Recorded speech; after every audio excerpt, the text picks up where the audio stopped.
Hey everyone, if you're enjoying my RM audiobooks, don't forget to like, subscribe, hit that hype, and maybe check out my Patreon if you want to support the channel even more. Your support means a lot and helps me keep these coming. Now, sit back and enjoy the story. Fate Grand Dungeon, Chapter 33. Must we do this? It's not about whether we do this or not. We must. We are alone. No, we have comrades, friends. And even then, we can still die. Only you or I can put an end to this, but the risk is there must be another way. Not one that can resolve things before it's too late. Remember what we're doing this for. Who we're doing this for. That's what matters. Fake identities, white lies, and we can't even tell them the truth of what lies beneath the dungeon, or how we ended up here. That's why it's our responsibility. This life, this place, us. It was already the Lord's miracle. We mustn't let the danger spiral any further. We must reclaim what was lost before it spells the end for us, our family, and our friends. And for that, we've tried to grow stronger in our own ways, despite lacking a source of magic energy. Your swordsmanship resembles his more and more day after day. He would be proud. This body, this life, right? You're right. It must be done. For our daughter. For us. And for those who've sacrificed for our behalf. We will make things right. The air grew acrid, buffeting gales of heated wind superheating the area as a deluge of blue flames poured down from the distance. What started small, a mirror in the sky, unleashed an azure inferno that rapidly stretched out across the horizon. The skyline vanished, the limelight of the sun obscured by clouds and smoke, as a roar echoed throughout. Its wings were a hurricane, its gleaming eye marred with unerring madness and ferocity. Injuries from the last raid party had long since healed aside from the single scar placed on its head by the former mercenary king. The man who gathered allies for a mission deemed impossible, yet strode onward with a conviction that bordered on obsessive. Hurriedly jumping out of her hiding space in a supply carriage, Ace gripped her sword and stared out at the beast that felled her parents and left her orphaned. This monster. Ace felt her throat constrict with mixed emotions bleeding into her expression. It was this dragon's fault. The happy days, the life she could only recall in memory were all taken away by this very being. A pulse of magic energy ebbed through the air. Reaching the raid party, the sound was like a roaring drum that reverberated within everyone's chests and hammered at the hearts. Althea stood on her own, eyes set forward towards the enemy that had once drowned her in pessimistic despair. Zeus stared before the face of the lizard that had once robbed him of his precious familia, and then balled his hands into fists when he glanced at Heracles. There were few things that could convince him to give up his life in the lower world, but this was one of them. A father to his son, there could be no greater reason. Accursed black dragon, this time, there would be no next time. He would show the wrath of a high god that sat on the seat of the strongest of Olympus. The approaching flames were fast, approaching at a speed that covered hundreds of meters in the blink of an eye. The pressure and heat were beyond description for many. Only Shirou and the others who had an expectation of what a dragon, the pinnacle of a phantasmal species, was capable of, retained their rational. And by then, Rider was already moving while Archer readied his bow. Assassin hovered high into the clouds, enhancing the signal between Valkyrie-like units to draw their allies to their exact location. Many should have taken notice of Rider and the others' actions, but against the volume and spread of the incoming blue flames, there was no hint of relief. Regardless of Archer, Rider, Assassin, or even Caster's presence, the sheer magical power emitted by the one-eyed black dragon was too overwhelming for many. Quick as Rider was, and as strong as Archer seemed, they could only block a portion of the flames in front of them. To live, they knew as the elites of their familias that they must act and coordinate as an entire group. Mages! A scream was ordered as numerous party members felt their lives flash across their eyes. Hurriedly raising their hands, chants were made in haste, including Riveria, who had sweat beading down her brow. On my lead. Peleus ran to the forefront of the party, raising his shield up and using it as a medium to channel the divinity of his patron god through it. None questioned Peleus, more than a few able to recognize him as a member of the raid party that dealt with the legendary Leviathan atop the mast of the Argo. The waters will be released. Peleus grunted as various divinities converged over him. Magic energy swelled with him at the center as a conduit. A hero and warrior of the Argo who felled the mighty beast of the seas, Peleus did not buckle or break. Instead, he persevered. Ebbing tides, foaming waves. The words of a chant echoed in haste, one that did not require specialization to be understood or invoked. A universal chant that spread upon the completion of the second grand quest. Its name is Okeanos. Gouts of water spilled forth from individual hands, mixing at the spot over Peleus and shifting into a raging torrent that converged on his shield. Impacting his sturdy flame, The waters splashed up into a wave that soared up towards the flames. The longer the chant, the stronger the power, but time wasn't something they had the luxury of. A quick 3-2 line chant was the most that they could muster in defense. Under the eyes of Shirou and the others, blue hellfire and divine water met at the boundary between land and sky. The impact created a hissing reverberation that turned into a squalling cry as steam quickly formed and vaporized. Thetis, Peleus called out while channeling the fauna of the star and dolphin. Ryder glanced down to where Thetis ran up to the forefront with Peleus with hesitation on his face. He was torn between worry and staying behind to make sure they remained safe if something went wrong. However, gods weren't helpless in the lower world. Weakened and mortal, it didn't mean the authorities they wielded in the upper world weren't usable. Waters rise. Thetis raised her arms out and used her authority over water to direct the existing steam into a wall around the entire party. Shirou raised an arm to shield his face as the raid party members and Thetis continued to conjure water to offset the blue flames. It was just enough. By the time the flames stopped, many mages fell to their knees in exhaustion, while Peleus moved to support Thetis who'd been trying too hard. However, their defense wasn't without injury. The heat and steam burned those nearest to the impact, creating horrendous boils and red marks across the entire body. Fire was one thing, but steam as a hot gas could equally burn through the opening in one's armor and strike the skin directly. Agonized screams echoed out, but before anything else, screams signified life. And life was an important distinction. Castor moved to the front of the set medical tents and stopped just before the area where the battle was to take place. He stared at the injured and listened to the screams before shifting his attention to the approaching black dragon. "Does a mere lizard take me lightly?" Castor said flatly. "Yeah, you heard him." Apollo sneered. "Quiet," Castor hissed, shaking his head before grunting. "I'm focusing." Around Castor, the members of the Apollo Familia formed a tight wall, while Castor's mechanical serpent coiled around all of them. Reaching deep within himself, the core at the heart of his being, his spirit origin core, began to pulse with magic energy. He invoked the true nature of his legend, a matter of acceptance beyond all else. Who he was meant to be, but more importantly, acceptance of the past. "My name is Asclepius." Castor placed his arms on either side of him as he declared his true name. In tandem, the divinity within him began to surge rapidly. Apollo spoke not a word, his eyes closing as the warmth of the sun surrounded him. Apollo Familia. Transmitted through thought, Apollo conveyed his sentiment to his kin. Defend our light. He must never die. Cleo, captain of the Apollo Familia, gripped tight to his weapon, acknowledging the order as the rest of his Familia hardened their expressions with resolve. Castor clapped his hands, the echo spreading outward and creating a band of circular light that expanded across the entire raid party. Spirits lifted, the overbearing sense of death fading away in the glow as the sound of a lyre played throughout. Let the sun shine down upon the boundary. Territory creation. The area within the domain exerted its influence on those caught within.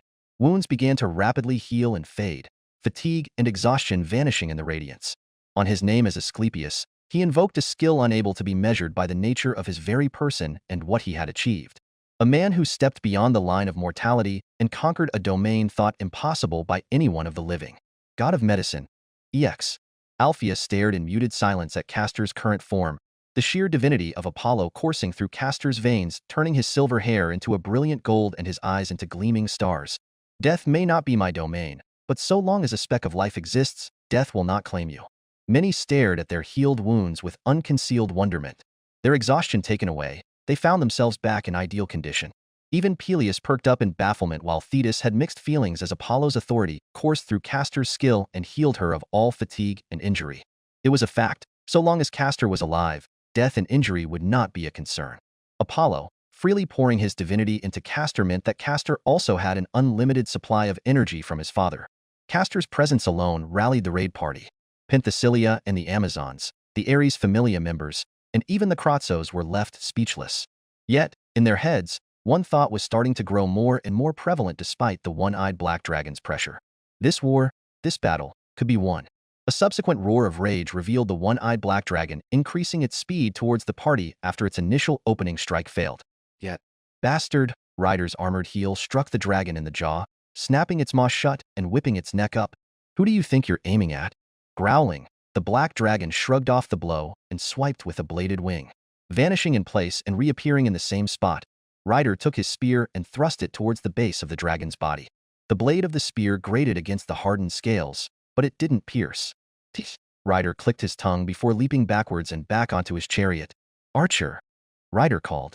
From above the black dragon, a rain of arrows gleamed before rapidly descending on the black dragon at God's speed. It ignored the first few arrows, but each strike created an impact that lowered its elevation with each blow.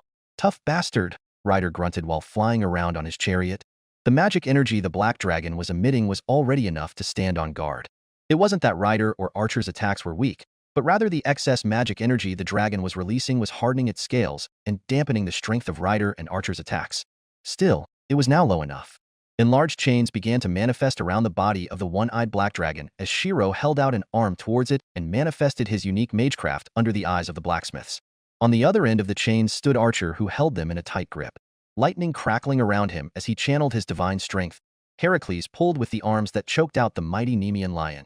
Airborne, and with little leverage to use against Heracles, Heracles dropped the one-eyed black dragon to the ground with another swift heave, the impact creating an explosion of dust and debris. You unbelievable.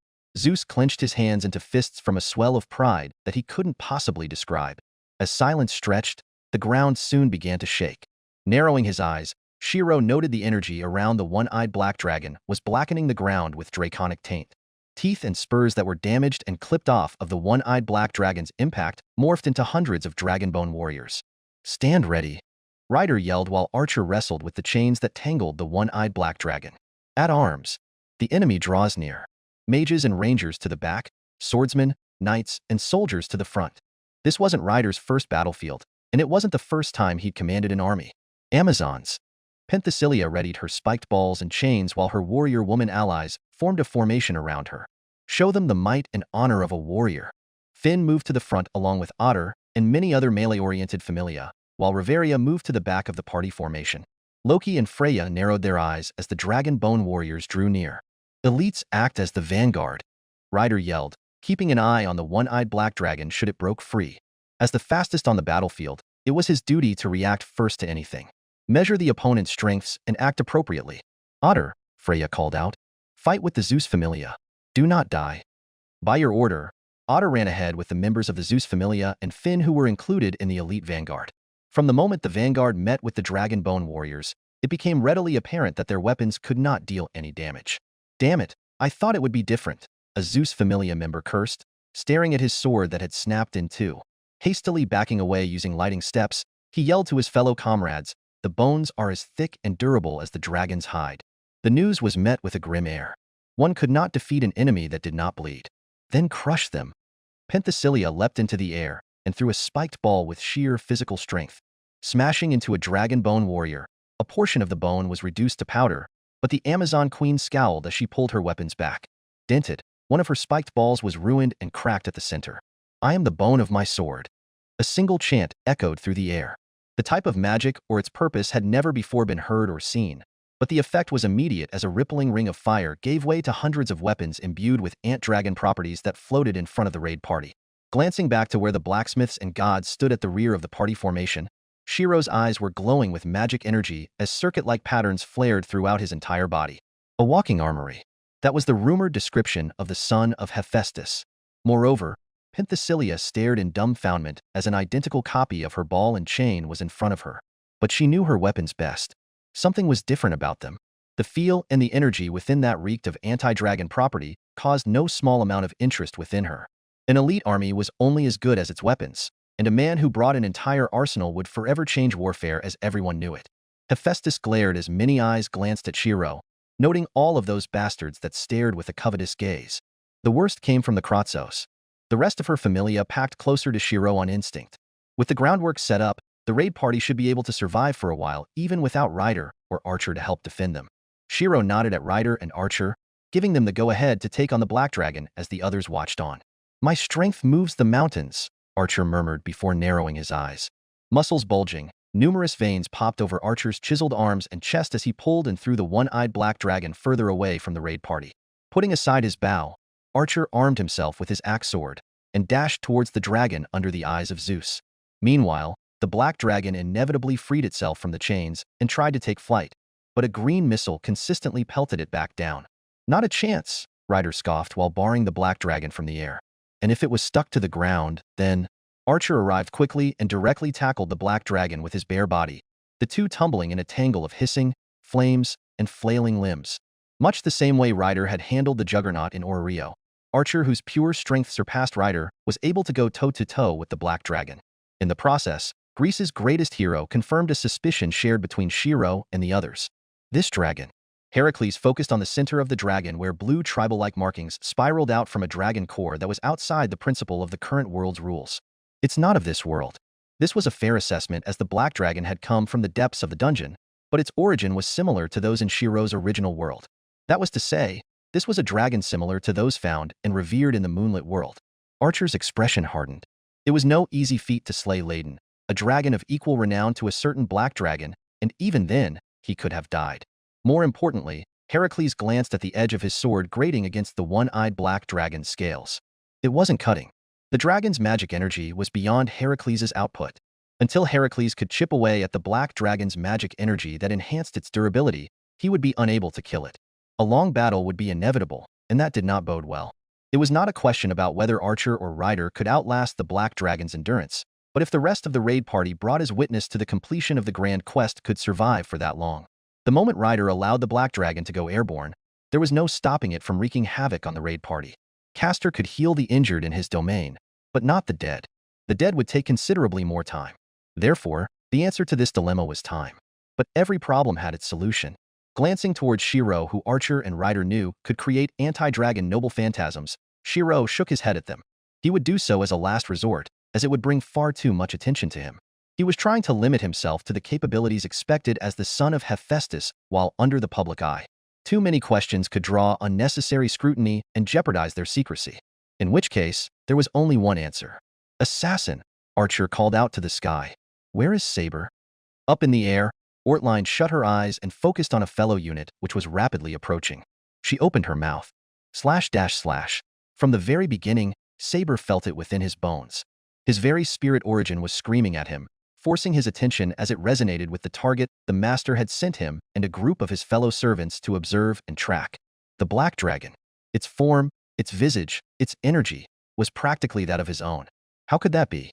Not only had its appearance agitated Saber, but its presence was one that constantly called out to him. He didn't know how or in what manner it was happening, but questions were things that could always be answered later. A warrior should do his role as a warrior, and not as a scholar. It had been hard for Saber to keep still, and now that the order had been given, there were no longer any reservations. Saber deftly followed the Valkyrie, Thrud, as she navigated him towards the master's location. As one of Assassin's units, Thrud was interconnected with Ortlinde, and the other Valkyries summoned along with her in her class. The battle is near, Thrud said, anticipation and excitement pulling at her expression. Her duty as a Valkyrie was the ferrying of not mere souls, but a warrior's soul. What her instinct was telling her was that the battle ahead had many warriors present who could qualify to be ferried to Valhalla upon death. Yet, the presence of Castor in the group was curbing Thrud's enthusiasm. That damn man was the antithesis of everything Assassin stood for. They would never get along on a fundamental level. Hearing Thrud's words, Saber quickened his pace. His skin was a bronze tan, his hair of premium silver that billowed in the wind with each step. Metal clanked and groaned as he shifted the weight of his body, the joints of the armor he wore grating against each other with each movement. The scenery around him was a blur in his haste. While Thrud led Saber, another counterpart of Assassin known as Hildur was having trouble leading Berserker. Nonetheless, it wasn't the time to consider the positions of the others. His blood pumped ever harder, ever stronger. He knew what was before him, what he had to do by duty alone. Upon the open area of his chest, the blue markings that had etched themselves to Saber's skin upon bathing in the blood of the evil dragon was the symbol of his invincible body. And yet, that wasn't all. The nature of his summoning had become skewed in this world. Legend denoted how a heroic spirit was summoned, and that also had to do with perception. In this new world, a certain legendary hero of the Norse may or may not have existed, but only one of him. There were no variations, and that was widely understood and believed by the residents of the current world. Saber's summoning was somewhat altered as the body that contained his spirit origin became skewed. A pair of glasses were adorned on his face, and around his waist were dagger-like swords that he intuitively felt could be launched as projectiles by punching them forward. They too were of a legendary sort. Who he was, or what he was didn't matter. One thing was the same regardless of either legend that could describe him. The title of Dragon Slayer. Saber's eyes narrowed as he burst through the brush of forestry and into an open plain where he quickly spotted the raid party up in arms against the last existing target of the grand quests. The link between servants had helped to fill Saber in on what had occurred in Orio in his absence.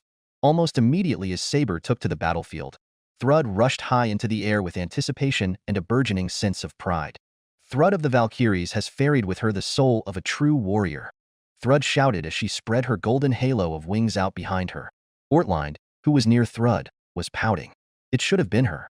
Saber ignored all else and focused on where Rider and Archer were occupying the Black Dragon's attention with unconcealed resolve. In the blink of an eye, Saber was on the move. Each step left impressions in the ground beneath him, which wordlessly spoke of the heaviness and sturdy nature of his body. Saber drew his sword and charged into the foray. Honored Saber, show them the might of the Norse. Thrud yelled. Without hesitation, the dagger-like blades around Saber's waist began to levitate around him at shoulder height. The path between Saber and the Black Dragon was blocked by a row of several dozen Dragonbone warriors.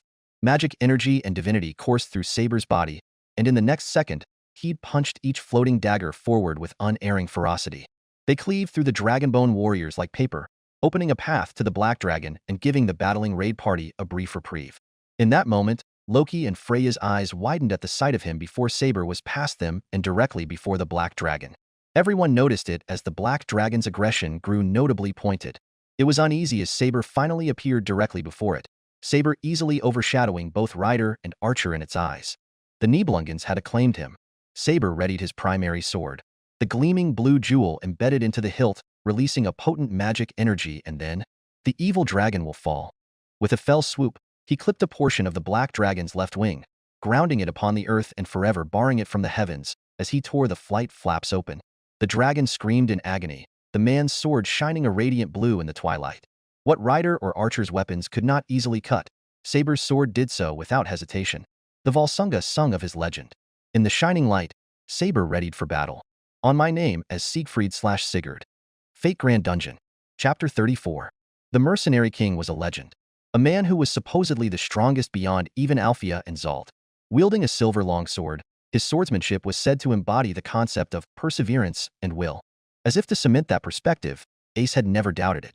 Part of the reason she'd taken up the sword was because her father was said to be a master of it.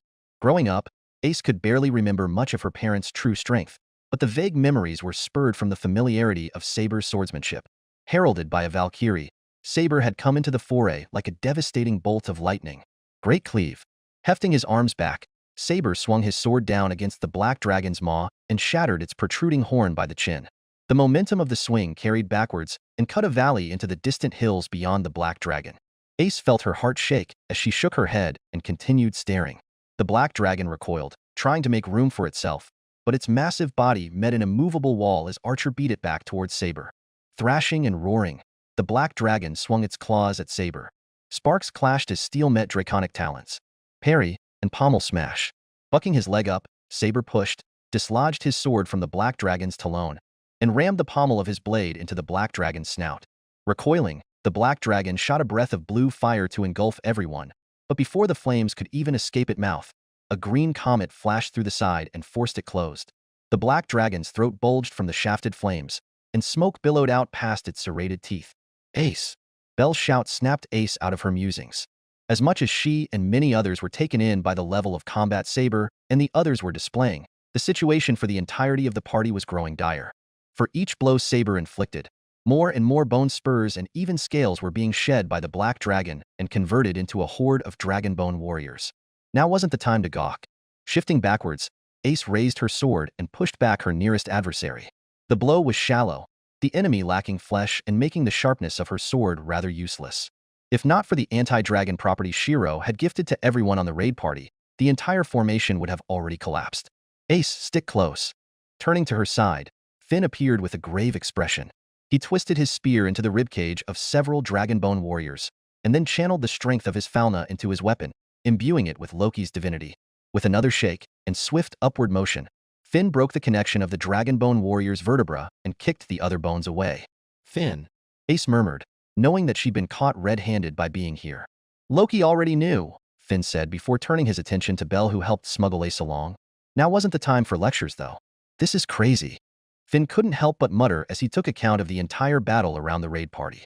From up high, spears of light were being shot forward by assassins' units towards the growing number of Dragonbone warriors, but even then, it wasn't enough.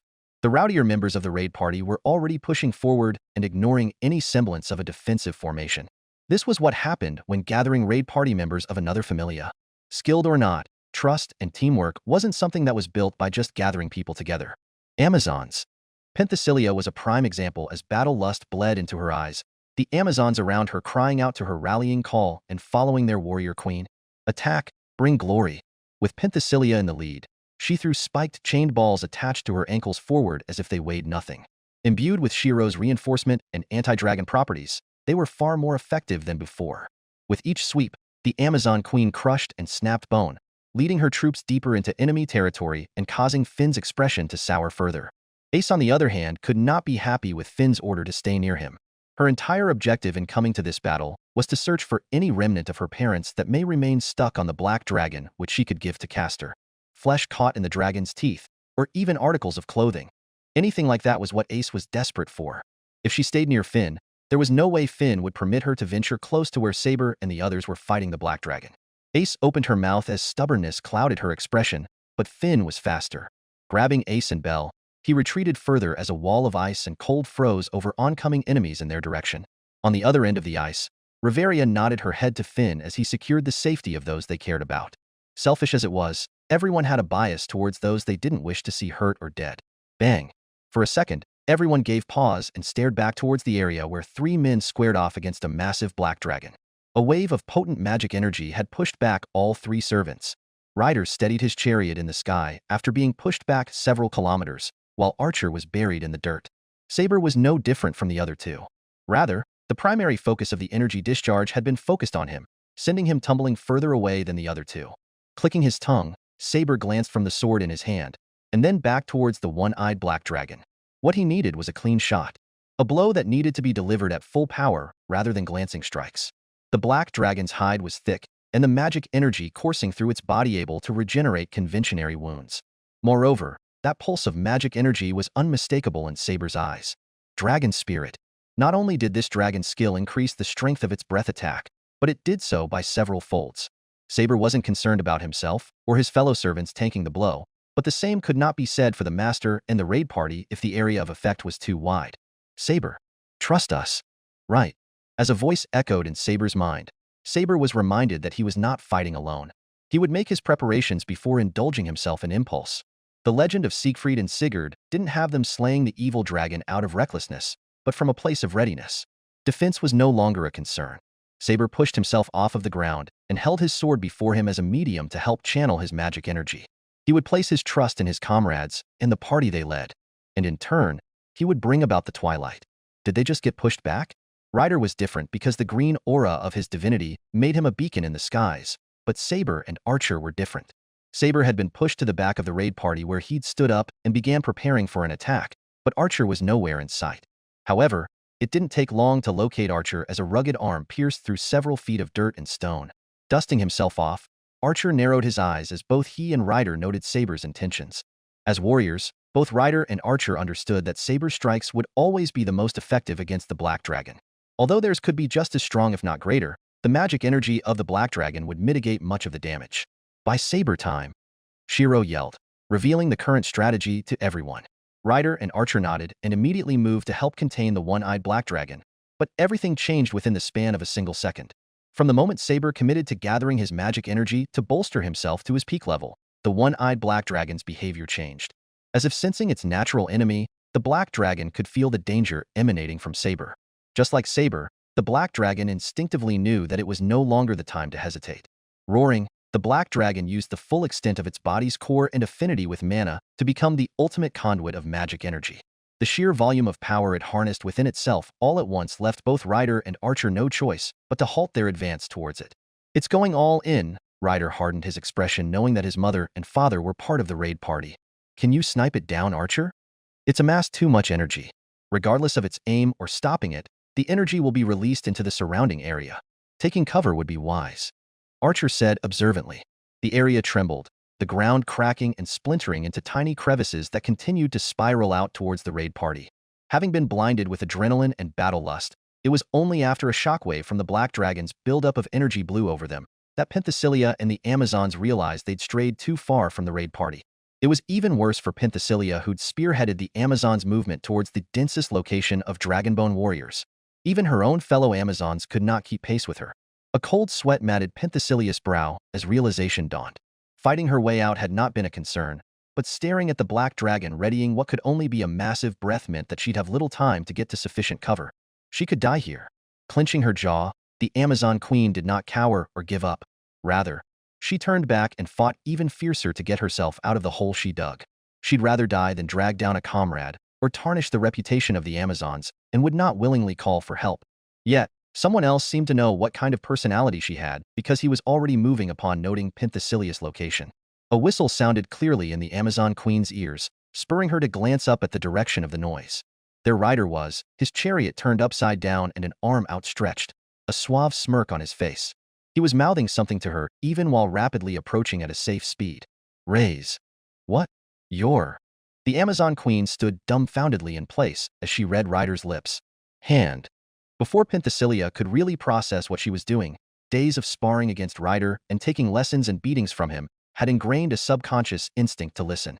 She raised her hand before she knew it. As Ryder low swept above her, at a reasonable speed that wouldn't injure upon collision, Ryder grabbed her hand in his own and carried her out into the air. In that moment, the two stared at each other's eyes. One pair was in a daze, and the other thoughtful, though Penthesilea was loath to admit it. Thanks. She still had her pride. Ryder laughed uproariously in response, causing Penthesilea to feel flustered for the first time in her life. Shut up, you bastard. The Amazon queen yelled while dragged to safety. Ryder stopped to pick up Archer, and then moved to raise his shield in front of where his mother and father were in the raid party. Meanwhile, the situation was not looking good overall. Ryder could only help so many behind his shield, but the overall raid party was huge. There would be no getting away for everyone from this attack, and that fact was widely understood. Those caught in the blast would surely die, and if Castor was caught up in it too, then stay back. This isn't the time to put on a bravado. Hephaestus warned sincerely, eyes going wide as Shirou, of all people, began to take action. The group was already panicking as several had joined from outside Orario. They knew not of Castor's ability to revive the dead and were blatantly breaking ranks as the threat of death loomed. In the midst of everything, Shirou's actions quickly caught the eye of Hephaestus, who had been sticking near him like glue. Listen to me. Hephaestus felt her voice grow shrill out of concern. She didn't even know she could make such a voice. But Shirou was a stubborn bastard. A mule set in his ways. I cannot, Shirou said, shifting his attention away from Hephaestus and towards the black dragon. Saber was putting his trust in him and the others. To not act now was to tarnish that trust. Moreover, if he didn't act, then many would die. That reason was enough. Shirou hadn't been shunted to different worlds by Zelretch for no reason. Each and every place he'd gone to had enabled him to learn and gain experience. There was also a sole fundamental truth. One didn't come to be called a hero by listening to convention, but by somehow overcoming it. Beyond titles or recognition, saving lives was something that was fundamental to the ideal he'd sought to uphold and continue in Arturia's name. It was not wrong to save others. I said stop. Hephaestus could not stand Shirou's actions any longer and directly tried to restrain him. However, what Shirou said next gave her pause. You do no need to show such concern for my sake, Shirou said with all honesty. He had no clue as to why Zelretch had given him the condition to conceal his origin and blur his background, but he was already feeling guilty enough as it is. If Hephaestus did not concern herself too deeply with him, then that was for the best. But given the direction things were going, he had to draw a line for Hephaestus's sake more than his. What is a weapon? Shirou asked, deciding to use a blacksmith's mentality to convince a fellow blacksmith. He would never have known how deeply the question struck home to Hephaestus, whose mouth opened and closed like a fish. Regardless, Shirou continued talking. A weapon or a tool only ever has a single purpose. Gathering his magic energy, circuit-like patterns began forming over Shirou's skin. Carrying heat and steel, the aura around him was reminiscent to the kindling before a grand forge. It's to be used on behalf of the wielder. What flashed before Hephaestus's mind was the process that she had deemed would create the ultimate masterpiece. Her life's work. And I only need to know which direction to point, which direction to seek. No, that was never the intention. Hephaestus's eye widened as emotion bled into her tone. Why you were meant to teach it. Do you know what you were saying? She demanded. I do. He was drawing the line. Don't think of him as a person, but as a tool. It was easier that way, just like the countless people who'd left Shirou behind in his arduous search. Ever since he could recall from the memories dredged in flames, it was who he was and who he had become. Shirou stared forward at the black dragon that was amassing a huge swell of magic energy in a bid to wipe out Saber and everything in his direction entirely. It was time. I am the bone of my sword. Hephaestus's expression grew ashen at the mantra-like declaration that differed from ordinary chant magic. In that line was pure belief, the purest sort of conviction unmarred by anything else that sought to describe Shirou as a person. If it was here, and with this much energy supplied into him through Zelretch's machinations, then it would be possible. Shirou began to focus under the weight of the one-eyed black dragon's coming attack. In a state where the armory of an unlimited blade works was fueled by an unending source of energy from the second true magic, the limitation was his body's ability to conduct that energy alone. If flesh and blood could not suffice, then simply change the property. Steel is my body, and fire is my blood. Why you? Hephaestus barely managed to choke the word out as her divine eye of a blacksmith suddenly designated Shirou as a divine-grade, forging material. When flesh turns to metal and lifeblood into flames, it brought back memories to Hephaestus, ones that still traumatized and haunted her to this day. Only the process was reversed, from metal to flesh and flames into blood. A story akin to Pinocchio. All along, what she had buried in her heart, abandoned, and deemed a failure had been, "We're going to die." Shouts echoed out as the Kratzos and the other non-combatant personnel began to feel the pressure of the Black Dragon's attack surge ever closer to completion. Despite Shirou stepping forward, a single man was not enough to give confidence to those who had no idea of Shirou's capabilities. Hephaestus's actions to discourage Shirou also did not garner any faith either. Rather, many were lamenting the fact that they weren't closer to Ryder, who had deployed a verdant green shield that covered a portion of the raid party behind it. Now it was too late. Rearing its head back, a mighty draconic breath was unleashed. Nibelheim. The black dragon unleashed its strongest attack. From its open maw, an incinerating flame and a crippling draconic poison that not only sapped away at life, but corroded one's defense, spewed forth in a ginormous wave. Standing firmly at the front of Castor's medical ward to imprint everything into her mind, Althea felt her stomach sink from a terrifying nostalgia. This was it. This attack. Her body shuddered, goosebumps raising over her skin. That despair-inducing attack that wiped out everything and left but a scant few of the strongest alive. The helplessness of that day fueled the idea of committing evil, if only to raise the moral of Arario's new generation against the one-eyed black dragon. She and Zald had been no different in this regard. And yet this time, I have created over 1,000 blades searching for the one. A firm voice continued to chant alone in the chaos and panic.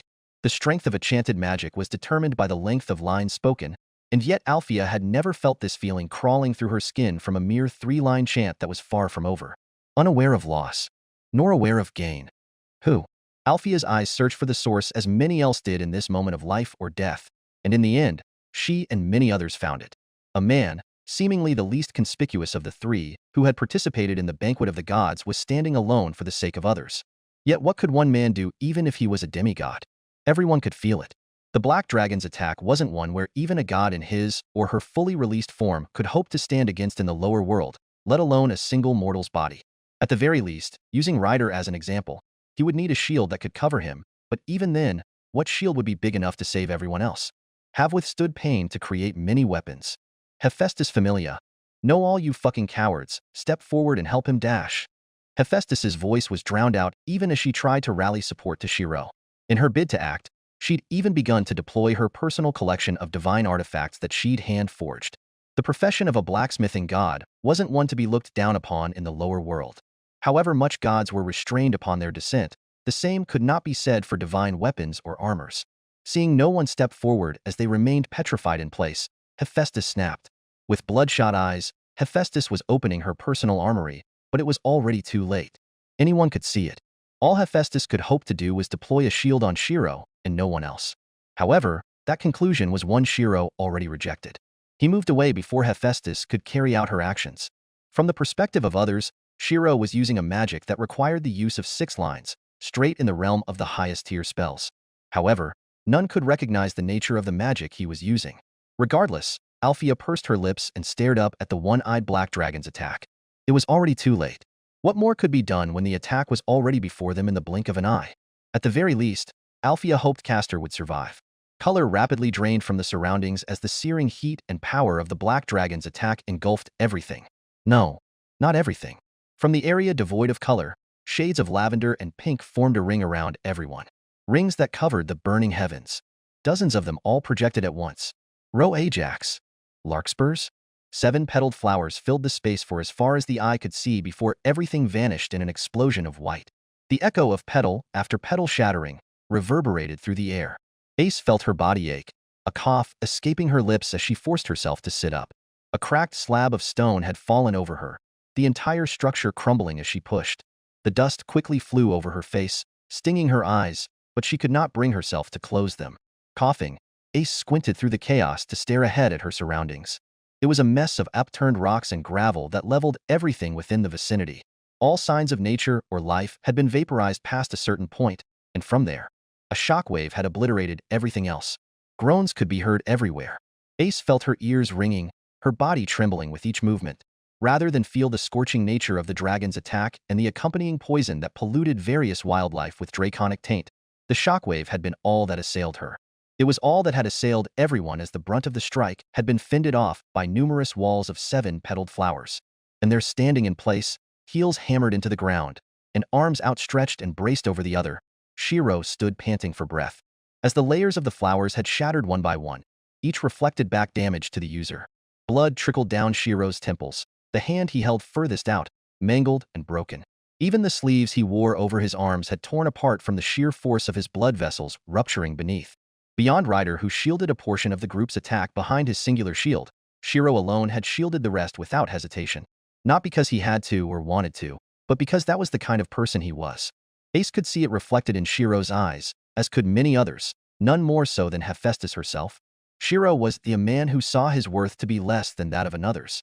As if him stepping forward had only been natural. Ace did not know how to feel about it at all. Rather, she'd been numb to emotions ever since her parents died. But Hephaestus, she was. Ace had never seen her appear so distraught. As if blind to the concerns others had for him, Shirou remained single-mindedly focused on the task at hand. Saber, Shirou murmured out, only then reminding everyone of the reason for their need to stall for time. A sword of gleaming blue energy suddenly parted the dust and debris to draw all attention back towards the swordsman who had shorn the black dragon's wing. Now wreathed in a towering blue aura that resembled flames around his entire body, Saber took back the stage. Leave the rest to me. Saber willed the smaller swords around his waist to float alongside him.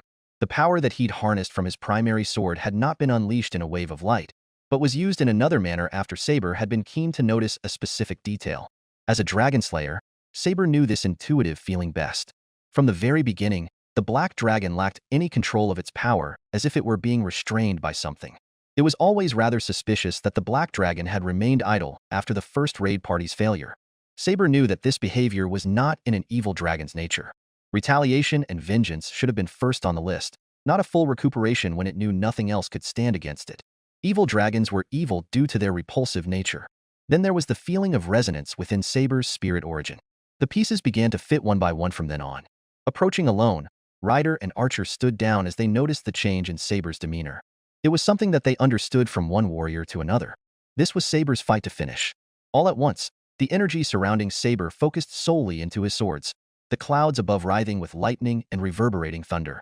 The blades around his waist began to levitate around him before crows began to caw. Imbued in his blades was not only anti-dragon properties, but divinity of the chief god of the Aesir. Nordic heaven's wheel of destruction as blessed by Odin. Saber cocked his fist back and channeled his full power. Berserker, Saber shouted. He punched each anti-dragon blade forward at once, all aimed at different targets. Charged from the time Shirou and the others had brought him. Each blade carried a level of magic energy and power that no dragon could hope to resist against. Drained after just finishing a large attack, the black dragon did not have the time to recuperate and move properly. Hind limbs, front limbs, and remaining wing. All were pierced cleanly and pinned to the ground by Saber's blades, leaving only the neck to crane up at Saber's approaching figure. Dead silence echoed at the scene after the hell everyone had gone through. The one-eyed black dragon roared, the madness in its eye gradually condensing into a semblance of reason. Saber noticed it right away. Dragon of Black. Saber's voice echoed as he carried his sword aloft. The clarity that returned for a fraction of a second suddenly grew more profound as the black dragon's eye focused clearly on Saber with a type of recognition.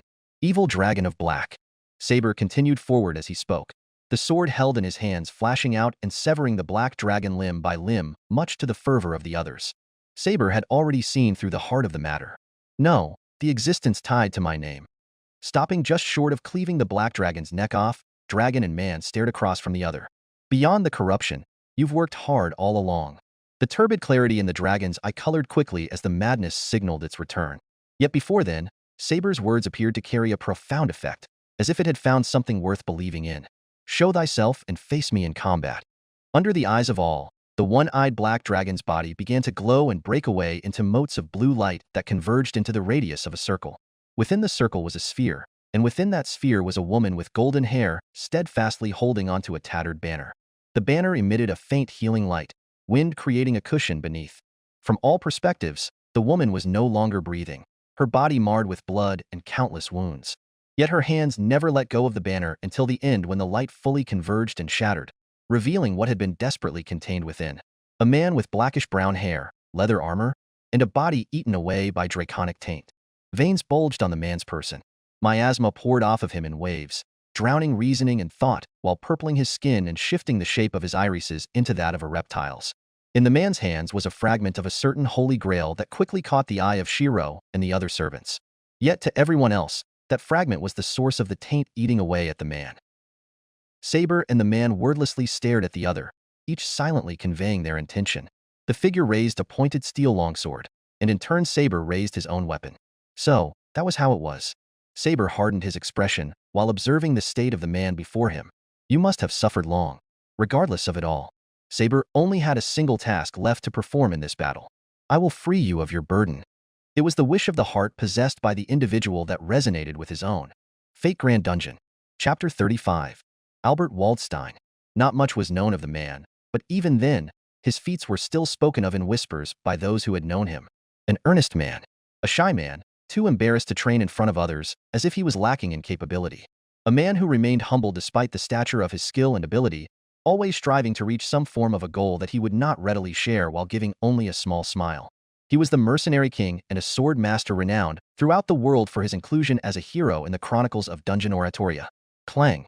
It was he who led the first explorations of the mostly unknown dungeon that had appeared in Orario, braving various dangers and uncertainties to carve a path for others to follow. His maroon scarf, light armor, and silver long sword were etched into the minds of all those who had followed and adored him. Clang.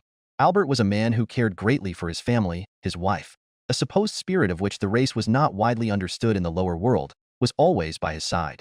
He was famous for being unable to say no to his wife's wishes to the extent he was often picked on by fellow party members. Clang. And yet the oddest thing was, for all of Albert's strength and skill, it was unknown whether he was part of any familia. Rather, everything he displayed was a result of his own work and training. Something that was beyond what most adventurers and dungeon divers could hope to attain easily. But more than anything else, he was Euro. A shout echoed out, reverberating through the air as steel met steel, blood splattering in horrifying arcs as Saber and Albert locked blades for the briefest of moments. And then numerous flashes of steel rapidly filled the battlefield, each one resonating with hair-raising cries of clashing metal.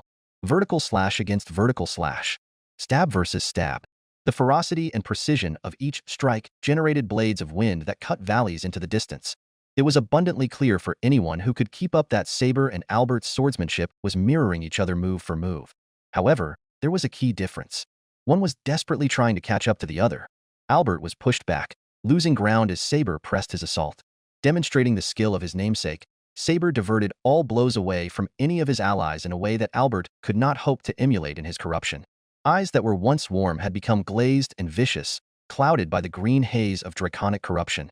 Across from those eyes stood calm pupils, unwavering and steadfast. With the rumbling of thunder, the two swordsmen locked blades.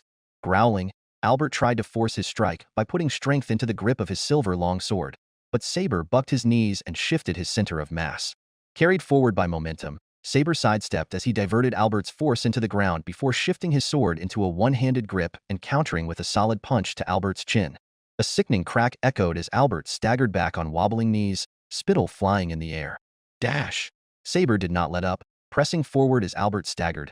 He rammed the pommel of his sword against Albert's head, blood gushing out from between Albert's mouth as teeth cracked and shattered. Arg! Albert never let go of his sword and cut horizontally, but Saber was prepared. He who bathed in the blood of a dragon gained an invincible body immune to mankind's steel.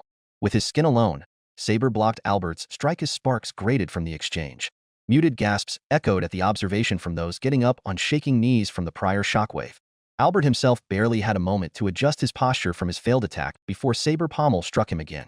His neck snapped sharply to the left, dazing the maddened Albert before Saber followed through by sweeping Albert's legs from under him. It was over. It was the general consensus for all those watching.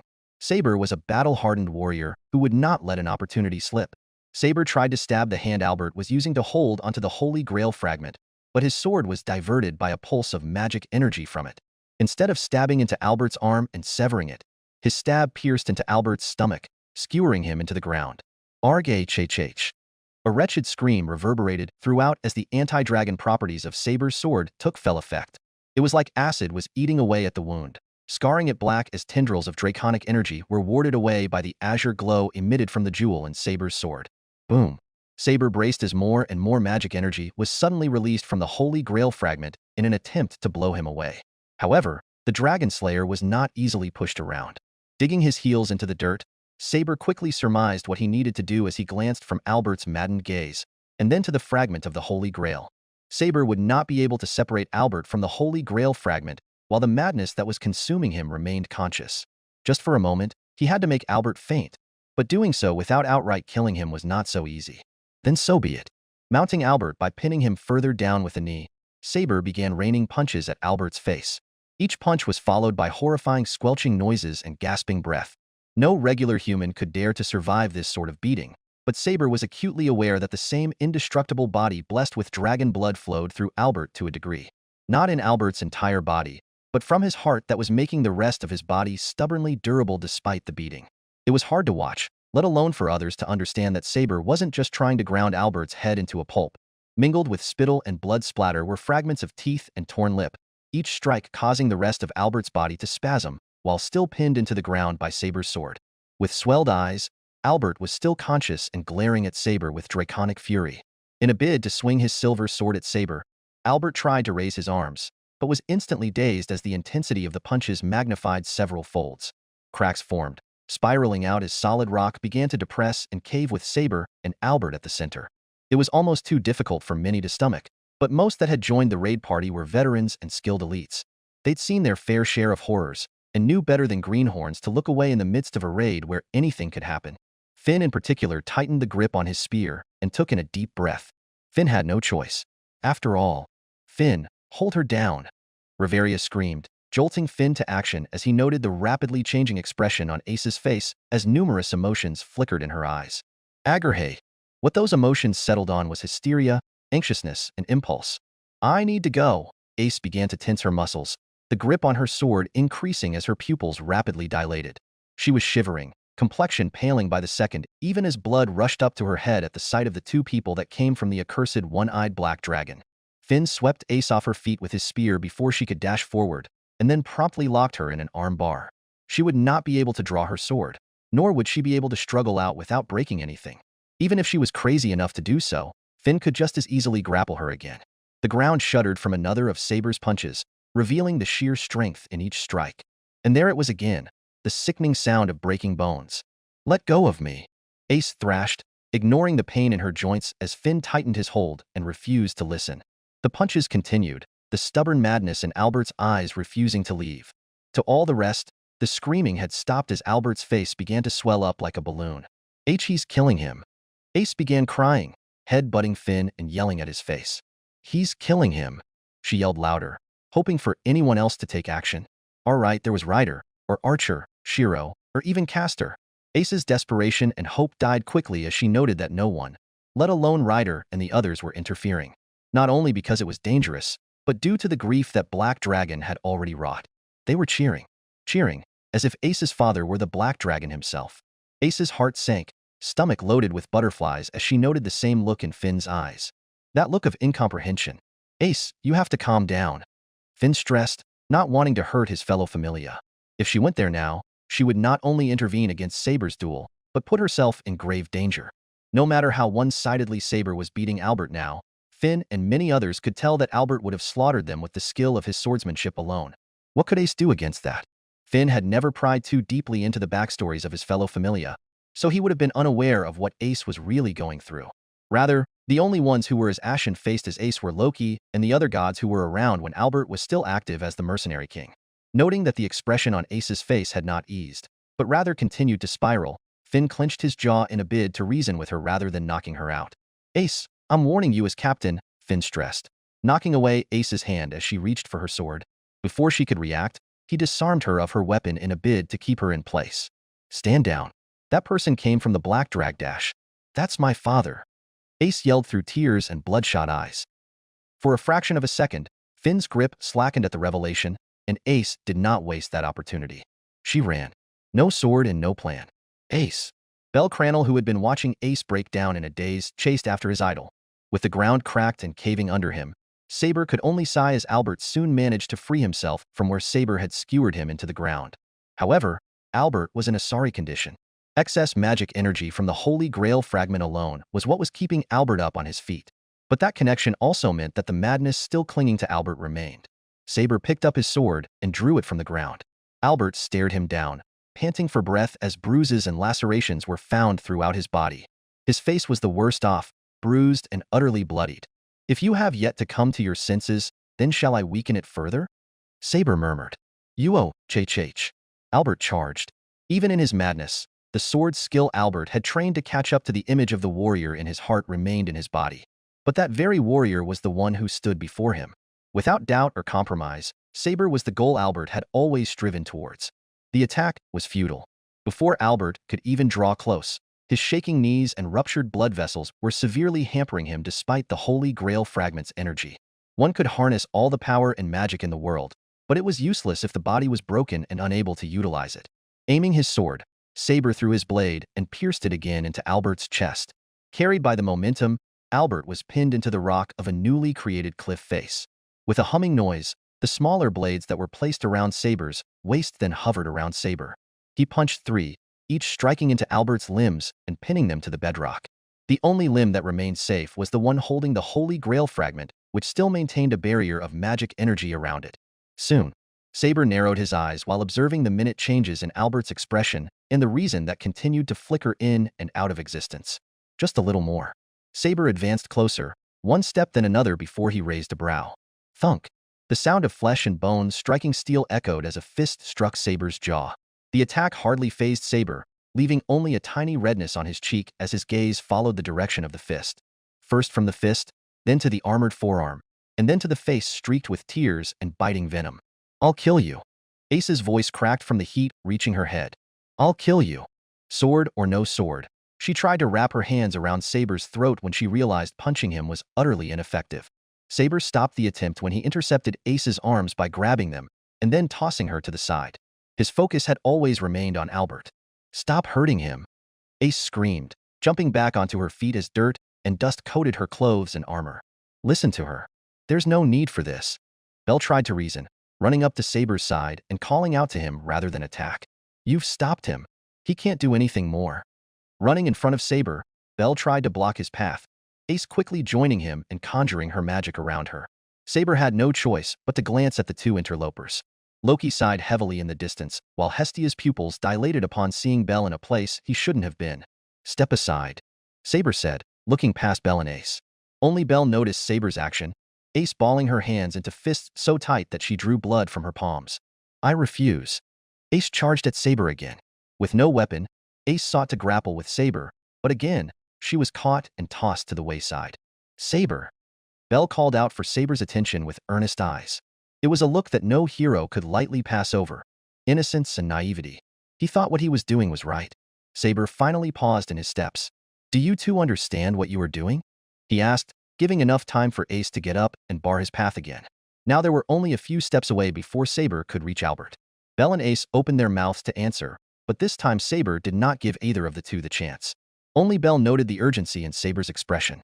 "Step aside," Saber said again. "I said no." Ace dug her heels into the dirt. She'd rather die. Saber had enough. In the blink of an eye, he was next to Ace and Bell, arms wrapped around the both of them before green lightning struck up from the clouds, muting all noise. "It's dangerous," Saber whispered. The green lightning hadn't come from the sky like many would have assumed, but instead from the direction where Saber's swords had Albert skewered in place. A verdant glow began to shine over the area as the scent of ozone began to heavily permeate. There was no time. Saber made a decision with a grim face. He pushed both Ace and Bell behind him while trusting Ryder and the others with minimizing collateral damage. Ace struggled and resisted with all her strength, but Bell saw past Saber and looked at Albert, who was wreathed in arcing tendrils of electricity. The accompanying swell of magic energy, magnified by the grail fragment in Albert's hands, only charged the area further. The tendrils resembled the roots of a tree, entrenching themselves into the earth beneath before branches spread out from there. With one declaration, every dragon-slaying blade stabbed into Albert was expelled all at once. Blasted tree. The world before Bell's eyes was covered entirely in green light, heat, and magic energy swelling outward in an all-consuming wave. What stood alone before it was Saber's back, as he shielded both Bell and Ace with his body alone. When the light receded, Albert stood panting for breath. The radius around him scorched black and filled with ashes. In contrast to all the destruction, a tiny spot remained unaffected. The location behind Saber, whose armor had been blown off, revealing a chest with corded muscles and a glowing blue marking identical to that of the one-eyed black dragons. Saber reeled in his magic energy while feeling parts of his body spasm from lingering electricity. Why you? Ace widened her eyes, understanding what would have happened had Saber not shielded them.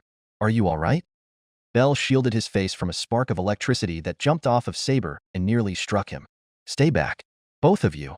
Saber held no grudges. A hero accepts a burden, not disparages it. That man is not in a state of mind to speak. The energy corrupts him, controls him with hatred and vileness. We can just cut off that arm. Ace stammered, staring at the fragment of the Holy Grail Albert was still holding. It's not that easy. Saber muttered before grabbing both Ace and Bell by the nape of their neck. I must buy him some time to get back in control. Time? Bell asked while Ace struggled in Saber's grip. Saber shook his head. This was not the time to explain anything. Go. With a heave, Saber threw Bell and Ace just far enough to not get involved in what would happen next. Reaching a hand to his side, Saber's scattered swords flew back towards him. Weakened from another use of magic energy, Saber merely walked up to Albert and struck him once more with his anti-dragon blades. Arm, leg, shoulders, knees, each strike cleaved through the corruption. Light gradually began to reappear in Albert's eyes until Saber struck one final blow that sent Albert flying. Tumbling over the ground, Albert came to a stop with his body sprawled and face staring up at the sky. Roaring, the maddened Albert got back up on his feet and charged Saber for the last time. No amount of defense or enhancement could alter one's weaknesses. Saber's expression hardened. As Albert drew close, blood splattered as Saber pierced him through the chest, just barely missing the heart. A gasp escaped Albert's mouth as a mournful scream of despair reverberated. Have you come to your senses? Saber asked. Blood trickled down Albert's mouth as his body fell limp and pierced further down into Saber's blade up to the hilt. Face to face, Albert's expression did not show blame nor reluctance. Rather, it was relief. Yes. Nodding his head, Saber pulled his sword out of Albert's body in a single swift motion, leaving Albert to stagger back and choke on his breath. Black veins spread down Albert's hand from where Albert was still holding the fragment of the Holy Grail. Seeping into his forearm, the black tendrils sought to reach his core once more. It continues to eat away at you, Saber said, hardening Albert's expression. Then there is no time. Albert spat out blood, expression softening as he used his free arm to let go of his silver sword. His duty was coming to an end. Before it may reach my core. Albert placed his free hand over his left chest, just near his pectoral. This heart. The roar of a dragon sounded as Albert began to drag out the very heart within his chest. In the eyes of all, the hero recorded in Dungeon Oratoria was ripping out his own heart rather than let himself continue to be used. Subsequently, Albert placed the core of his being into Saber's hand. You may not know or remember, but that selfless favor. I return it to you. Albert smiled through all his pain the moment Saber eventually nodded. Taking the offered core in hand, it vanished in motes of green light before they absorbed into Saber. I see, Saber said before gently closing his eyes and processing the experiences and adventure of the boy that another aspect of him had once saved. From a boy into a man, and from a man into a hero to be proud of. Albert, no Sieg. You've done well. From here on, Saber and the others will carry the burden from Sieg's shoulders. The mistake made, the truth of the dungeon, and what lies beneath. Saber would have a lot to share with the rest, but this was not the occasion. Sieg staggered back, his body giving out on him as he lost his core, the one object tying him into existence in this new life and identity. Left without a medium, the fragment of the Holy Grail Sieg had been holding clattered to the ground, many staring at it with apprehension. For Sieg it was relief. His body lurched backward, but before Saber could move to support him, someone else did instead. Tresses of golden hair and a face marred with tears entered Sieg's bleary view. It was the same shade of hair Sieg had fallen in love with, yet the face was different but similar. Craning his neck, Sieg noted the appearance of a tattered banner and a deceased woman clutching onto it. Deep sadness took hold before it became clear to him who was propping his dying body up. "Is that you, Ace?" Sieg asked with a weakening voice. Father." Ace nodded her head, her gaze too drawn to the woman Sieg had been staring at. Mother." The body of the woman, a spirit, began to vanish into motes of light. "No. No, please no." Ace swallowed audibly, her breath hitching. "You've grown big." Sieg coughed, his blood staining Ace's hands while Belle and Saber watched on in silence. "Castor," Ace stammered. Where is he?" "He's nearby. He can fix it. He can dash." Sieg wasn't sure who Ace was referring to by Castor, but even then, he shook his head. There was something more important that had to be said. Staring at Ace, Sieg could see it. "Can you promise me one thing?" He could see it so damn well. A growing darkness of animosity and blame. Sieg raised a shaking hand and caressed his daughter's cheek. Ace was the miracle between him and the woman he loved. Then Sieg looked to Saber and made sure Ace was paying attention. "Don't hate your uncle." Right in Ace's arms, Sieg's body vanished into motes of golden light that then funneled into Saber, assimilating with him. Albert Waldstein's silver sword clattered to the ground by Ace's feet, silence stretching from her hollowed expression. Ace sobbed, unable to answer. Fate Grand Dungeon. Chapter 36. Off in the distance, Ryder rode his chariot low before disembarking with a grumbling Penthesilea held in Princess Carrie. The two were bickering in a rather amusing scene, but it stood in stark contrast to the situation before Saber. Saber did not know how to be a father or a grandfather, let alone understand what it was he should do as he watched Ace sob over the silver sword in front of her. Around her, the area lay in ruins. Deep, narrow valleys littered the landscape, pieces of rubble cut clean through and mixed with grounded debris and upturned earth. Everywhere from a radius of a mile lay in ruins, forcing those who were spectating to watch from further afar. And at the center were Saber, Ace, and Belle Crannel, who appeared hesitant on what to do in the face of a girl's tears. Admittedly, the nervous and anxious energy Belle was displaying was both off-putting and aggravating the situation further. After all, there were no words of consolation Belle would be able to say and magically make the situation better. Besides, within the dragon heart Saber had received from Sieg was an urge to safeguard the purity of a certain daughter from boys. It came off as a genuine surprise for Saber when he found himself hoisting Belle up by the scruff of his neck and then hurling him in the direction of Hestia. Whether Hestia caught Belle or not was outside of Saber's attention. It was just him and Ace now. Memories came to mind after Sieg had returned the dragon heart to Saber. Secrets of the dungeon, a sense of responsibility, and the motivation that had driven Sieg to action despite obtaining his own cherished wish. One aspect that Saber had to make clear was in regards to the taint of the Grail. Glancing down at the fragment of the Holy Grail piece Sieg had been holding before his passing, Saber picked it up without hesitation. Much to the alarm of the spectating gods and raid party, the draconic taint over the Grail fragment tried to spread over Saber. Distant shouts of "fool" and magic chanting could be heard in the air, but all the noise soon vanished. Saber pulsed his magic energy, and the anti-dragon property quickly nullified the draconic corruption. What was left behind was a pristine fragment that shone a radiant gold in his palm. Within it lay the power to actualize any miracle within its power. Wealth, fame, glory, it represented it all. The true corruption came not from the Grail, but from the energy of the evil dragon that had taken root over it and was parasitizing the power for its own. This was the true core of the evil dragon. The fact that the Grail was fragmented indicated that something must have happened. This Grail, no. The greater Holy Grail was not a tainted Grail, but one fueled by an earnest wish born for humanity and an assumption that turned into a mistake. It was a journey and story that began on the cusp of the reverse side. And where there was a Holy Grail, there would be servants that appear with a purpose and their own desires. One aspect was right about Saber's summoning and all the servants that had heeded the call.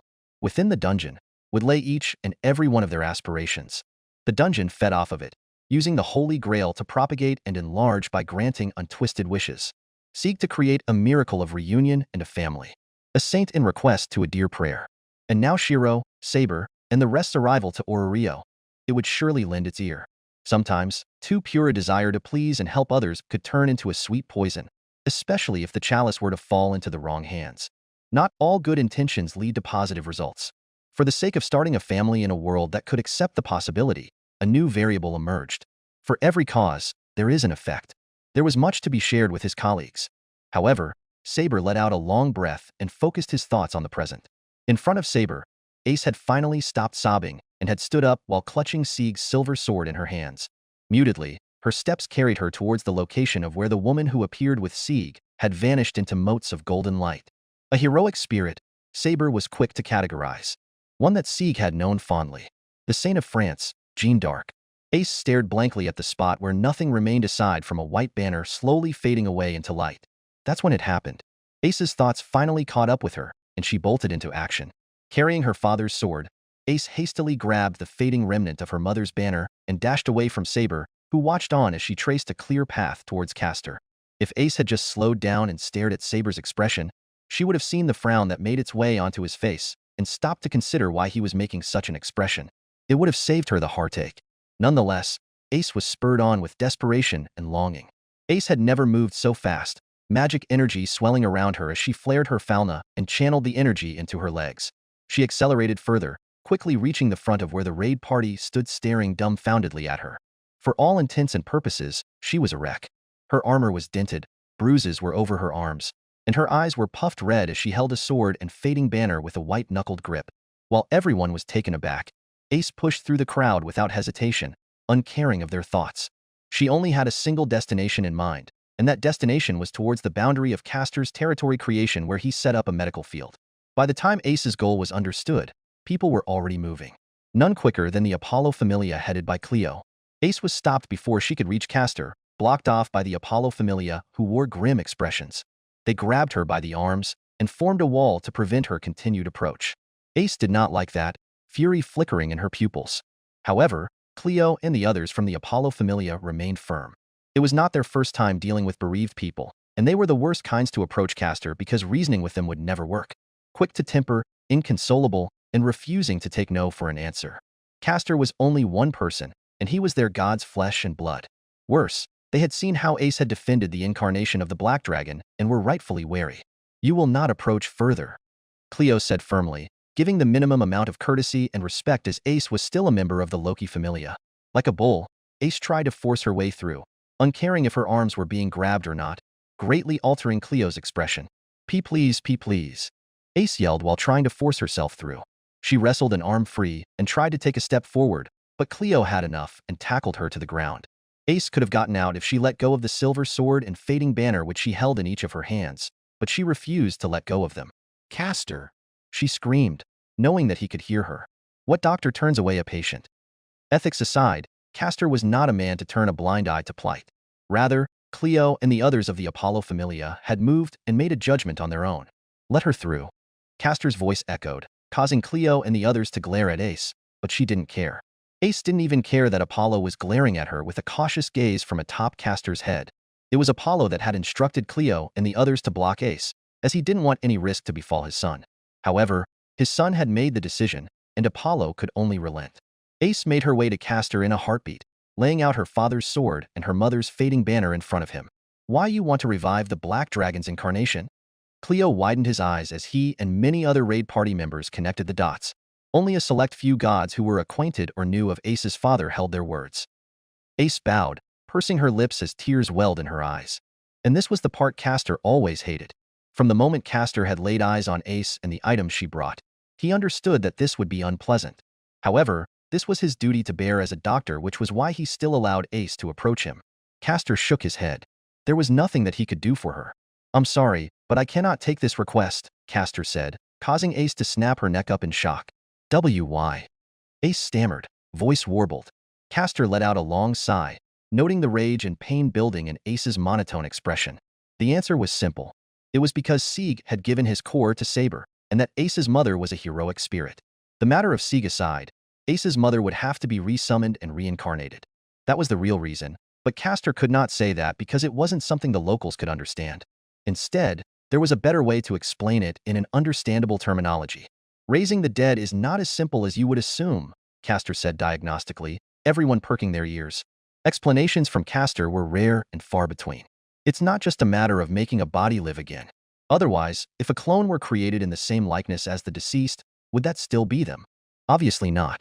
The reason I ask for remnants of the deceased is that more often than not, their souls are tied to their bodies or place of death. These are called remnant souls that if left alone could become wraiths or malignant entities. Castor continued, watching as Ace's expression grew blanker and blanker from rejection. For true resurrection, what you need are body and soul. Here, Castor took a breath and made sure to stare flatly at Ace to prevent her from obtaining any false hope. It's that hope that eats away and erodes at you that's the most dangerous. I can recreate a body, but I can't bring back a soul that's not there, Castor said. And not there? Ace blurted, growing desperate. They were here, we just spoke. Again, Castor shook his head. Ace was making this harder than it had to be. Castor had no choice but to be even more direct. Your father's soul remains dormant in the heart he gave to Saber, and your mother's soul has been devoured by the evil dragon and scattered into pieces. Heroic spirits were drawn from their original template in the Throne of Heroes, so it was never guaranteed that each iteration of their summoning would have the same experiences. Moreover, resummoning the heroic spirit of the woman who was Ace's mother may be a crueler act if the woman had no memories of her own daughter. It was easier to say that the pieces of the soul that was Ace's mother had already died, and that was the most effort Castor deigned was necessary. That's why I can't help you. Castor knit his brows and kept his tone natural. I will not ask Saber to rip his heart out, nor can I do anything for your mother without her soul. Therefore, I am deeply sorry. Ace's pupils dilated at the news, strength leaving her body as she collapsed onto her knees. For the longest time, no one spoke as the light died from Ace's eyes. It was only when the sound of approaching footsteps echoed throughout that many people began giving Ace and the individual who approached her a wider berth. Saber had silently drawn near, many staying clear of him as he still possessed the fragment that had seemingly been corrupting Sieg. Child dash, don't, Ace said with venom and anguish, knowing who was talking to her. She was crying. Why, you murdered my father when you could have just cut off the arm holding that cursed thing. Saber's lips thinned into a line. How was he supposed to say that the corruption stemmed from Sieg's dragon form and not the Grail fragment? The best he could do was try. That was not the intention. Saber gathered his resolve. What you have to understand is dash. You could have done something. Ace slowly turned her head to stare at Saber, her expression hallowed. You're strong. So strong that you could have just incapacitated him. Anything. But you dash. Saber could see the despair reflected in Ace's eyes. Her world had shattered, and she didn't even know how to go about picking up the pieces. Admittedly, it had been a mistake to approach Ace so early as she was drowning in grief and bereavement. However, the part of Sieg's experiences that Saber had seen and understood influenced him more than he'd expected. The heart Sieg had returned was also a part of Saber. The feelings of a father.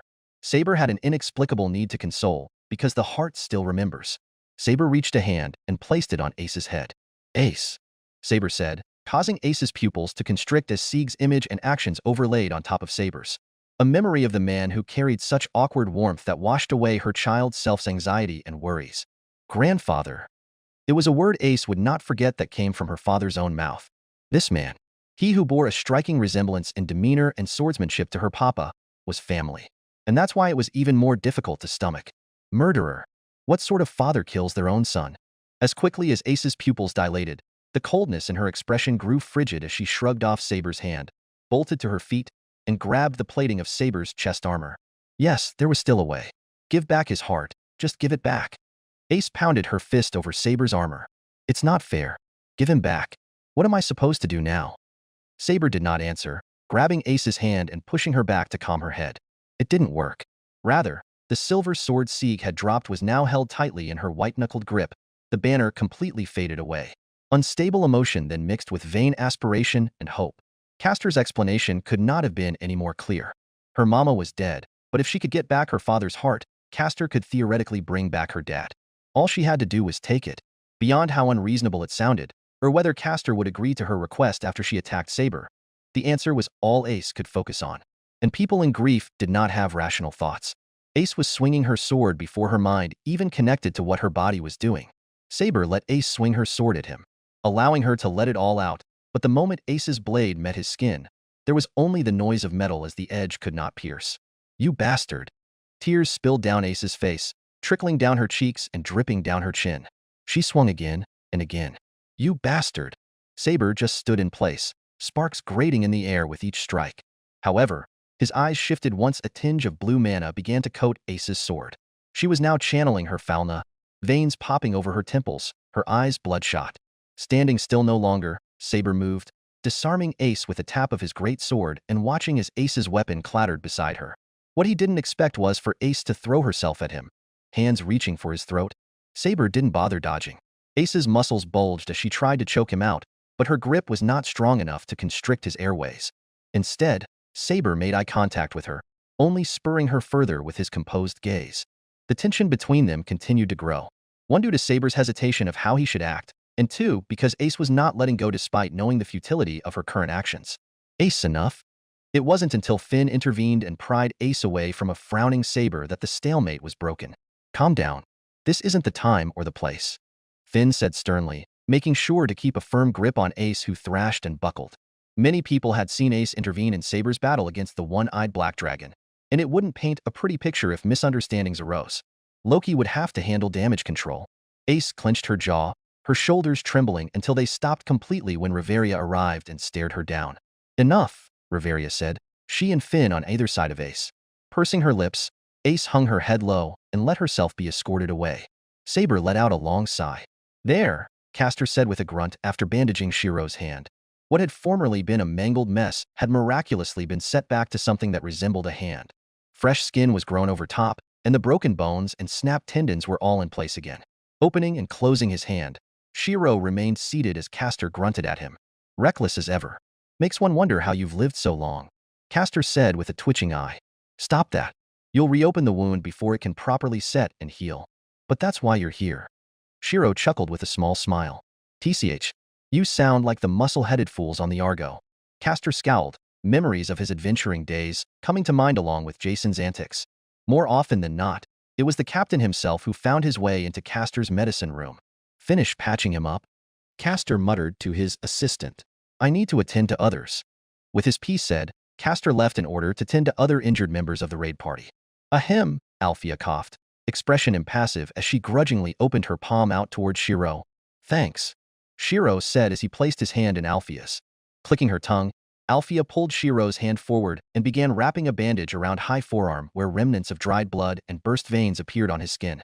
Shirou could have opted Castor to heal those as well, but Shirou was the one who insisted that Castor could spend the time healing others over just him. The wounds would heal on their own, and Shirou was not inexperienced with pain. He nodded at Althea as she dutifully did as Castor asked of her, and the show of gratitude had her filled with mixed feelings. Aichin, Althea grunted with thin-lidded eyes. You're done, so get out. Shirou held back a small smile. In some ways, the similarity in character between Althea and Castor were readily apparent. That or the two were rubbing off on each other. Thank you. Don't make me repeat myself. Althea waved Shirou off before moving to follow after Castor. Getting up onto his feet, Shirou vacated the medical tent to give way for the next patient behind him. He'd had first priority given the state he was in, and the fact that Hephaestus's gaze lingered on any who opposed the decision. Castor didn't care either way, as his priority had always been his medical research and patient treatment. Hephaestus had tried to follow Shirou in, but Castor refused, taking patient confidentiality seriously as a professional doctor. Left to wander on his own, Shirou had much time to dwell over his thoughts and the next step going forward. It would seem that Berserker had missed the whole raid, but there were plenty of other opportunities for Berserker to leave an impression. What mattered now was handling the fall out of the battle and the subsequent celebrations of victory. They had done it. What had deemed to be impossible had been accomplished. The third of the grand quests had been accomplished. The fame and influence this would give Shirou and the others was no light matter. No one would have anything to say about adventurer level or their qualification to explore the dungeon. It was finally time to begin the real goal of his arrival to this world. Deep within the dungeon was Shirou's promised miracle, and that was all the motivation he needed. Shirou. A voice jarred Shirou from his thoughts, his eyes twitching as the image he had of a certain goddess continued to be whittled away by said goddess's antics in this world. A cloud of dust and debris was forming as a buxom twin-tailed goddess came running with wide and misty eyes as if she'd been wronged. Hestia? Shirou said as he reached out and caught her before she could trip from running too fast. Is there something I can help you with? It's Belle. Hestia wailed, lips pursing as she fiddled with her thumbs. He's been acting weird for a while now, and I just watched him sneak off again. I don't know what to do. I've asked what was wrong, but he keeps evading the question. I think he's going on a rendezvous with some bimbo again. As if that was the greatest concern. Didn't you just have to catch Belle when Saber hurled him away from the battlefield? Ugh, Shirou let out an exasperated noise, but held his composure together. Should I just lock him in a basement? Hestia murmured with dark eyes. A chill traveled down Shirou's back as he hastily intervened before Hestia could spiral. He had to remember that this wasn't the Hestia he had in his mind and in his history, but an immature Hestia of a new world. He may just have something on his mind. Shirou redirected, using truths to calm Hestia down. I thought I saw him trying to console Ace, but the Loki Familia members told him it wasn't the time before rejecting him. So, he wasn't with that girl? Hestia's expression sparkled. Oh, where did he go from there? She asked. Shirou thought about it harder before coming to a definite conclusion. In the direction of the Zeus Familia? Hestia sighed in relief, her thoughts moving a mile a minute. Muo, Belle, I know I let him join to get some experience, but it wasn't an excuse to be reckless and stupid. Hestia complained before she took off running. The goddess of the hearth and family came and went with the wind, leaving Shirou at an utter loss. Still, there were more important things. Shirou had noted Saber signaling to him, and the others that he had some news to share with them in a private setting, likely about the Grail Sieg had in his possession. It was certainly an important topic, but one that Shirou would have to postpone until a better opportunity arrived. His ears perked up, his nose twitching as he began to walk to a more open area. Now then, how long do you plan to just follow me? Shirou called out, causing the individual who had been tailing him in secret to flinch. Regardless, the figure didn't care if he was found out or not. It was a familiar face with a deep shade of red hair above it. One that Shirou had first seen upon visiting the Hephaestus Familia, Welf Kratzo. Welf was the blacksmith Shirou had been competing against before Hephaestus had put the matter to an abrupt end. Shirou hadn't had much interaction with Welf from there, but Welf clearly had a bone to pick. I didn't plan on it, but this makes it easier, Welf said with a stern glower. His fists were clenched, and he'd even put aside his pride.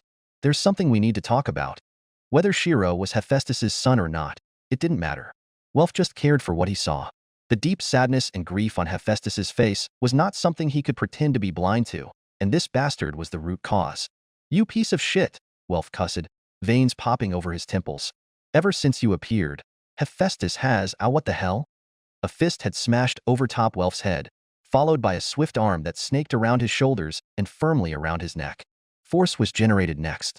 Welf, you dimwit, Tsubaki hissed, placing Welf in a headlock. Don't butt into personal things. Damn it, Tsubaki, you have to see it too. Welf grimaced, trying to break free. Do you think I'm blind?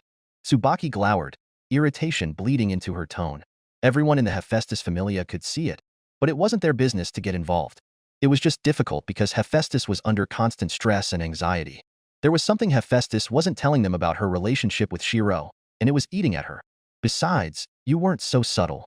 Tsubaki whispered sharply, twisting Welf's head to stare behind them. You weren't the only one who followed. I'm only here because they followed you, and I know about your short temper. Welf's expression hardened when took sight of who Tsubaki was referring to. They were the other members of the Kratzo family. Welf grew visibly irate at their appearance. Fancy that, they arrived to cajole Shirou when Hephaestus was not around. Bunch of sleazebags they all were. Of course, the irony was not lost on Welf that he also sought Shirou out when Hephaestus was not around, but this and that were different.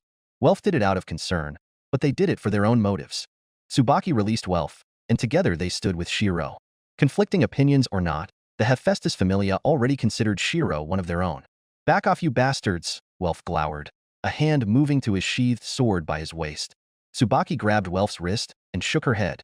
Animosity here would only increase tensions with Ares, the Kratzos, and Welf.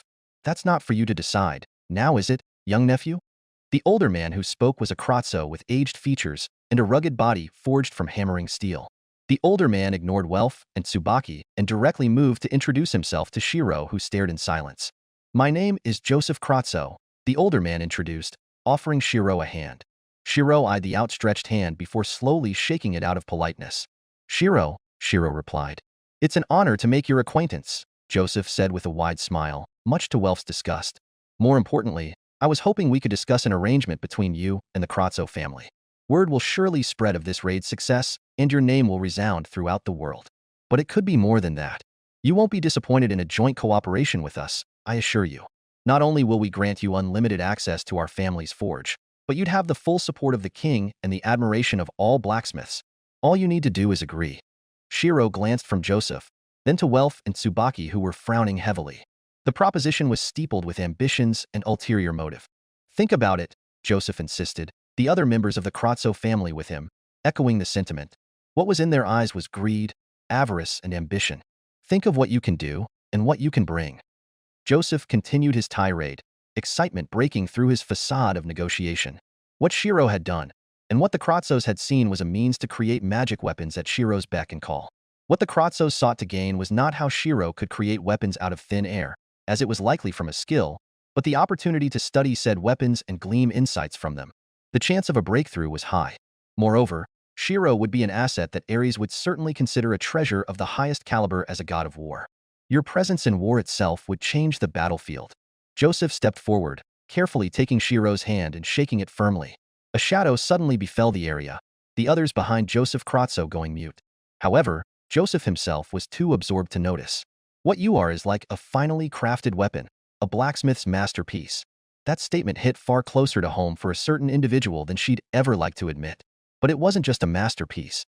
It was Huma, an ultimate weapon and tool of war dash. Say that again, I dare you. Joseph froze at the sheer venom in the tone. Stiffly, he turned around and stared face to face with the god. Hephaestus's glare had never looked so smoldering. Born an Amazon queen, Penthesilea had differentiated herself from her fellow sisters from a young age. Raised to be the best, and knowing that she was the best had instilled an unshakable feeling of pride as a warrior deep into her bones. It was never others helping her, it was her helping others in the tribe. Feeling her hair mat over her forehead from cold sweats, Penthesilea felt her heart doing funny things as Ryder gradually set her back on the ground in front of her retinue of Amazons. His movements were all too natural, and the way she seemed used to them, more so. She'd acknowledged Ryder as a warrior, and did not feel anything wrong in her actions. But the funny way her fellow sisters were staring at her, and then at Ryder left little room for the imagination, yet Penthesilea was oblivious. And no, it wasn't because she was slow or stupid, but because her mind was preoccupied with a more pressing matter. I didn't need your help. Penthesilea tried to clarify. She continued to remain stubborn, even as the cold sweat she'd felt from the heat of the dragon's breath caused her hairs to rise. If Ryder hadn't helped, she truly would have died along with the group of fellow Amazons who had ventured too deeply into enemy territory. I know because you're a strong warrior. The strongest woman of all of Amazonia, Ryder said as if it were a fact. Penthesilea opened and closed her mouth. At first, she thought the bastard was patronizing her, but there was no doubt or hesitation on Ryder's expression. He truly meant it. The tips of her cheeks colored as Penthesilea subconsciously tried to brush a hand over the bridge of her nose, only to remember that she was wearing a helmet and couldn't. Good that you understand, Penthesilea huffed and glanced away, choosing to focus on rewrapping the chains of her spiked iron balls around her thighs. I would have just dug underground at the last moment if I had to. Ryder chuckled, earning a flat stare, but it only made him laugh harder. You would do something like that, wouldn't you? Because the Penthesilea Ryder knew really would do that. As long as you know it. Penthesilea crossed her arms, and then held her hand out to Ryder while unable to meet his gaze. Thanks. She repeated again. Ryder looked to Penthesilea's hand, then to her face before simply nodding and clasping her hand in his with a firm shake. Warriors do not leave allies behind, right? Ryder said.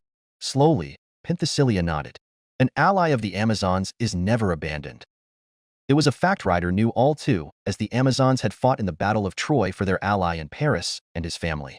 Then I'll be off, Ryder said, narrowing his eyes to a small commotion occurring in the distant raid party. With the raid successful, Penthesilea and the Amazons had no reason to stick around with the group. The tribe of warrior women were likely itching to spread the story of their conquest in Amazonia instead. However, not everyone was of the same mind. I still haven't won our duel, Penthesilea spoke up. Then challenge me whenever you wish, Ryder said while getting back into his chariot. I'll be waiting in the dungeon city of Orio. Ryder whipped his reins, his horses neighing as the divine steeds took to the skies. Penthesilea shielded her face from the wind, the coattails of her armor flapping violently behind her. The dungeon city, huh? Penthesilea began brooding in earnest.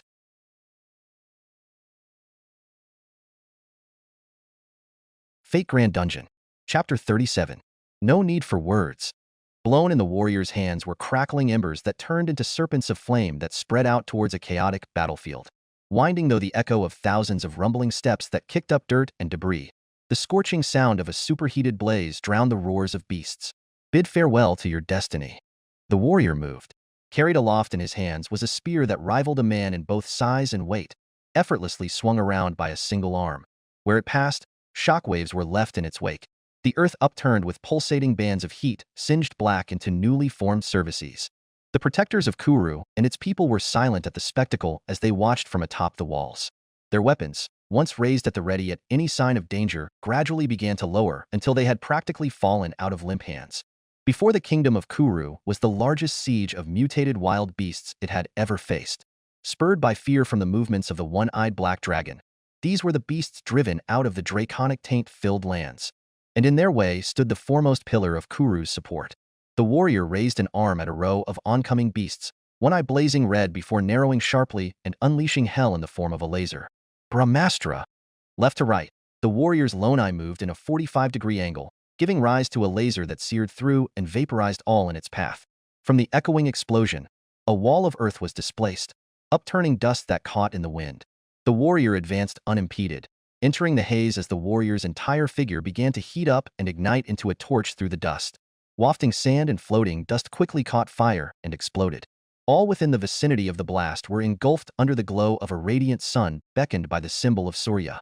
Mouths opened, then closed as the shockwave traveled to Kuru and even to the sky itself, parting the clouds. "Hail Lord Surya!" The shouts of awe and admiration came next as a single warrior, a single hero proved the capability of a single man. Glory to the sun! Many who would have gone to aid the warrior in their growing morale were stopped by Indra and Kunthi, who were quick to interpret that any interference would only get in the way. The shouts continued regardless as fervor grew into a chorus of applause and relief. Unfortunately, Surya did not share in the adulation. That spark of pride and praise for his son within him was muted by Kunthi's pursed lips and Indra's brooding expression as the three watched on from the highest point of Kuru's walls. The world shook from another heated blast, flecks of dirt and debris falling from the ceiling as Surya, Kunthi, and Indra steadied themselves on their feet. An orange horizon lit up the distant sky. It is a power and capability one could not expect another warrior to overcome without petty tricks and dishonor. Surya said, the other two, Kunthi and Indra, beside him flinching. One due to trying to enforce the notion of family not killing family, and the other because his shrewdness would take away the invulnerability that could have enabled Kunthi's wish. How laughable. A divine spear for a set of armor and earrings, one focusing on pure attack, the other on defense. Yet in the battle between half-brothers, the eldest did not need a singular, overwhelming attack to win. His capability was enough that adding a more potent attack was redundant, charity at best. More so when a worried mother's words restricted even that divine spear's use. Fools were those who could not understand that the trade between defense and offense was not equal, especially when such a trade asked for the warrior to give up the singular proof of his divine heritage. The earrings Surya wore clinked from a shockwave of wind, the symbol of the sun woven into his robes, never looking so fiery with muted anger. "Oh Father, forgive me." The image still haunted Surya's mind as the earring and armor of the sun were cast aside for the sake of belief and an oath of charity. Even the feeling of desperation Surya had felt in the visions when he came and tried to warn his son of the enemy's deceit. The words spoken then, and the actions taken were engraved in Surya's mind. It is a proud thing for a supreme god to come to my door. How proud Surya was, how suffocated Surya felt, and how Surya had clenched his fists so tightly in that vision. Surya stared into the image of the sun dawning on the battlefield before him, and spoke thusly to those who would one day wrong him. He is a true warrior, lacking selfishness and greed, having risen from the dirt into greatness. An eclipsed star, to a shining beacon. That is my Karna. Surya stared at Indra, and then at Kunthi with mixed feelings. And a plague of drought and death be to those who seek to harm him with treachery and schemes. Surya no longer looked at his two friends. Now is no longer the time. Heed my warning well.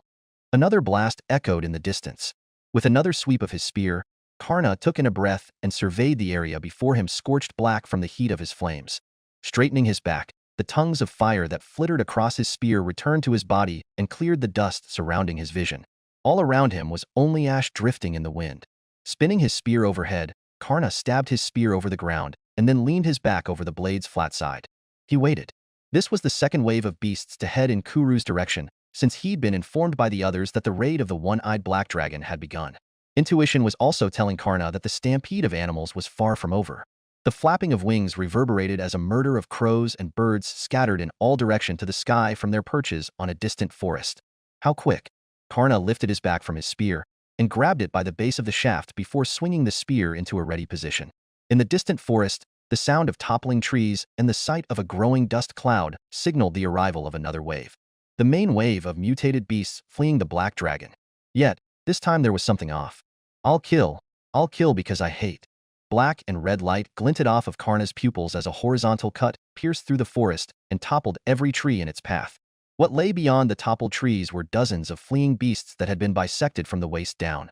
Fortunate were the beasts outside or just beneath the cut's path, but that was hardly relevant at the moment. The voice was familiar to Karna, who perked up at its sound and the madness it contained within. Berserker? Karna murmured to himself as he squinted his eyes and noticed two figures rapidly approaching. One was in heavy armor reminiscent to Saber's, and the other flitting through the sky on glowing wings of energy and a halo around her head. If Karna was uncertain before, now he was sure as he caught sight of one of Assassin's remote bodies trying to reason with Berserker to no avail. Berserker was caught up in her bloodlust and rage after a sudden onset of beasts had forced her off the path to the one-eyed black dragon. However, sensing the familiar taint that had muted the beasts, Berserker was led astray in her induced madness. Karna glanced behind at Kuru and then thought of the damage that could befall it if Berserker failed to control herself. Mere words would not be the way to reason with Berserker now. A forceful approach was required first, especially as Berserker's sudden arrival plunged the area with a heavy draconic pressure, making her seem no different than the mutated beasts. Karna could already tell that the people in Kuru had gone into high alert at the misunderstanding. After all, the demonic taint of her blade was no different from the draconic taint of the evil black dragon. Drawing a conclusion in his mind, Karna was quick to act. Calm your mind. Only Karna's words carried in the wind before a sudden strike had Berserker knocked several dozen feet back and tumbling over the ground. Assassin's remote unit made to explain itself, but Karna raised a hand to silence it as Berserker shook her head from the sudden grogginess. Stabbing her blade into the ground in front of her, Berserker used it as leverage to get back onto her feet, her livid features and pale complexion plain for Karna to see. Yet, Karna did not panic. A comrade's duty was to right the path of his allies when he or she saw it. More so, when he knew the direction Berserker had wanted to take since her summoning. This fight was not one either of the two wanted, much less Berserker, whose madness enhancement could at times make her get carried away. It was Karna's duty to remind Berserker of her own aspiration. Was the wish you spoke in confidence to me false? Karna said instead of readying his spear for battle. Rather, he put it away and raised his fists as if he were a boxer. A grunt escaped Berserker's mouth, nothing that was quite understandable, however, in her fury. A sudden punch to Berserker's stomach changed that as her pupils dilated and her feet stumbled back. She gagged from Karna's deliberate blow, a semblance of rationality coming back through the blurred haze of her mind. The next punch to the cheek sorted Berserker's thoughts as spittle flew and caused her to rub her cheek in a daze. Suddenly, Karna was right in front of her, giving Berserker a look of concern. "Is this the noblewoman you wish to present yourself as to Saber?" he asked, causing Berserker to suddenly freeze, petrified as her actions caught up with her. "NHNN?" Berserker groaned before her cheeks flushed red out of sheer fluster. What? Karna did not fault Berserker for her lapse. It was only natural. The blade she wielded was fueled by Berserker's hatred that partially disabled her mad enhancement by converging the madness to her sword. Bamong, a noble phantasm and a sword that changes properties in the hands of its wielder. A holy sword of the righteous, or a demonic sword of the cursed. Its presence in its blackened state was no different from the mana of the one-eyed black dragon. No doubt, it would not be prudent to be revealing it so openly in the future. "Lancer?" Berserker eventually muttered out. "Where is this?" No sooner, one of Assassin's remote units had had enough of the trouble. Finally, she listens. "Assassin?" Hildur gave the stink eye, but Berserker ignored her in favor of staring at Karna. "I will explain later," Karna said, shifting his gaze to stare back at the surroundings. In a maddened state or not, Berserker had done well to cull the number of beasts with her attacks. The few that made it past would pose no danger to Kuru, as those that lived were already headed in the opposite direction. Many of the mutated animals had reacted on instinct to the energy Berserker was off-putting, they mistaking her as another black dragon and fleeing the scene. The battle was won from the moment Berserker arrived. Her presence alone should drive out any other tide of beasts running in Kuru's direction. In which case, Karna's duty was fulfilled. For now, we raise the banner for victory. Channeling divinity into his spear, Karna hurled it into the sky before detonating the energy within to display the symbol of the sun for all those in Kuru watching. Shouts soon echoed throughout Kuru as Lancer made his way back to the walled city with a frowning Berserker in tow. The mad servant was unaware of her own effect in aiding Karna.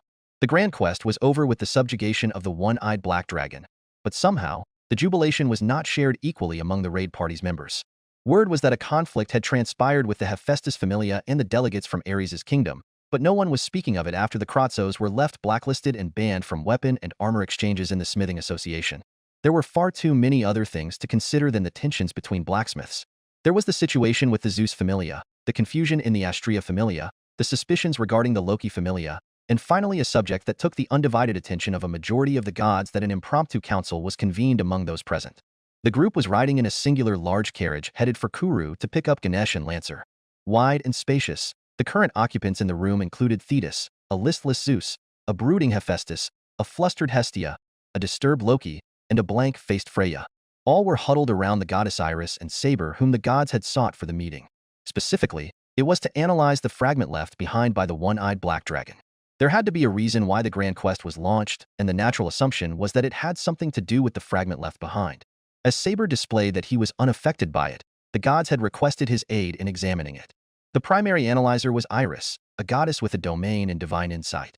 Her perception towards secrecies and things obscured by mystery fell in the domain of her mist. The group of gods and Saber, gathered in the carriage, waited in silence as Iris continued her analysis. Iris did not directly touch the fragment of the Grail, but was casting her authority over it in a bid to understand its inner workings. As the light died down over Iris's palms, the look of astonishment on her face was hard to miss by anyone. Saber could hazard a guess as to why, because he already knew the answer that would come out of Iris's mouth. It is a fragment of an object that grants wishes. Actual wishes. Muted gasps echoed through the impromptu meeting. A glint flickered in Freya's eyes as she glanced at Saber and then fell into thought. It is but a fragment leaves clues to the whole.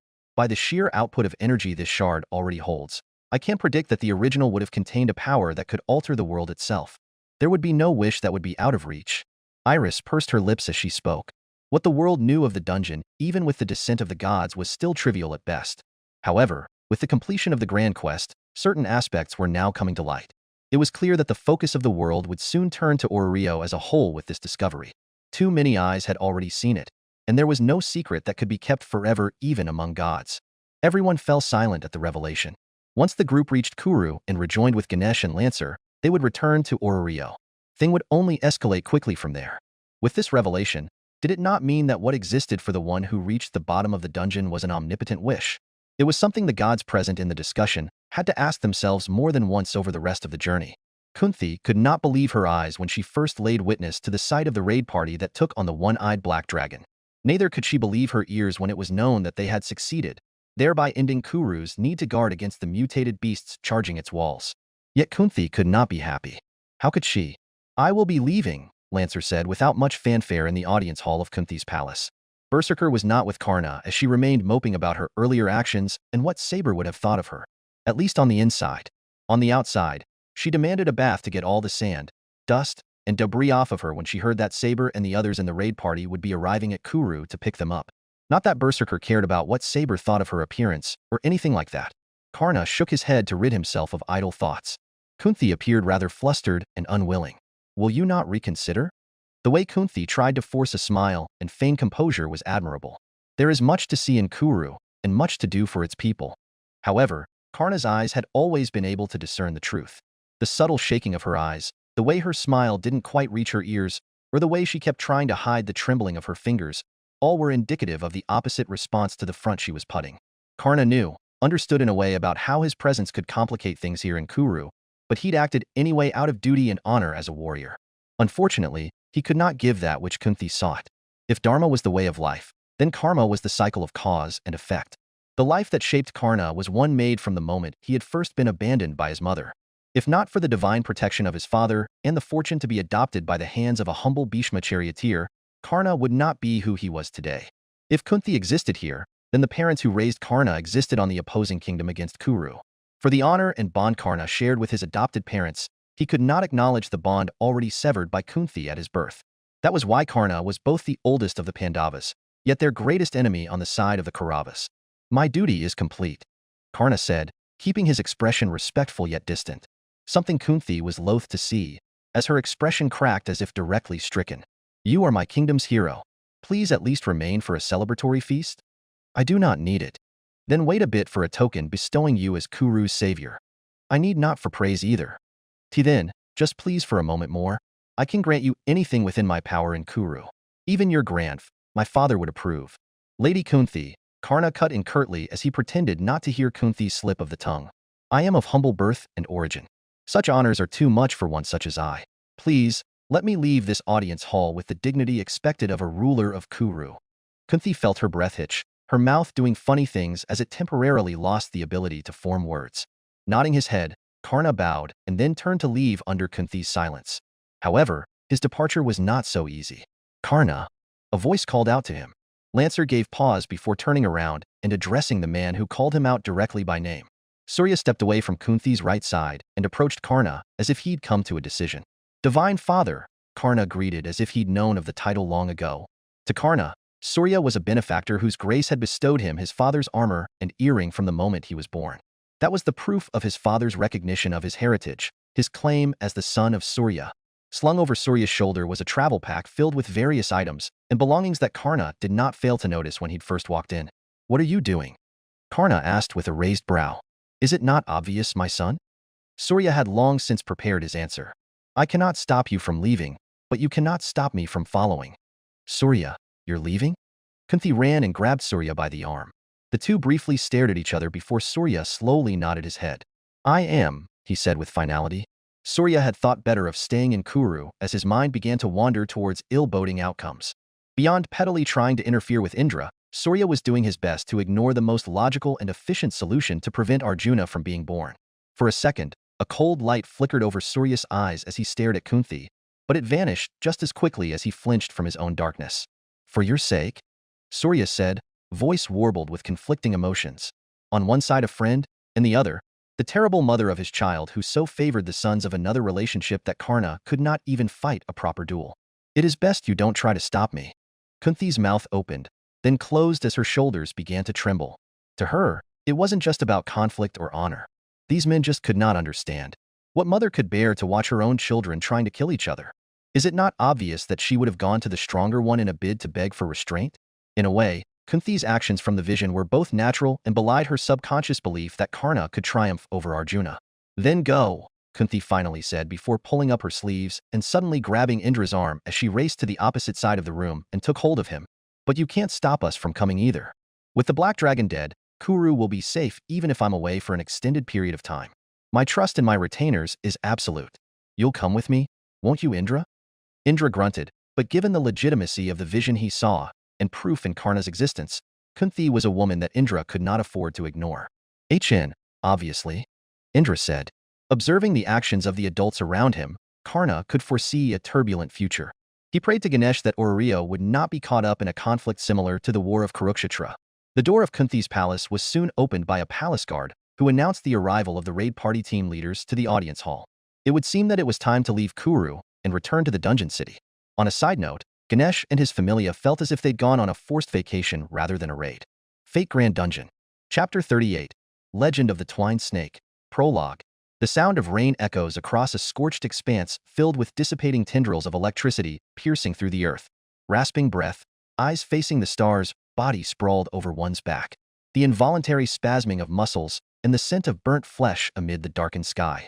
A laugh escapes parched lips, skin peeling from flesh and bone, and the sound of his name reverberating from the coming dawn. The light of the sun touches his skin, filled with fury, grief, and regret. Too little too late. Ah, the curse of the gods. Mankind's folly and the boundary between the divine secret. Pathetic. Footsteps sound from just out of sight. Muted thanks and whispered faults as a garland of flowers are laid atop his chest. Through blackening vision, the sight of tears upon a face that once again teemed with life, proof of transcendence, and the jealousy of the god of death. What was it all for? Castor opened his eyes and stared blankly at the ceiling before him in the upper floor of the abandoned church where he and his comrades took refuge under Hestia's hearth. As a servant, he had no need for sleep, but the golden mini-sheep atop his head had insisted. What kind of doctor did not know good health?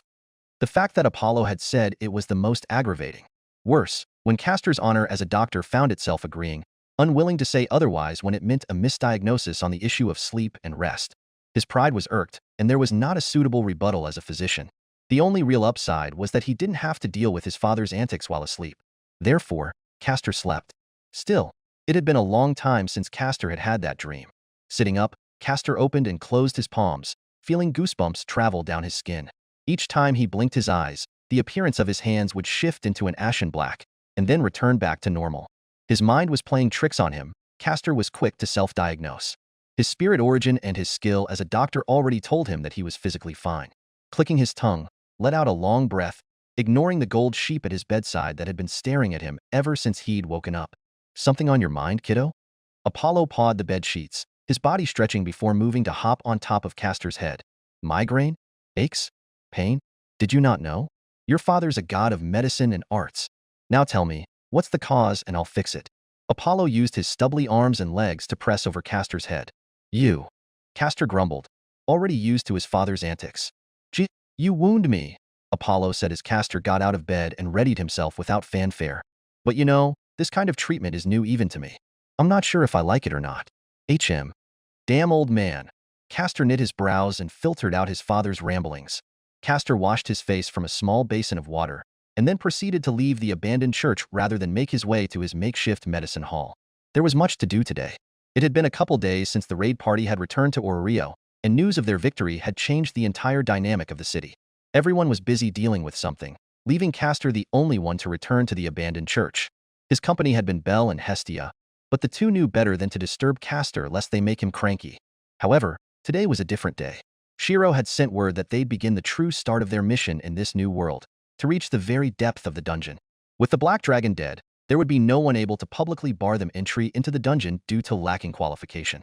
Saber had shared information in regards to what potentially lay at the bottom of the dungeon.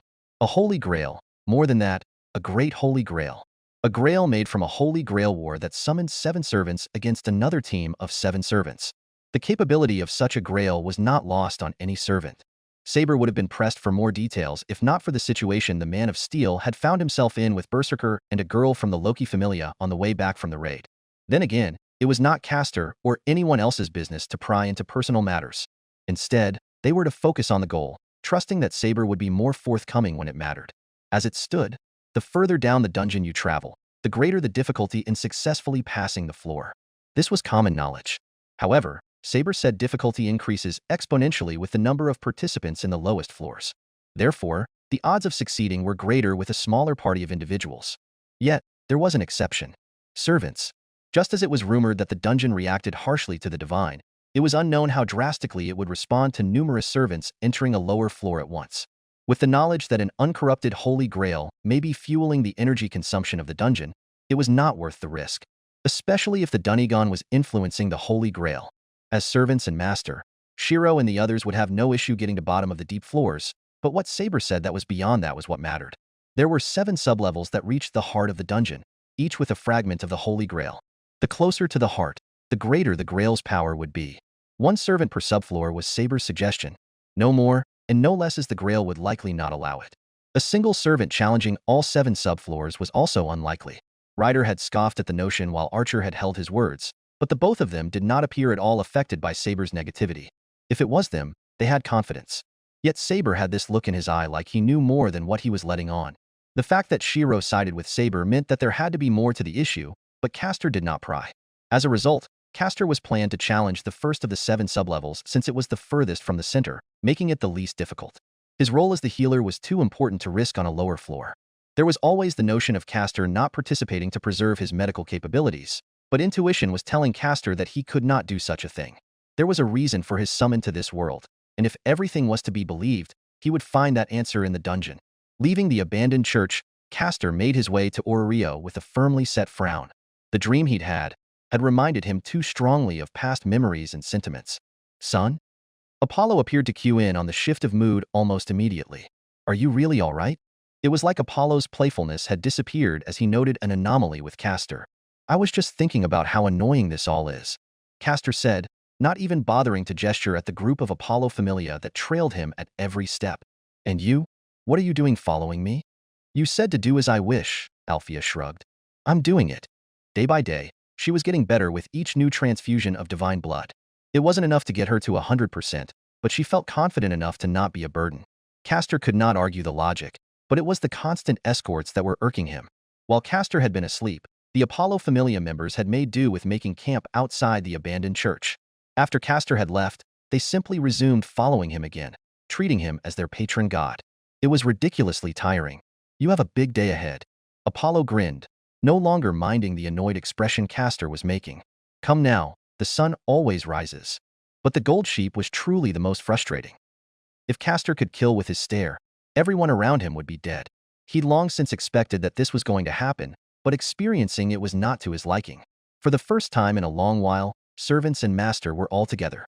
Saber, archer, lancer, caster, rider, berserker, and assassin were all walking in a row alongside Shirou. And behind them were their parents following in the distance. They could have been subtle about it, but there were too many of them to be even close to subtle. "It's been a long time," Zeus said to Indra and Surya, while Kunti kept her head awkwardly lowered at the center. The two Indian gods acknowledged Zeus, but Surya and Kunti maintained their focus on Lancer, leaving Indra to answer. "Zeus, I would say it's a pleasure, but if what I'm feeling is right and they're all demigods ahead, then I suppose everyone here is in the same boat except for me," Indra muttered, gesturing to the gods tailing Shirou and the others. "Couldn't keep it in your pants, could you? As if you're any better. You're just dying to take it out, aren't you?" Surya scoffed, Kunti growing uncomfortable as Indra clenched his jaw. Indra couldn't even deny it. Zeus could sense the tension between the three and gave them their space.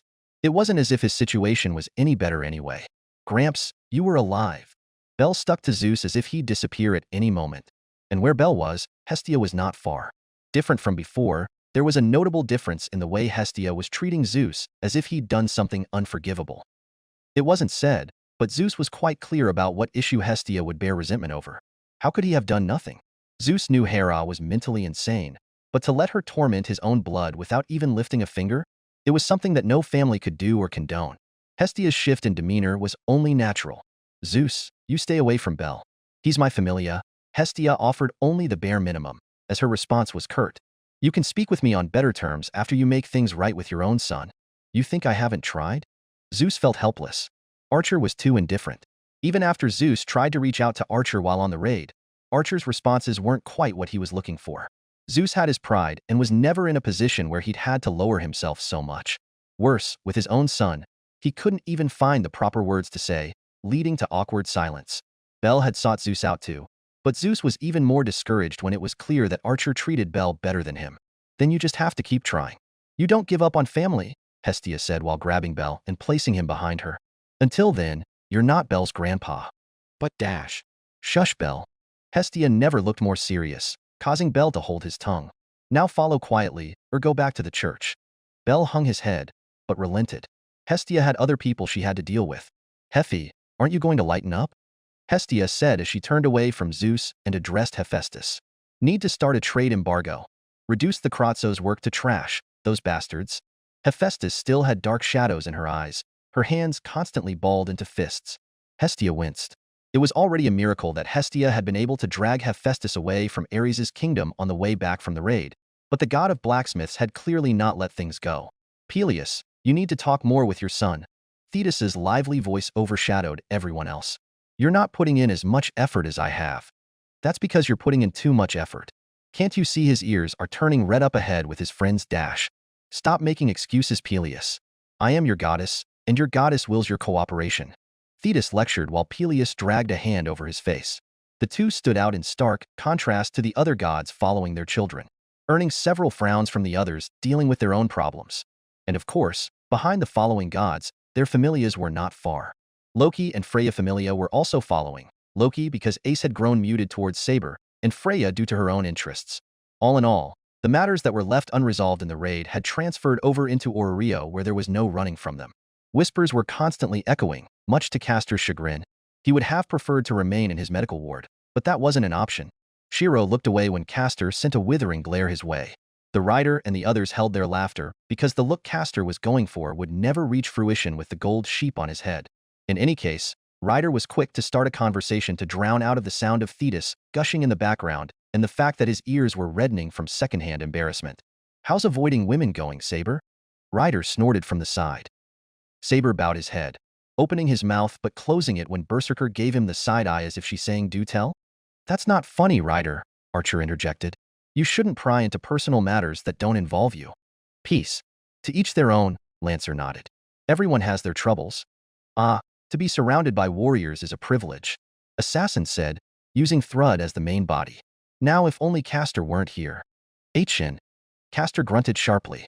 "We all remember what we're here for, right?" Shirou spoke up, drawing everyone's attention back to him. "I know we have a lot of other things on our minds, myself included, But let's put them aside for now. Saber and I have our circumstances, Archer his, and even Karna. But Ryder, really? Ryder scratched the back of his head before rubbing the bottom of his nose with a finger. Thetis telling Peleus to try harder in the background was hard to ignore. At least everyone else's parents aren't so enthusiastic, Ryder said, relenting. Let's just get this over with. If Saber is right, it's not like all of us will need to go in together in the future. The crowd is a bit much. Shirou nodded. Fame had spread quickly. Wherever Shirou and the others went, there would always be a pair of eyes turning in their direction. Especially in this instance when it became clear to everyone where Shirou and the others were heading. The dungeon. / generally administered by the Adventurers Guild, entrance to the dungeon wasn't so simple. But these were extenuating circumstances. Ina Tool had seen better days. Exhaustion had crept up on her features, making her appear haggard and at odds with her usual self ever since the dungeon break incident. The cleanup was still in process, and there wasn't any word about what state Rivera was in. Anxiety was creeping into the hearts of many, but the guild had to toughen up. Lives were at risk, and there were those who insisted that they had to enter the dungeon to rescue those trapped inside in the safe zone. Ina's present job was to turn those people away. It wasn't as if it was difficult. All Ina had to do was point at the wreckage of Babel Tower that collapsed over the dungeon's entrance to make her point. There wasn't any way in right now anyway. The part Ina disliked was the mental aspect as she watched hopeful face crumple with despair. The ever-elusive caster who could revive the dead was constantly in people's words, but the demand was too high. Not all could have a meeting with the renowned doctor. Today's job was supposed to be no different, and yet, Ina grew bug-eyed at the emergence of such a large crowd. Wait, what? Ina quickly got up to block the front, staring Shirou and the others down while frantically waving her hands in warning. You can't enter right now. It's too dangerous. Ryder laughed at the spectacle, but Shirou nudged him on the side. We would like to enter. If qualification means anything, we were part of the raid party that slew the one-eyed black dragon. Shirou said. It was them? Ina's pupils dilated, recalling the recent news buzzing through Ororio of the Black Dragon's successful subjugation. These people were all heroes. Ina pursed her lips, but in the process stared at her guild receptionist card. She still had a duty to fulfill before fame. Even if you wanted to enter, it's not as if it's in the state to grant anyone passage. Ina tried to reason. There's too much debris from the collapsed tower and dash. Ina trailed off, nearly stumbling back and falling on her butt. Archer had lifted the entire crumbling structure, blocking the way into the dungeon with his bare hands before placing it a few feet to the side. Can we enter now? Shirou asked to clarify. Rules were rules, but this time, Ina understood that the entire matter was over her capabilities to handle. I have to call the manager. Ina ran away. Ryder was relieved when his mother was stopped from entering the dungeon with the other gods at the entrance. Instead, it was only their familia who were able to enter and follow. The sole exception to the no god in the dungeon rule was Apollo, but that may have had more to do with his current state as a gold sheep than anything else. Castor was understandably vexed. As an agreement for entry, the Adventurers Guild had tasked the group with checking the situation in the safe zone Rivera. Due to the large size of the group, it was rather simple to form a team to follow up on Rivera's situation while the other team followed Shirou and his group down further into the dungeon. Ryder and Archer took point by themselves, acting as a vanguard unit. Expectedly, the greatest of the Greeks combined made swift work of anything in their way. Besides, this wasn't the first time Archer had his way down to the deep floors. What differed from before was the audience following behind who could not fathom the level of skill and ability Ryder and Archer alone were displaying. With Ryder and Archer as the vanguard, many dungeon explorers managed to reach the deep floors for the first time in their lives. And then from there, a deeper point than anyone had ever gone. Alphea followed after Castor's back with a sense of disbelief. This was the same for members of the Zeus familia who Zeus had sent to protect Archer. It only took 2 demigods to rival the explorative power of the prior generation's strongest familias. It was ridiculously daunting, but at the same time, the members of the Zeus familia could only marvel at the progeny of their patron god. The very same power and divinity flowed into them from their fauna, yet the conduits could not be compared. Where is this place? In the end, the entire group reached a point in the dungeon where the scenery began to blur into a pale white. Walls were vanishing, environments were fading, and what was left was a sense of growing wonderment and intrigue. Those from the top executive positions in their familia were privy to information pertaining to the fragment dropped by the one-eyed black dragon. A wish. A heart's desire. What was ultimately at the bottom of the dungeon was a promise of actualization. In the fading scenery, all that was left at the entrance of the lowest 7 floors was a glowing gate, shimmering in golden motes of light. Castor, Shirou said, nodding with determination. Castor was well aware of what was discussed prior, but seeing it firsthand was different.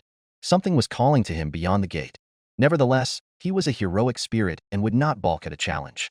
How bothersome! Castor began walking towards the golden gate under the eyes of everyone. The adventurers had expected Rider and Archer to take the lead again, but Castor was not in their expectation. You aren't going with him? Apollo called out, a bead of sweat forming on his brow. The question was directed towards Shirou and the others more than the rest of the crowd that had followed behind. Shirou, or anyone in his group, was more assuring to Apollo as they were demigods. It doesn't seem like we can even if we wanted to, Archer said as he tried to push through the glowing doorway but was repelled back from a shock of magic energy. I thought it was one at a time, but there seems to be a restriction too. Ryder hummed and tapped his own hand to the gate, humming as he was repelled. The only one who seemed unsurprised was Saber. Doesn't seem to be the case for us? Cleo of the Apollo Familia said while mimicking Archer's actions, but with his arm passing through the gate. Let's give it a try, Shirou said, stepping forward and mimicking Ryder and Archer. He was rebuffed. Berserkers, Assassin, Lancer, and Saber were next to try, but all had the same result. They stared at Castor, who soon gave his attempt. Castor's hand passed through, the gate rippling as if waiting for him to fully step forward. Stop. Apollo hardened his voice. It's too dangerous. We've never been this deep into the dungeon, and there's no telling what's beyond this point. Trust me, my intuition is warning me of the danger. Let the others go. They can clearly pass. Them? Althea spoke up for the first time, uncaring for the glares directed her way for the actions she took in the past. We'd still be in the deep floors even with our strongest adventurers. Face it, the only reason we're in this deep is because of the demigods. Apollo could not reply back. There was too much truth in the words. Then provide support. Apollo hopped on top of Castor's head and turned to the group of adventurers that had followed them to this depth. Who's willing to come and defend my son? The Zeus, Loki, and Freya Familia members maintained their gaze on Apollo, but many others flinched and turned away. Why, you ungrateful bastards, dash. Apollo clenched his jaw. Apologies, but we were tasked with other matters from our patron gods, a member of the Zeus Familia said. It's fine, Castor interjected. Having grown fed up with the arguing and finger-pointing, those who wish to come, come.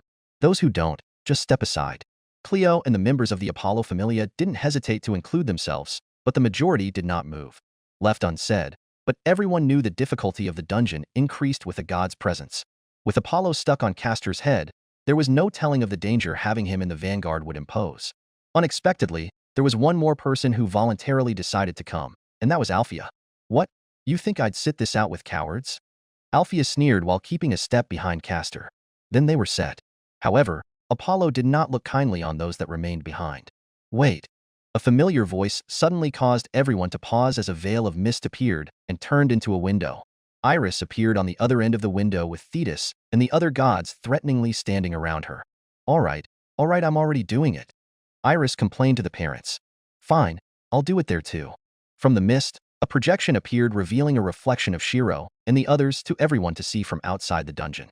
Furthermore, a whiff of Iris's authority fell onto Castor and let everyone see what he and the others were experiencing on the other side. Now we should be able to watch over you guys and offer our input, Iris said, partially prideful. See? Aren't my authorities better than that overrated Hermes? Yes, now get out of the way. Thetis pushed Iris out of the view of the window before she peered through. Achilles, look, it's mommy. Cheech, Ryder's lip twitched as he hunched his shoulders. In contrast, Castor had enough of the noise and quickly entered the Golden Gate as if he was escaping. The Apollo Familia and Althea came soon after. What lay beyond the Golden Gate was not a bleached scenery, but one that was vibrant and full of textures. It was as if they had magically returned above ground. Trees and shrubbery lay all around, the air rife with the scent of the distant ocean. Rolling hills and mountainsides could be seen beyond the horizon. Olive trees and marbled architecture could be seen from several islands. A more pleasant a scenery than I thought. But this place, where have I seen it before? Apollo muttered from atop Castor's head. Castor did not reply. Greece? Castor could never mistake it. This feeling and even this moment of time. He knew where he was. The Grail responds to one's deepest wishes. The dungeon exploits it. This damn dungeon. The word Saber had warned everyone of came to mind. This place, this scenery, how could Castor not remember? Robotically, Castor's gaze shifted towards a certain place, his body remembering the way. Look over there. Cleo said hurriedly, while pointing towards the face of a mountain. A grand temple where thousands of hooded pilgrims were steadfastly making their way up for salvation. Apollo froze when he laid eyes on the structure, his body going ramrod straight in sheer agitation. The visions that came to mind, the ill foreboding that constantly plagued him. Just like Castor, Apollo too knew of this place. The vision, the paradise and hell Apollo had seen within a fleeting dream. The seventh deepest layer of the dungeon. Temple of Asclepius. Fate Grand Dungeon. Chapter 39. Legend of the Twine Snake. Part 1. An obscure man blending in with a crowd of onlookers to Iris's missed authority clenched his jaw in frustration. A vein popped over his temples, and his eyes appeared erratic. But despite the agitation, the man's complexion was exceedingly pale. After all, the man was rational enough to understand the difference between him and them. Swallowing nervously, the man slinked back, intent to conceal his presence in the crowd. He was a member of an organization thought to have been wiped out completely from Orerio that had emerged after the Zeus and Hera Familia had been weakened. It was called Evolus, a gathering of those that affiliated themselves as evil gods. When the tight hold the Zeus and Hera Familias had over Orerio weakened, Evolus used the opportunity to cause strife and chaos in the city. Their efforts, however, had been foiled by the Loki and Freya Familias before finally being eradicated by a former member of the Astrea Familia. Only remnant like the man were left behind, but even they were now at a conundrum. For all the death and all the destruction Evolus could cause, it all meant nothing with Castor's continued existence. What was the point in death, if it could be reversed? Desperate, the remaining members of Evolus had devised multiple ways to assassinate the doctor, but the group surrounding him was just too much. Demigods, their strength and capabilities were outside the world's common sense. There was no restriction on divinity and authority as there were on their divine parent. It was almost unfair. Having followed the expedition into the dungeon headed by the demigods, Evolus's prerogative was to hope for an opening to kill Castor. But damn it all. They couldn't do anything but watch as Rider and Archer alone pushed past all the known floors and entered further down into the dungeon's depths. How could Castor be killed when surrounded by his fellow demigods? It was practically impossible. Of course, the sudden opportunity to separate Castor from the other demigods did present itself, but there was no preparation to bypass the Apollo Familia. Worse, Iris's intervention to show a screening of what Castor was facing in the seventh deepest floor eliminated all anonymity. There would have to be another way, or barring that, divine intervention. The members of Evolus, watching Castor's progress through Iris's missed authority, prayed to their gods that Castor would simply die in the dungeon's depths. In the land of Greece, where the scent of the ocean air drifting from the southern Mediterranean wafted up over the coast and into the country, a salty sea breeze drifted up the mountains of a place known as Epidaurus, a holy land for the sick and poor who had run out of all other means. They say a god of medicine exists within an obscure temple situated in a sanctuary site. A doctor that never turned away a patient and had even embarked on a voyage with Lord Jason in pursuit of the Golden Fleece. Castor felt the wind blow over him, his hair lifting up in the breeze. The sound of Cleo and the others from the Apollo Familia were largely filtered out to Castor as he focused on the site of the temple high in the mountaintops. How long had it been since he'd laid eyes on his own temple? The marble pillars were not the ruined stones in his final memories, but a towering monument of his accomplishments and fame. None of it was built on his initiative, but those of others while he continued his research. Each new patient had been a foray into the unknown, each new treatment a glimpse into the heart of medicine, and yet, what had been the reason for his pursuit of medical knowledge? At some point, the initial purpose had grown blurred. Advancement for the sake of advancement was not what Castor had initially desired. No, it was never about that. Then what was it? Castor's expression was mired with hints of melancholy and self-reflection upon finding himself back in this place. Saber had said that the grail within the dungeon was uncorrupted, but was in the hands of the dungeon where it was being influenced. However, the core of the matter still stood. The concept of a grail that grants wishes. Castor was no barbarian. Rather, his ability to discern and accept rational thought was higher than that of others. What was his wish? What had Castor subconsciously yearned for so much that brought him back her? In any case, Castor turned his attention back to those who trod alongside him. Alpheus stood at his side while the Apollo Familia members formed a tight circle around him. Cleo was flanked by Apollo Familia executives, Daphne Loros, and the Elf Lissos, while Apollo himself sat on top of Castor's head. This isn't like anything the dungeon has ever created, Cleo said while cautiously surveying the surroundings. It's like we're no longer underground. Where do you think that those people are trying to reach? Daphne asked. Daphne was a bob-haired woman with a cool and collected personality reminiscent of a tomboy. She was presently pointing to the massive crowds of people following an unknown stone path up the mountain of Epidaurus. Give me a moment, and I can make my way over to glean some information, Lissos said. Lissos was a blonde-haired elf wearing a half-mask over his face that covered everything below his mouth. Like Daphne, He was also an executive of the Apollo Familia whose capabilities could be trusted. What do you think, Lord Apollo? Lissos looked to the sheep above Castor's head for direction. However, Apollo did not respond. There was this vacancy in his gaze, as if the entire setting was unnerving him more than the sheep would let on. Left without an answer, Lissos stood awkwardly before the indecision was broken by Castor. Castor was never one to care if he bothered others in pursuit of his interests, and it was the same in this case. Lost in thought, Castor let his body guide him down the familiar path ingrained in his body. This had been his home, a place where he'd spent countless hours researching and striving towards completion. Where he walked was not the path of the group of pilgrims making their way up Epidaurus, but a path that Castor had walked in lifetime and time again. Cleo, Lissos, and Daphne could only follow after Castor despite not explaining a single thing to them. Althea didn't care, intent to shadow Castor. Right now, they were clueless about how to even pass through this dungeon's floor, and to them, Castor's guess was as good as any. And yet, perhaps it would be an action the Apollo Familia would later come to heavily regret. It didn't take long due to the group's overall fitness and Castor's guidance, but they were quickly outpacing the pilgrims walking up the mountain on the stone path. In following the footsteps of the past, certain encounters and actions were inevitable. Cleo, Daphne, and Lissos had no choice but to stop when Castor dug his heels into the ground and stared out into a clearing in the forest surrounding the base of the mountain. Following Castor's line of sight, what appeared in everyone's view was the tragic sight of a woman dragging herself forward on the ground with her forearms. Blood and bruises had formed on her elbows, but the woman persisted. Why didn't she walk? Well, one only needed to look at the state of her left leg to understand. She'd broken a bone on her left shin, fragments peeking out from beneath the skin that was turning blue and black. The likely cause was a fall. Many outcroppings and rock plateaus led to nasty falls, and the hefty gunny sack strapped to the woman's back would not have helped in a fall if she didn't land on it. The leg had been broken for so long that the punctured skin was revealing signs of festering. Light glinted over Castor's eyes upon staring at the woman, but no one else seemed to notice. Not even Apollo, who sat atop Castor's head. "Hey, are you all right?" Daphne called out to the woman when it became clear that Castor was lost in thought. The woman perked up at the sound of Daphne's voice, but instead of showing relief, there was only panic. Frowning, Daphne approached the woman, who huddled close to herself and raised her guard. However, the woman could only roll due to the gunny sack on her back. Given her current state, it appeared far too heavy for the woman to carry. "It's all right," Daphne said. "We're not here to hurt you. Here, let me help." Daphne reached out to the woman's gunny sack as an act of goodwill, but the response was anything but tame.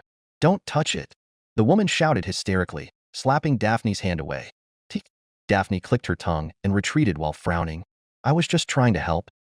The woman eyed everyone warily regardless of what Daphne said. From the expression she was making, it was like she was staring at them like they were competition to reach the top of the mountain and the divine altar. While Daphne was perturbed at the woman's actions, Castor had finally begun to move. Approaching the woman, Castor was unfazed at the woman's silent glare and crouched down to assess her. Rather than reach for the gunny sack on the woman's back, he reached out to her broken leg. "Keep still," Castor said flatly when the woman opened her mouth, "lest you never make it up this mountain." Before the woman could utter another response, Castor acted. Castor treated the festering leg wound before wrapping it in a bandage, and using pieces of wood, he formed a splint over her shin. Secured by twine that the woman already had on hand, Castor would advise against putting more pressure on the leg, but he could see the stubborn fire in the woman's eyes. "Thank you," the woman eventually said before struggling to sit herself upright. The woman was exhausted and dehydrated. Assessing the woman's condition for himself, Castor made a decision on his own without consulting any of his current companions. "Let's break for camp here," he said. To say that it wasn't awkward to suddenly make camp with a person you just met would be a lie. Cleo was frowning with his arms crossed, while Lissos kept a hand constantly on his weapon. Castor was antisocial and Althea was just as bad. They sat on the side as the afternoon gave way into the evening. The woman wasn't going anywhere even if she was treated. It would take time to be able to use her leg even if she hobbled with the makeshift splint. "What's your name?" Daphne asked the woman. Daphne was the one to actively break the silence, which was odd since it was usually Lord Apollo who spoke up in such situations. "Agnes," the woman said, introducing herself. If she cared about the gold sheep sitting on Castor's head, she didn't show it. Rather, the inkling of gratitude Agnes had for Castor's treatment at least let her lower her guard enough to talk. "Why are so many people interested in climbing this mountain?" Althea asked, trying to search for information pertaining to clearing this dungeon's floor. She blinked at Althea, unsure if she was being serious, but the curious expressions of the others spoke louder than any words of verification. Agnes huddled close to the makeshift flame Cleo had made, trying to keep herself warm. They say a god of medicine lives atop this mountain, shrouded in divine secrets. Agnes said as the light of the fire danced across her dirted features. If properly cleaned up, she would have been gorgeous, and yet, her feet were calloused and blistered, and bits of soil clung under her nails. Many people far and wide make a pilgrimage to acquire his counsel. Althea, Cleo, and the others lacked a substantial response. In fact, it wasn't their fault when they considered Castor's skills beside them. No other doctor's reputation would ever be able to outshine Castor's in their eyes. Noting their dull reaction and the subtle way Cleo and the others from the Apollo Familia glanced at Castor, Agnes pursed her lips in realization. Honestly, it should have clicked in her mind sooner when Castor had bandaged her wounded leg and put a splint around her shin. "You were a doctor?" Agnes muttered, hands balling into fists. This wasn't the first doctor Agnes had encountered, and her prior experiences were less than pleasant. The god of medicine in Epidaurus was her last hope before despair. Still, the good doctor had done her a favor. Agnes's expression grew cautious before she spoke to Castor in warning. "Come to learn then, have you? Many physicians come seeking enlightenment. You aren't the first and will likely be turned away if you get caught by the crowd of pilgrims if nothing else. No, they'd lynch you. You should leave while you still have a chance." Agnes's words did not sit well with Apollo, who'd been brooding in silence ever since he'd arrived in this place. Something about this place and melancholic air around Castor was causing his intuition to go haywire. "That's the last thing they try," Cleo said venomously. As captain of the Apollo Familia, Cleo dedicated everything to his god, and Castor was his godson. There was nothing to be jealous of. Rather, it was Castor's merit that Apollo could remain in the lower world even as a gold sheep. Threats to Castor's harm were never taken lightly. The glare in Lissos's eyes conveyed that he agreed with his captain. "They're spooked," Agnes went on to explain in the tense atmosphere. "There's word that the gods fear the spread of the divine doctor's medical skill, and any notion of spreading his teachings could endanger the holy sanctuary of Epidaurus." Castor opened then closed his mouth, memories jarring together in his mind as he listened quietly. Yes, that had been it. From the very beginning, what he had given up his life for, that not even the ire of the gods could cow him into retreating. They can't risk that, not they're sick and poor. Agnes continued before growing silent. Listening intently, Althea began to fall into contemplation. Her strength was not where it used to be, but her mind was still as active as it had been in her glory days. There was something here, something Agnes wasn't saying, but something Althea knew all too well given her prior condition and that of her sisters. Agnes herself was one of the people who couldn't risk harm befalling the divine doctor of Epidaurus. An untreatable sickness? It wasn't until Althea had encountered the impossible in the hands of a certain doctor that Althea's pessimism of the world began to abate. Althea's eyes shifted to Castor, her heart doing funny things before she scoffed and refocused on the conversation. "Sounds like paranoia to me," Daphne snorted, her arms crossing. "No one should get to decide what medicine can or can't be learned. Not even the gods, and if a god is petty enough to pursue such a matter, then maybe they're not a god to be believed in." The skies above rumbled ominously, a fleeting feeling of death creeping through from the earth. Castor's expression tightened. He out of everyone else knew best of where he and the others were right now. The earth was Hades' domain in Greece mythology, the sky to Zeus, and the seas to Poseidon. The tendrils of lightning forming up in the clouds and the darkness seeping into the forest were ill omens. "That's enough discussion," Castor directly intervened, cutting Daphne off before she could say any more. The gods Castor knew were not the same as they were in Oreo. It was best to watch one's words. As for Agnes, Castor narrowed his eyes. "Rest now and continue onward tomorrow? Or were you planning to keep going even through the night?" he said, catching Agnes off guard as Castor saw right through her. Agnes flinched, her hands holding tightly to the ropes of the gunny sack strapped over her back. "There's no time for long rest," Agnes said, shadows cast over her face. "I must make haste before the others arrive. Too many covet the divine doctor's capabilities, those who are richer and more deserving than I." Castor sneered. "Whether they get there first or not, there's no guarantee of meeting this god of medicine, is there?" Castor said offhandedly. "To begin with, it was not about treating those who arrive first. It never was." "And what makes you so sure?" Agnes said sharply, desperation and frustration bleeding into her tone. "Whether you trust me or not is up to you, but consider this." Castor narrowed his eyes on Agnes, the woman sinking her head into her shoulders from the pressure. "To keep the body in good health is a duty, otherwise you will not be able to keep your mind strong and clear. If you don't do what's best for your body, you're the one who comes out short in the end. It's not about dash. If stubbornness was the remedy to fatigue, then you would already be at the top of the mountain. Wandering in the dark with an injured leg and a burden on your back would sooner see you hunted by animals than reach your destination. Rest. You will make it to the sanctuary of Epidaurus. Agnes glared at Castor, glancing at Cleo and the others and wondering if they try to stop her too. You should trust him, Lissos said with his arms crossed. You wouldn't have had any hope of reaching the summit if we didn't encounter you. Agnes couldn't argue. It was true, but there was something more than just her life on the line. You need something from this god of medicine, don't you? Althea spoke up. Treatment that other doctors have said is impossible?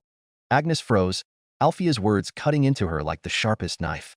In that case, you should ask the doctor here. Cleo puffed his chest with a swell of pride. If he diagnoses that it's impossible, then there's no need for you to climb any farther. It's impossible. Agnes's complexion whitened until anger bled into her eyes. No, no. The doctor of Epidaurus is greater in medicinal knowledge than even the gods. I no longer trust the words of quacks and con artists. Cleo's expression twisted in anger at Agnes's words.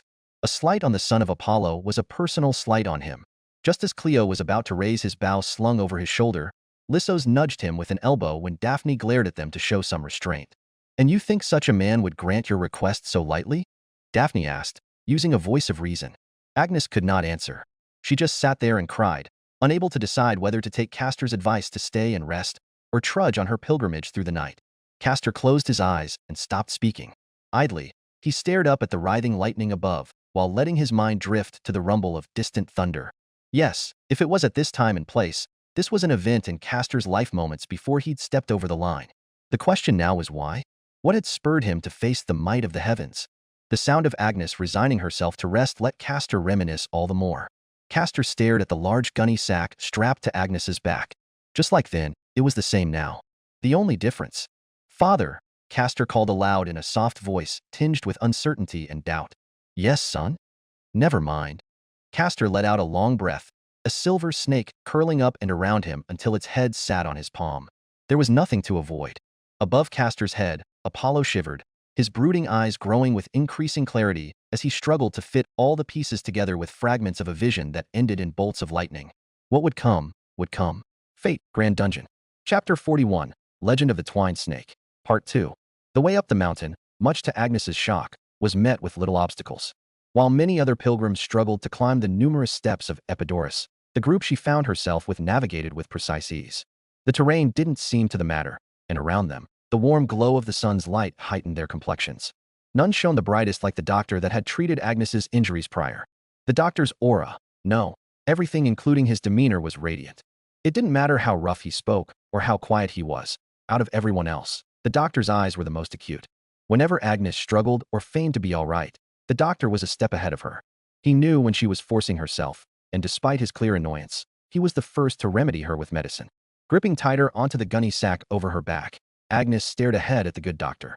As much as she could claim that the group was making good headway up MT Epidaurus, it was clear it wouldn't have been possible without the doctor himself. The path ahead was almost exclusively guided by the doctor, as if he'd trod over this road many, many times. Even now, the doctor led the way. Obscure paths and routes Agnes or many others wouldn't have ever thought of, he took without hesitation or doubt. He's walking down the side of a cliff, Agnes muttered. Wasn't the point to be ascending up? Don't question it, Cleo said to Agnes with a scoff, pushing past her while Daphne gave Agnes a wry smile and nodded in agreement with Cleo. Upon walking down the cliff, Castor meandered towards the base of a waterfall. Once there, he passed through the gushing waters and revealed a hidden cave entrance lined with candles, which Castor quietly lit. The soft orange glow of the dim flames soon illuminated the cavernous hall to reveal man-made steps that ascended up through the bedrock. There was an almost ritualistic sense to it, but staring at the scenery, a sense of mystery filled the air. One that Castor paid no mind to, always moving his own pace. Son, Apollo spoke up for the first time in a while, his tone mixed with doubt. These steps, this place dash. Castor shook his head and continued on, cutting Apollo off and causing the sun god to wrestle with his own thoughts. Like sheep, the rest blindly continued to follow. After all, it wasn't as if this dungeon floor was like any of the rest. The way to clearing it wasn't as straightforward as any other floor. Rather, the mechanisms in place were outside of Aurario's common understanding. Rather than say that this floor was still part of the dungeon, it was more accurate to say that the dungeon's space and the fragment of the Grail were being borrowed to project an instance in time. A tailored floor. It was impossible to describe it as anything else. This place, this location, it had everything to do with Castor and even the buried wish in his own heart. The damn fragment of the Grail knew as an object of power that resonated with one's wishes. Whether it was a trap or not, or whether the path led to certain doom, Castor was stubbornly drawn onward like a moth to a flame. And the others, in their ignorance, merely followed.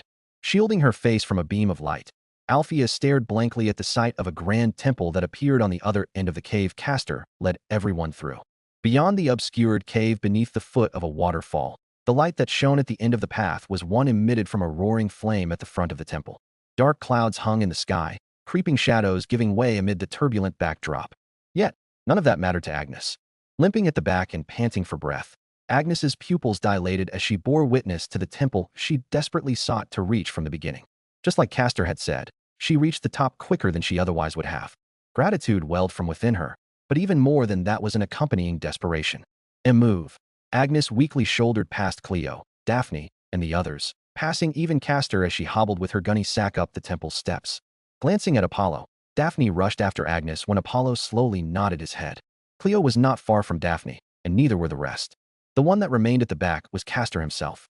His steps had slowed, his breathing growing even as the metal snake he kept at his side gradually slithered out of his robes and snaked onward beside him. "Castor, is something on your mind?" Alpheus said, hanging back while the others continued onward.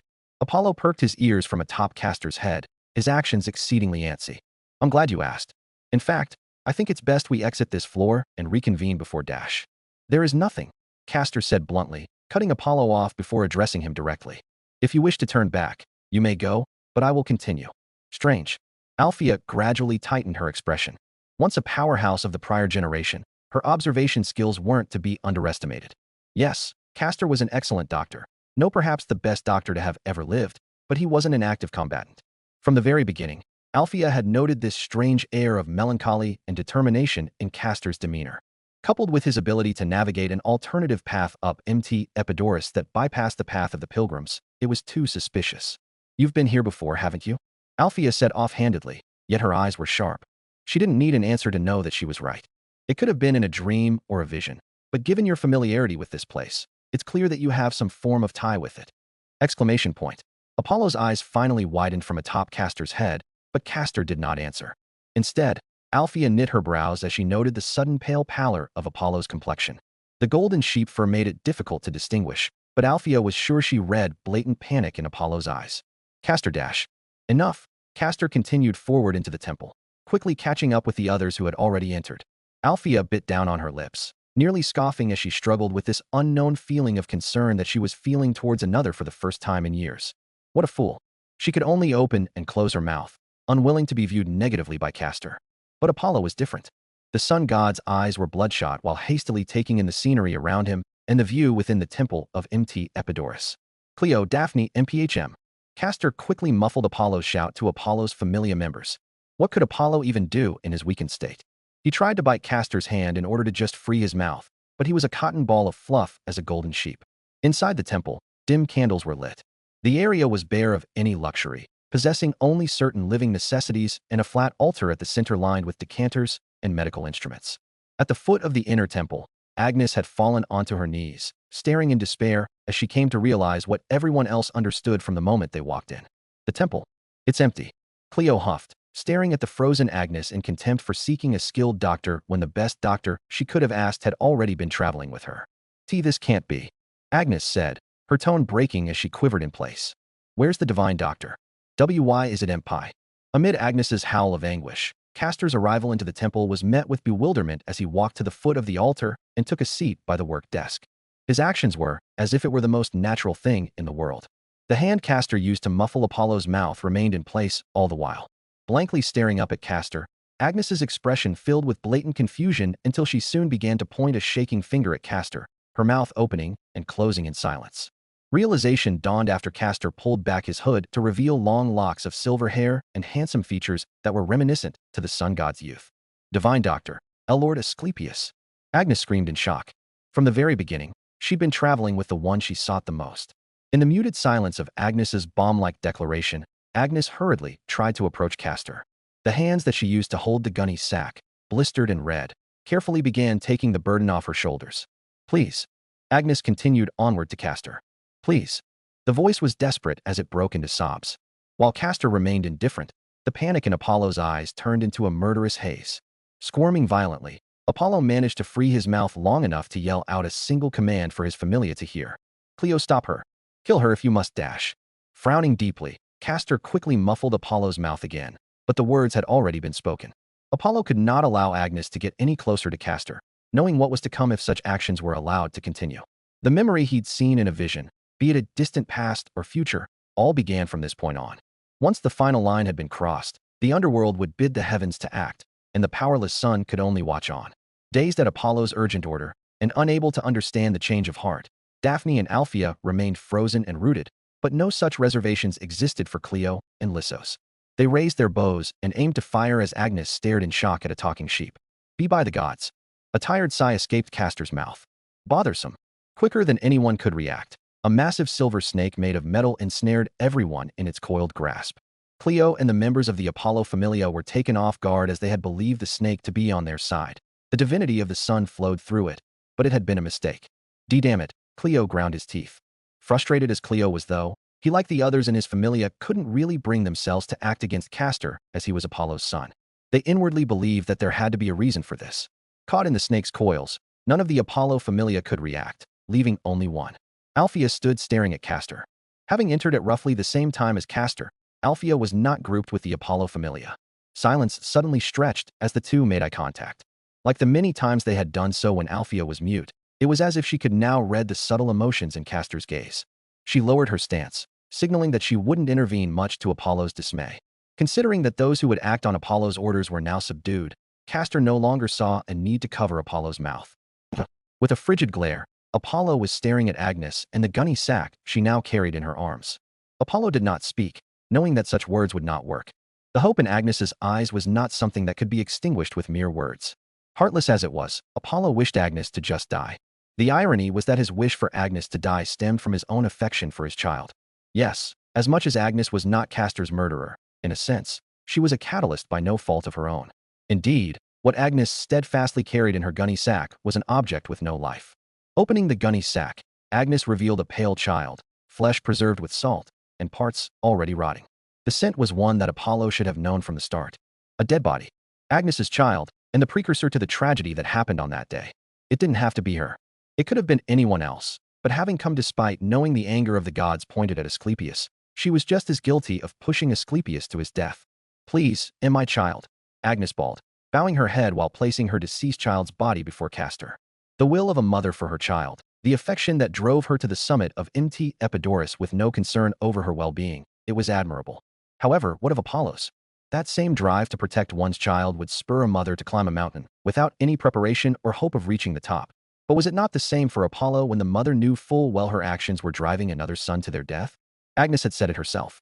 The gods were angered at the divine doctor's medicinal ability. Not just a minor god, but one of the major Olympians. Contemptible woman.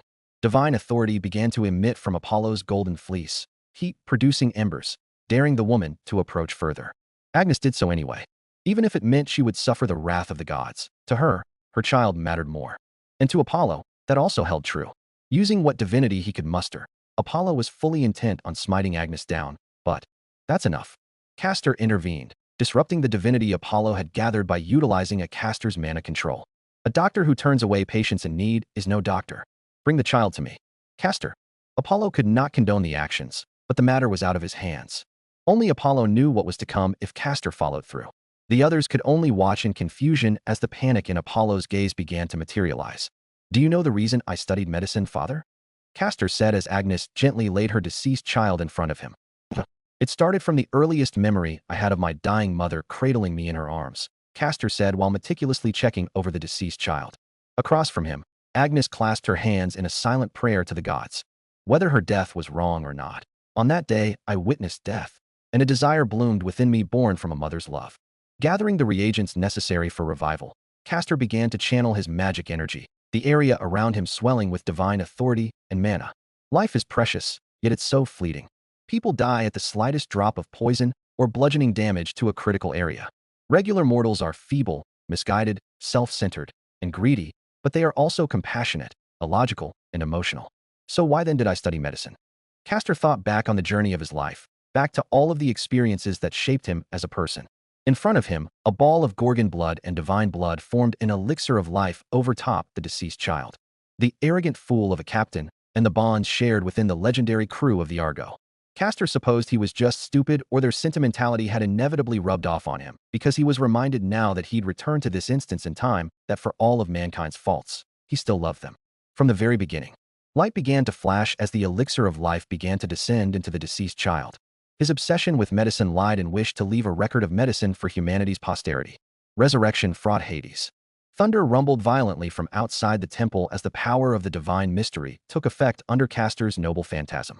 Color returned to the dead child's complexion, his wounds healing to perfect health under the sobbing cries of Agnes, who clutched dearly to her child. Lightning struck the temple, sending reverberations that caused dust to fall from the ceiling overhead. Agnes's expression paled as she looked at Castor and the resignation on his face. She knew damn well that what she'd asked of him had likely been the final straw to the gods. "I am sorry. I am so sorry," Agnes sobbed, falling down on her knees. "What's going on?" Cleo and the other members of the Apollo Familia could not make heads or tails about what was happening. But the devastation on Apollo's entire being was palpable. Even Althea was growing unsettled. From beyond the temple and up into the skies, the wrath of the heavens was building. "Go," was all that Castor said to Agnes. "Live, and speak of my name so that all will come to learn of medicine." Shivering in guilt, Agnes didn't have the heart to stare at Castor's face, and instead nodded before taking herself and her child away from the temple. Left behind, Castor wordlessly grabbed Apollo in both of his hands. The look Apollo was giving him was making Castor uncomfortable. More than that, Castor could not accept the hardened expression Apollo was making, as if Apollo was going to do something stupid. Fortunately, Castor already had a preemptive measure from the moment he'd first considered how this version of his father would act. "You unhand me." Apollo sensed nothing good from Castor's actions and immediately started thrashing when Castor pulled him off of his head. It's useless anyway. I'll just appear back on your head."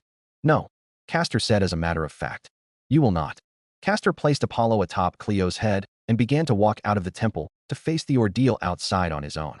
Unexpectedly, Apollo did not reappear atop Castor's head. Huh? Apollo let out a noise of disbelief, appearing the most aghast. "I found out a little while ago," Castor said in passing. "It's not that you were stuck to me, but that you were drawn to the authority of the sun within me.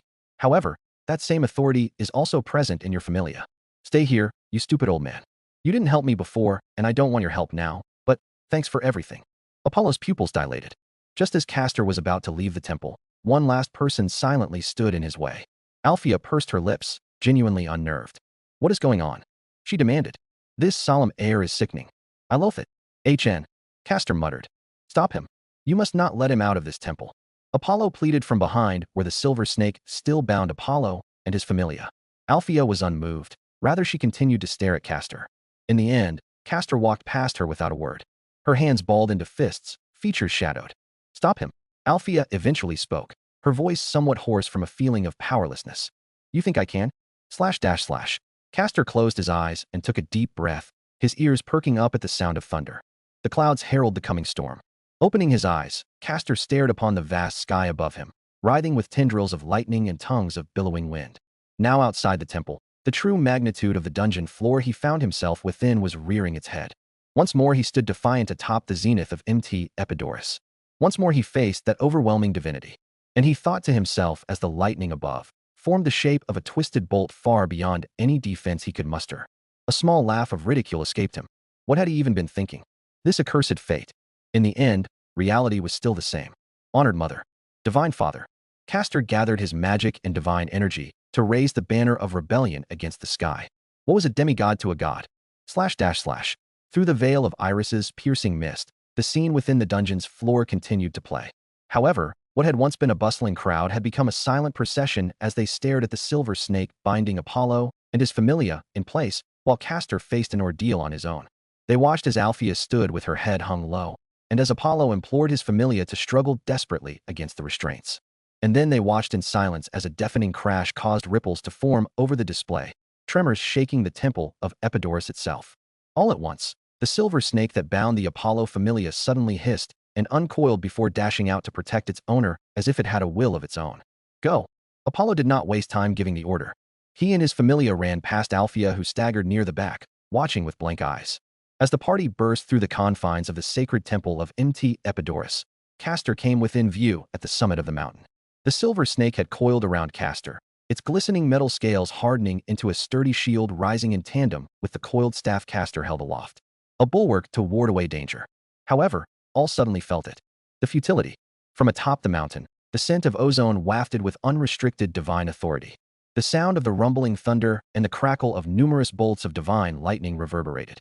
Each was accompanied by a flash of light and smoke from where the storm raged. This feeling, this presence, it was too familiar, yet dauntingly overbearing and unbridled. Impudence. Watching on from Iris's mist veil, a certain old man felt like he'd been hit by a sledgehammer, guilt racking his conscience. The sheer enormity of the energy immediately bore down over all. Around Castor, his mana and divine nature as a son of Apollo bathed him in a golden radiance. Yet in contrast, the clouds overhead sought to engulf even that light while the earth watched on in disregard. A sun marked by the underworld and blotted by the vast sky. Memories of a vision came to pass, choking Apollo in frustration. No Olympian could ever mistake this energy in the upper world. Its overwhelming breadth and unrelenting force. Hail Zeus, king of the Olympians.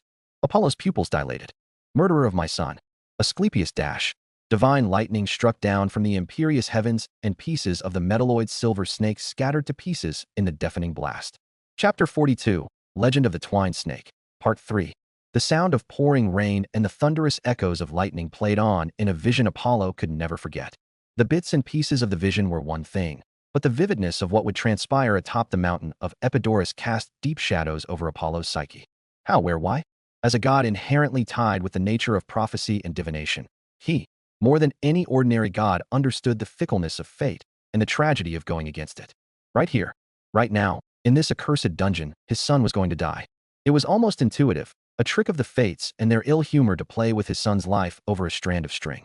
But most of all, what Apollo could not bear was his own weakness, as he stared upon the vast sky that obscured the sun's light, followed by a crash of lightning. White light dyed the entire mountain in its radiance, rendering all color meaningless. Even the contours that defined shape and form faded away in the blank nothingness. And then, the scent of charred flesh and wafting ash while the body of a man sailed overhead. Directly crashing into the walls of his own temple, the man's body depressed into the stones, blood escaping through every pore in his body.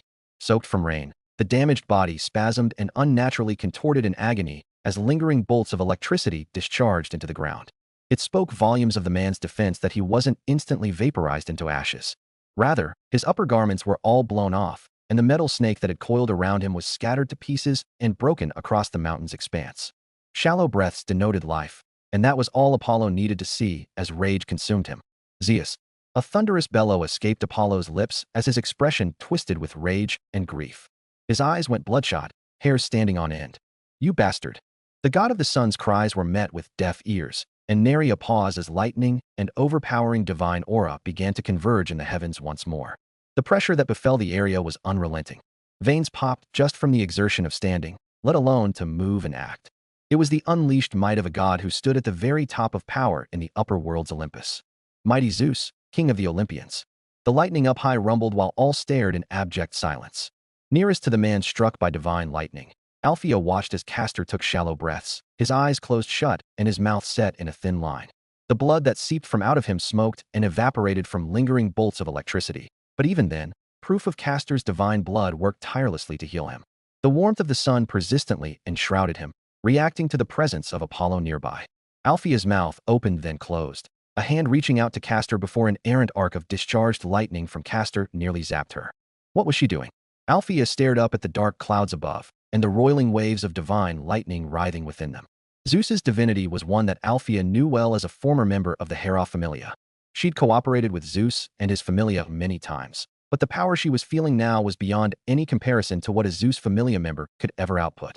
Even Heracles, Zeus's own progeny, did not possess such an overwhelming presence. And they were supposed to face that? Moreover, Castor, knowing that he would face such a foe, barred them from participating? Althea had thought to respect his wishes, but only now understood that it was likelier that he didn't wish for any of them to die with him. Screw that. The sight of the one-eyed black dragon obliterating Althea's confidence to shreds and slaughtering every party member with her had disillusioned her. However, to face Zeus in an unrestricted form was far worse. Death was certain. No, it was imminent should she choose resistance. Yet Castor faced it alone. He faced it even now, downed and struggling to live. So move, goddammit. Althea had seen as heroes took down insurmountable odds.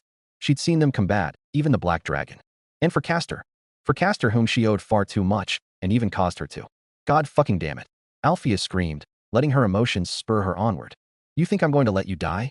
Althea raised her hands, channeling her magic energy and directing it to take form. Formerly a top powerhouse of Oreo, her current condition was a far cry from her peak since Castor had no access to Hera's divine blood. But so what? The sky should accept all, Althea whispered, gathering the lingering divinity of Hera within her as a former captain. Isn't that what you said, Zeus? Spectating through Iris's divine mist, an old man's shoulders already hunched, fell further with inexplicable emotion. What am I?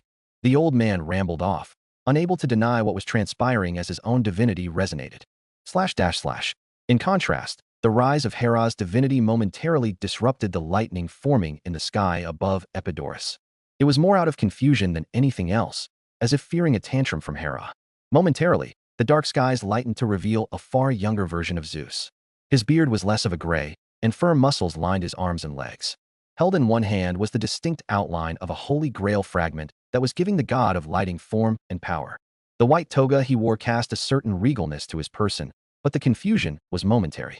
Irritation surged at the sight of defiance, and Hades's continued insistence to get the matter over with.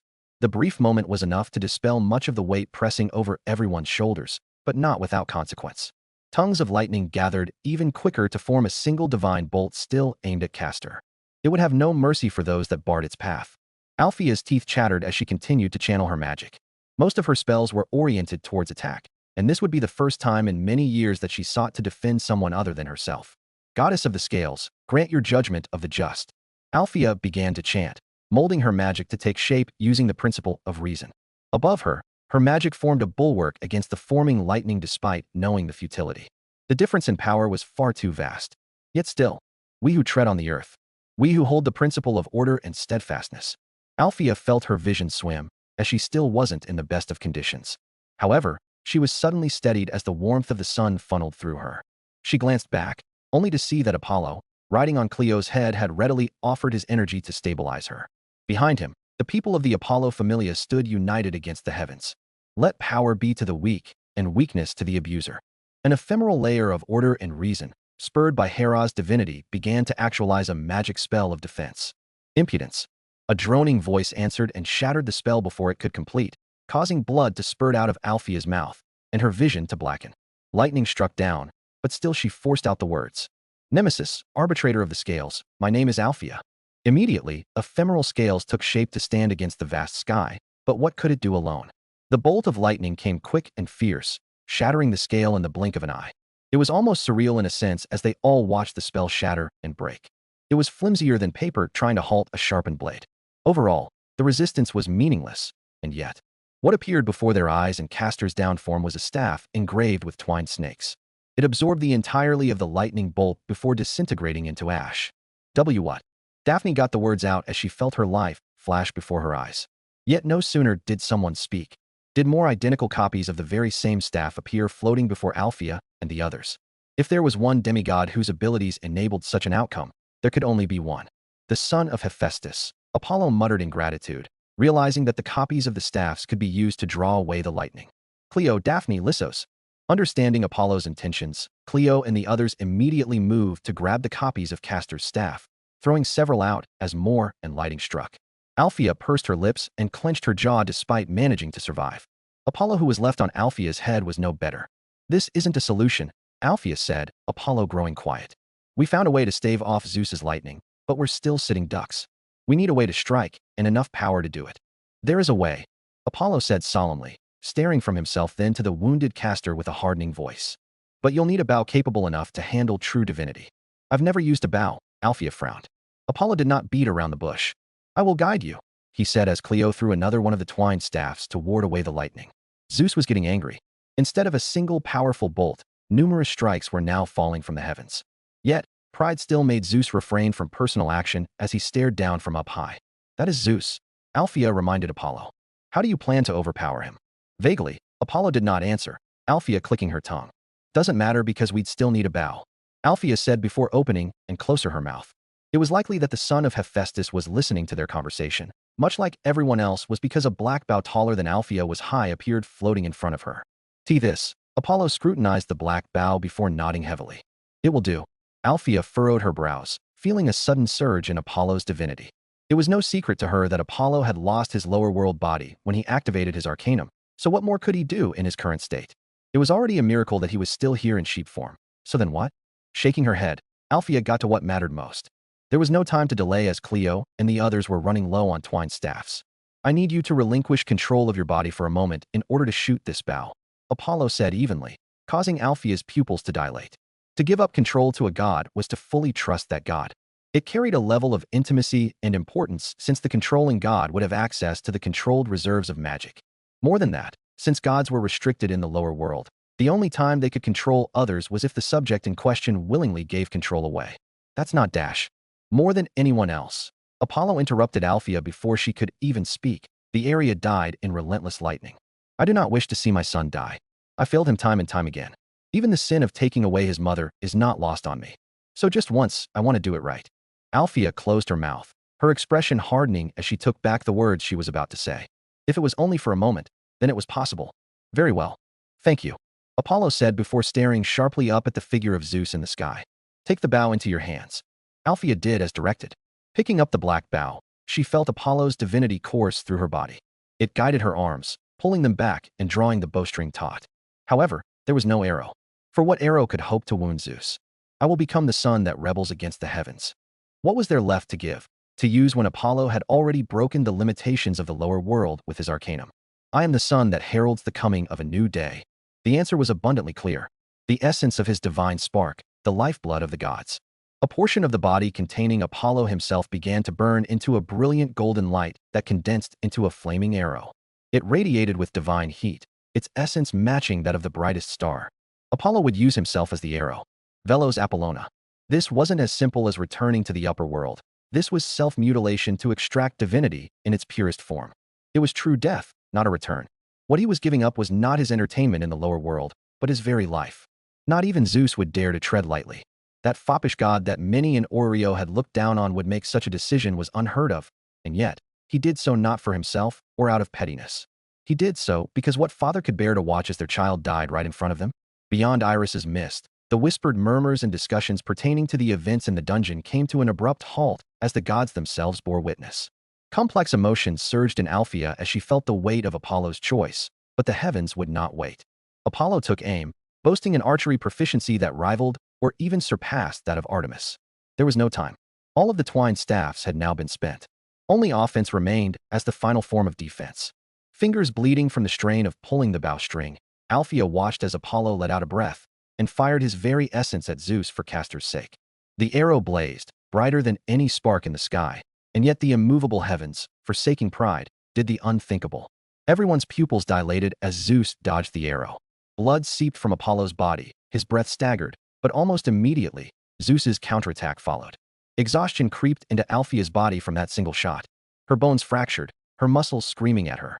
Yet all that she could see was Zeus's counterstrike bearing down over her. Exclamation point. Within a split second, Althea found herself weightless, her gaze staring at Cleo who'd shoved her aside. Cleo. Apollo's wretched scream came soon after as Cleo was vaporized, not a trace of him left. Unlike Castor, Cleo was not blessed with divine blood or the ability to mount any form of defense. All it took was the blink of an eye. Daphne staggered back, falling onto her, but in shock before another bolt came towards her and reduced her to ashes. Tears of blood fell from Apollo's face as only Lisso's remained, frozen in terror. Lisso's dash. In a blink, he too was gone, washed away in the storm of lightning. Zeus. The anguish was blatant, but more than that was the growing hatred and despair. Apollo couldn't protect anyone, not his familia nor his own son. Panting for breath, Althea could only listen to Apollo's distress even as an overwhelming feeling of oppression overcame her. Lord Apollo. Althea directly changed the way she addressed the god of the sun. How many times can you fire? Once more, Apollo said through choked breath. Althea's expression grew grim. It had to hit. It was their only chance, but would Zeus let them? Would he just stand still? Obviously not. So then how? Amid the storm of lightning and thunder, a foreign divinity suddenly swelled. Glancing over, Althea's eyes widened. That's enough. I said that's enough. Hephaestus yelled uncharacteristically. Spectating the events within the dungeon, a heated commotion was occurring from near Iris and the other spectating gods and familia members. Blood splattered over the ground, dripping from another open wound as a sword punctured through flesh from the inside out. Iris was rooted frozen as Shirou kept a firm grip on her shoulder, his eyes set on the events transpiring within the dungeon. He'd had a feeling that things were going to go downhill quickly from the moment Castor was knocked out by Zeus's first overpowered strike. That first attack had been meant to kill, breaking through all of Castor's defenses. If it were the usual Castor, perhaps he would have died, but after stepping forth into this world, he'd been blessed further with Apollo's divinity.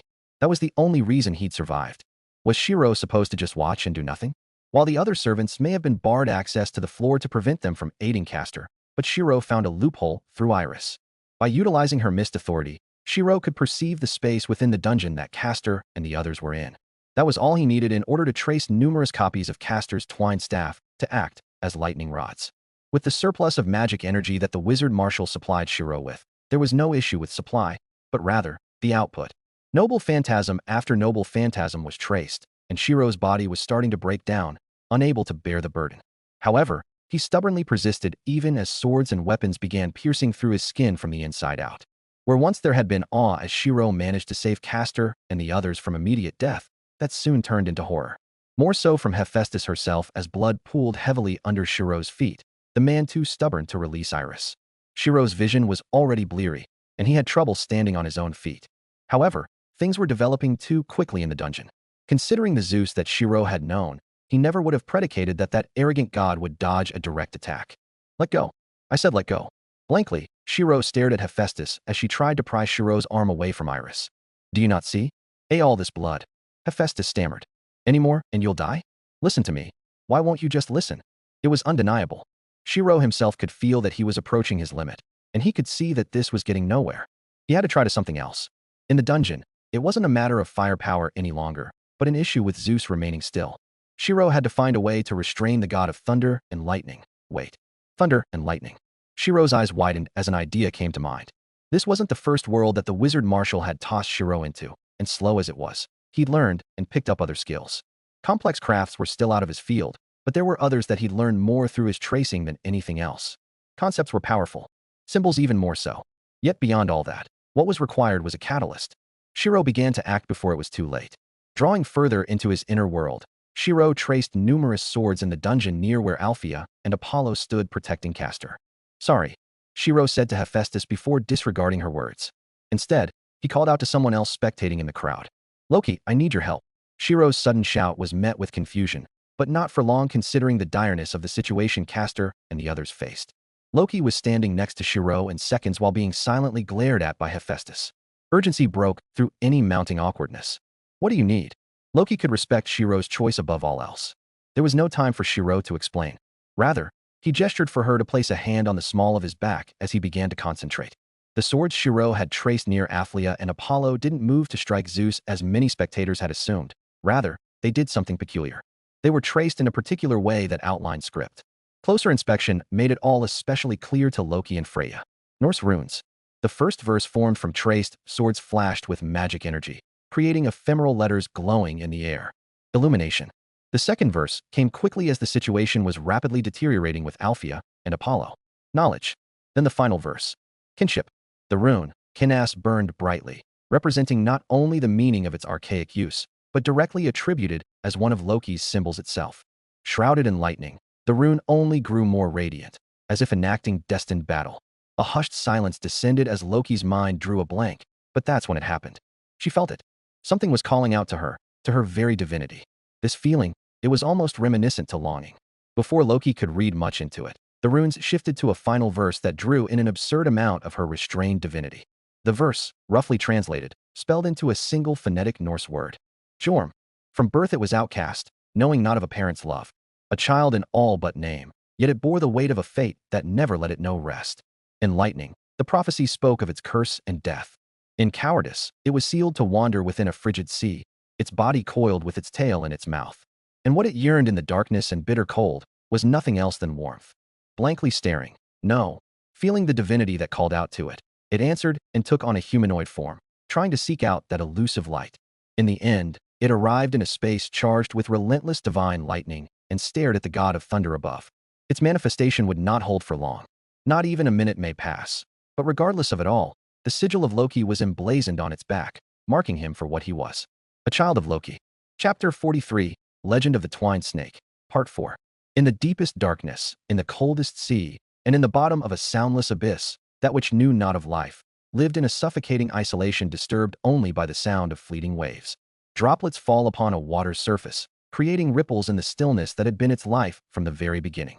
Reaching, calling, it strode onward even if that desire was poisoned fruit. The humanoid figure of a supposed monster materialized before a glowing Norse rune representing the symbol of the Norse god of mischief.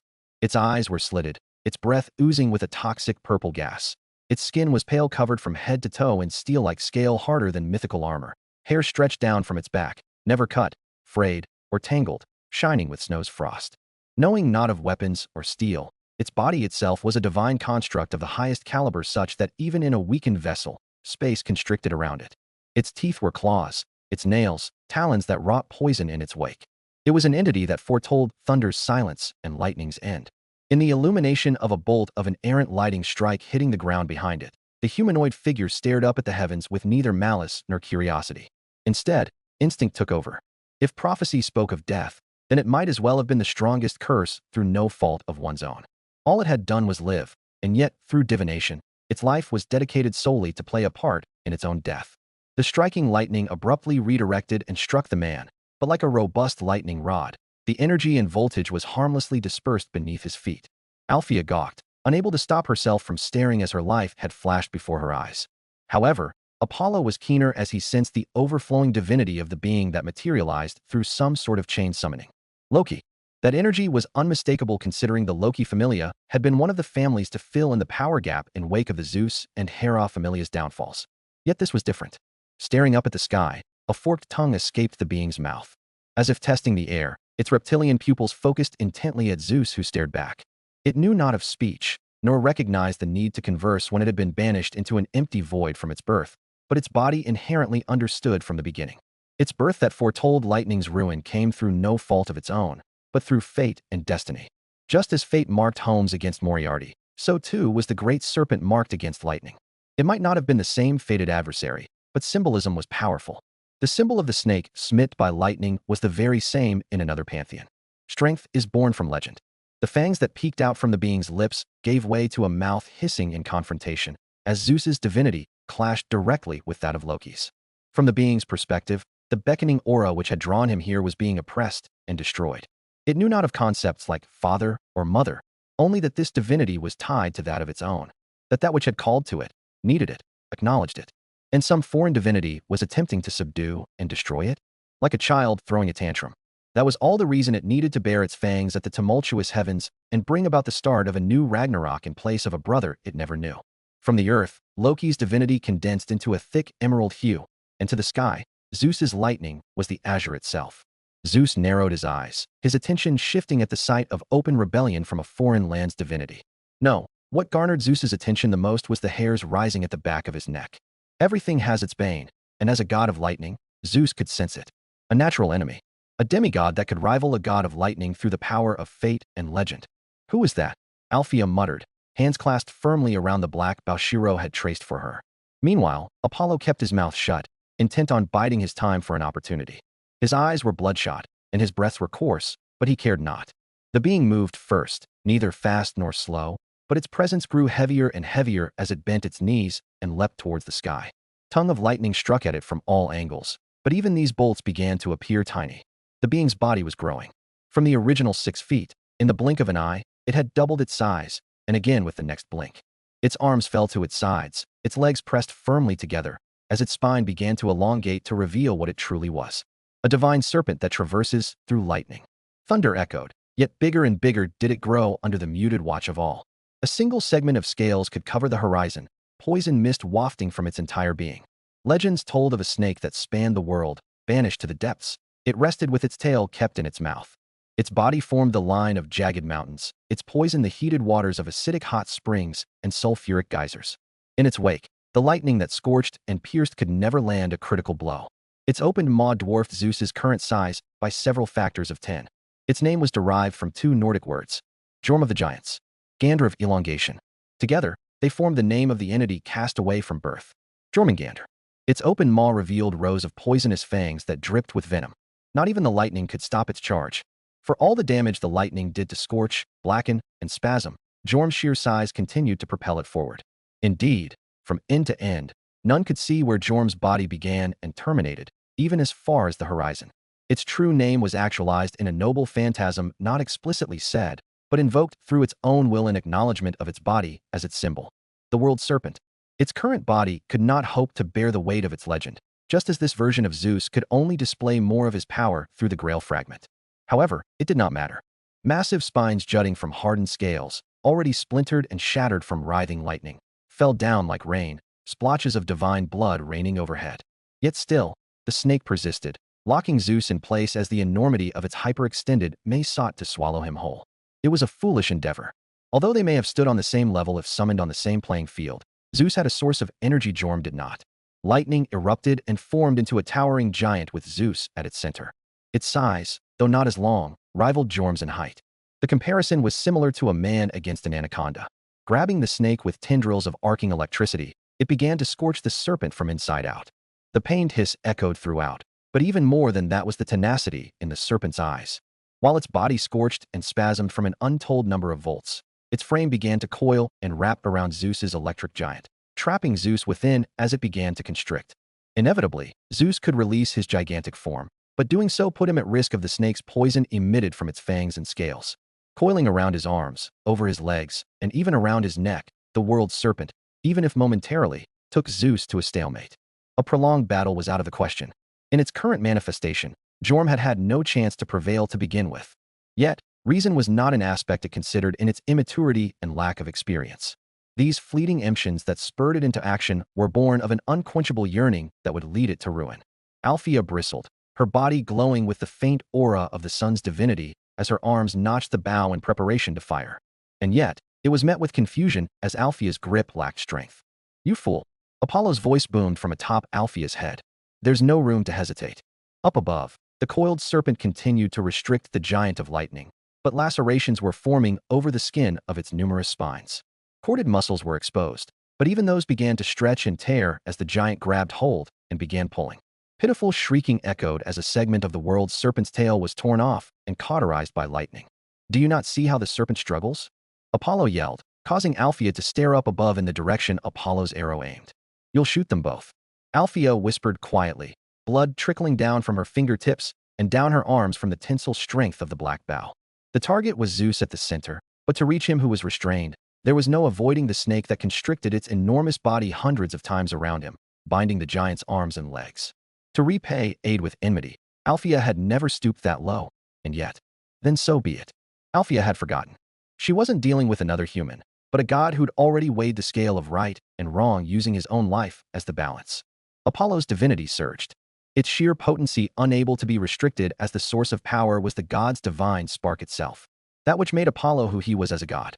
Althea, who had already allowed the partial possession, could only watch as her arms were forcibly steadied, and her breathing rhythm set in tune with the arrow to be shot. She would have cursed, regretted, or even rebelled, but there was no justification. Deep inside, she already knew it. Despite Apollo's actions, she couldn't claim to have no fault. As much as she allowed Apollo to use her body, the fact that he was doing it so easily revealed her own demons. It was Castor's life or the snake. Subconsciously, Althea was already swayed. She just needed a reason to assuage the gnawing guilt of stabbing the back of an entity that had lent its aid to them. The sun's piercing light would illuminate even the deepest darkness, forsaking those who dwelt within. The arrow of the sun, successor of Helios, flew against the heavens, coalescing all that made Apollo a god, to burn bright in the darkest hour. He who brings light in the day and life to the moon. Velos Apollona. The arrow struck true with unerring accuracy and penetrating power. It was a strike that would never bring down Zeus. Despite using his own life force, the difference in power was too vast. However, everything changed if Apollo staked his very life and essence on inflicting a single wound. Massive scales, already splintered and shattered from writhing lightning, fell down like rain, splotches of divine blood raining overhead. The arrow, with the sun's light bound around it, gored and cauterized a hole directly through the world serpent's middle, severing the giant body in half. At the same time, Zeus, who floated at the core of the lightning giant, was also struck, an arm missing, the very one that held the fragment of the Holy Grail. What Apollo had staked his life on wasn't Zeus's death, but for the chance for his son to live. Without that fragment that even made the one-eyed black dragon into an unstoppable force, what could this younger Zeus do? Apollo vanished into particles of fine golden dust, shimmering into embers scattered down from the sky. In its wake, The world's serpent began to tumble as the vessel containing its manifestation in this plane of existence began to break apart. From the clouds it fell, its enormous body rapidly shrinking. In doing so, it returned to its humanoid form, but its injuries would not fade. With the arrow Apollo had shot, Jorm's humanoid body was split in two from the waist down. The lightning that scorched and ravaged his scales left their mark on his bisected torso. Filled with cuts and burns, there was not a single part left unscathed. The smallest mercy was that the heat of Apollo's arrow had cauterized the nearby tissue. Instead of dangling organs, blackened flesh and ashes were all that remained. Jorm's torso hit the ground near Althea and closest to the initial rune that had beckoned its arrival. Confusion was still blatant in its eyes, unable to understand what had happened while fighting to the death. Face planted into a crater atop Mt. Epidaurus, Jorm's body twitched and spasmed. The mark of Loki, identical to the very one that Loki inscribed upon her familia, was tattooed on Jorm's back. Yet its luster was faded and broken, leaking Loki's divinity without end. Now more than ever though, with its own divinity bleeding away like a punctured air bag, Jorm's focus returned. Jorm felt his vision grow clouded and weak, its body unable to draw breath as it could hardly muster the strength to crane his gaze up. Yet, still it did so, searching for that distant feeling of warmth and acceptance. There, right there before him. Now that Zeus's divinity was reeled in, it became ever clearer. That distant rune, and the mystery of what it represented to Jorm. What was it? Who was it? That feeling within it, it was longing. Jorm was not a monster, not a poisonous snake, but a being born from a mother and a father in his own right. Even predators recognized their kin. With dying breaths, Jorm forced his body up and inched forward on his forearms until even they gave out. In the end, he stretched an arm forward, fingers splayed to reach towards it in vain. He who only ever knew an endless abyss was shown light. He no longer had legs. He no longer had his serpentine body to slither onward. But even until the final moment, he kept reaching towards that symbol. Fate was cruel, but perhaps out of pity, his flailing divinity was accepted by the drawn rune of swords floating in the air. Even if it was just for an instant, this distant feeling within Jorm that resonated with his divinity, it let him peer through a veil.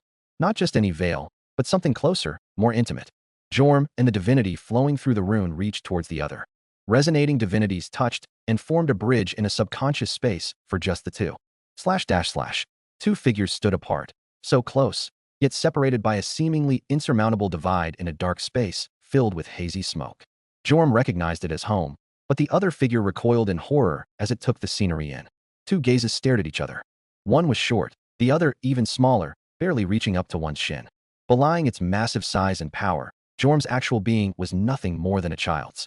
The wounds hadn't transferred in this space, but the cuts and bruises on Jorm represented the life it led navigating through the hostile abyss from the day it was born. And across from Jorm was none other than Loki, whose slitted eyes had long since opened fully. Wire. Jorm did not understand the words, expressing itself in the only way it knew how. It knew not of language or social interaction, but its current humanoid vessel did it for it. Its eyes misted over, crying in a way that stunned Loki's rambling silence. Even now, Jorm reached its hand towards Loki, the yearning palpable. In this subconscious space fueled by divine blood and aura, Jorm still strode onward, knowing its main body was trapped in this abyss awaiting the day of Ragnarok. It could not stop itself. It was imprinted instinct. Yet in the end, there was not enough energy to bridge the gap. In the end, Jorm's manifestation would reach nothing and touch nothing, still yearning for that distant figure. The miracle was nothing more than a miracle of encounter.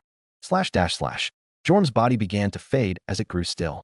Even the hand that it had reached forward fell limp, stopping just short of Althea's feet as its slitted eyes finally closed. Pain faded as life faded, but along with it, Loki's divinity maddeningly flooded the area from the source of the Karna's rune, created by Shirou. It was so dense that the ground compacted, and violent wind began to stir. Yet, no matter how much divinity was poured, the broken vessel was a broken vessel. It would not fill. Althea took a shuddering breath, but was unwilling to avert her gaze from her own actions. Thank you and sorry. From the golden motes of light breaking off of Jorm's body, Althea mistakenly inferred that he was being assimilated to the dungeon, as all those who died within do. Caster, he can fix this. Althea pursed her lips, trying to convince herself that she'd made the right decision. Apollo was dead. All that lingered were the remnant pieces of his divinity floating down from where his arrow had struck Zeus and severed the arm holding the Holy Grail fragment. He would no longer return even to the upper world. But his sacrifice was not without merit. Zeus's source of power was eliminated, and all that was left were remnant coils of writhing lightning up high. Still, Althea could think of other problems later. Her feet carried her onward, and her legs strode longer and longer as she struggled to reach Castor's prone form. Utterly exhausted, Althea wouldn't have been surprised if she keeled over and fainted. Of the entire group of 5 that chose to accompany Castor into this dungeon's depths, only she had survived. A death rate of 80%. Truly, it was a tragedy, but regardless of the sacrifice, Althea could console herself with rationality.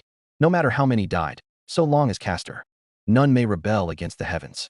Althea's pupils constricted as the clouds darkened above once more.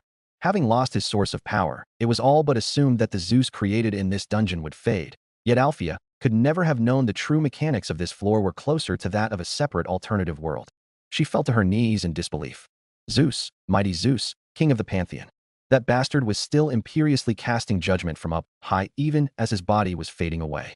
The source of power sustaining Zeus was lost, but Zeus was easily able to condense his lingering divinity to form a bolt of lightning stronger than anything he'd thrown so far. It was his final strike, one made through all the power he had left within him just to prove a point. That bolt, it was aimed at Castor. But the one targeted in question had long since opened his eyes from the moment Althea had fired Apollo's final arrow. However, his focus wasn't even on Zeus. Instead, his gaze lingered on the remnants of the sun floating down as embers from the air. It was death, the true death of a god who insisted he was his son. Slowly, Castor reached out amid the fading sun's warmth. The grail fragment landed in his outstretched palm. Father. The word escaped Castor's lips with an indescribable emotion as his body basked in the sun's warmth and protection even now. Castor's fingers clamped around the fragment, the divinity of the sun igniting. You shitty old geezer. Castor silently covered his eyes. Fate Grand Dungeon. Chapter 44, Legend of the Twine Snake, Arc End. From the moment Castor had been born and let out his first cry, the sun had always been watching. It watched him in the morning, in the day, and into the evening from the reflection of the moon. No matter how much he called out to the sun as a child, the sun never answered. Instead, it simply remained idle and shone its warmth over him. It was there both in the good times and in the bad, a star that kept a constant vigil. No matter how annoying, resentful, or bitter Castor would have felt, he knew from the beginning that he was orphaned from birth due to that same sun, and yet that sun never left him. It was there when Castor was ferried off to an unknown land where he was given the tutelage of the wise centaur Chiron. It was there at the first moment Castor dabbled in medicine. It was there to share in the joy of treating his first patient. It was there when the fool in over his head requested he join the fleet of the Argo. It was always there. It was even there at his final moments in life, engulfed in a rage directed towards the heavens. It revolted, pulling back the authority of the sun and plunging the day into a night mottled by heavy storm clouds. Oh, how it thundered amid a fiery heat that day. Castor blinked his eyes, his vision blurry but mental fortitude growing clearer and clearer. The rain fell over his face, dousing his body which felt hotter than it ever did before. The droplets that touched his bare skin sizzled and evaporated into steam. Up above, the heavens rumbled as a flash of lightning reflected off of Castor's pupils. There was no room to react, no room to move, and yet the expected outcome differed greatly from what anyone would have imagined. A great ripple of divine power spread out with Castor at the epicenter, pushing against the lightning and dissipating it harmlessly into the ground. The god of lightning above gave pause as well as all who bore witness. In Castor's outstretched hand, the fragment of the great holy grail glistened before radiating with the light of a distant star. Slowly, Castor got up, his gaze never leaving the motes of dancing embers in the wind. Each contained the essence of the very sun that flowed within his veins. Mere fragments remained swirling and writhing within the lingering storm of lightning and rain, and yet they continued to blanket the area Castor lay rooted. The tendrils of arcing electricity rising from the ground and towards Castor even now were fended off by the glow of that light. Reaching out another hand, an ember landed over Castor's palm. The gentle warmth of that single ember seeped into Castor's body, as if foolishly trying to convince him that everything would be all right. Yet, would it? Castor could no longer feel the gaze nor the warmth of that distant star in this new world. It was gone. For all the differences Castor knew and experienced in this world, he would have to give it to Heracles. The man was right once again. The gods of this world were both the same, and yet not the same. From a distant star that watched on in fury as a beloved sun was smited by the heavens, and the current sun that intervened directly, the contrast was like night and day. A parent would not stand back if their child was hurt or cried out for help. A parent would feel remorse for causing their child's grief at a mistake made in the past, unlike a god too prideful to admit fault. The sloppy attempts of that god came to Castor's mind, no matter how grating, the effort was always there. In this world, though the gods were still the gods, the aspect they most embodied was that of their human aspect and not that of their godly nature. To that god, Castor had well and truly been his son. Father, it was a word Castor would never have had acknowledged or respected from the god he knew, and yet he felt a pit form in his stomach as he spoke the word out now. Hee-hee-ha-ha. That damn old man. He really did it, didn't he?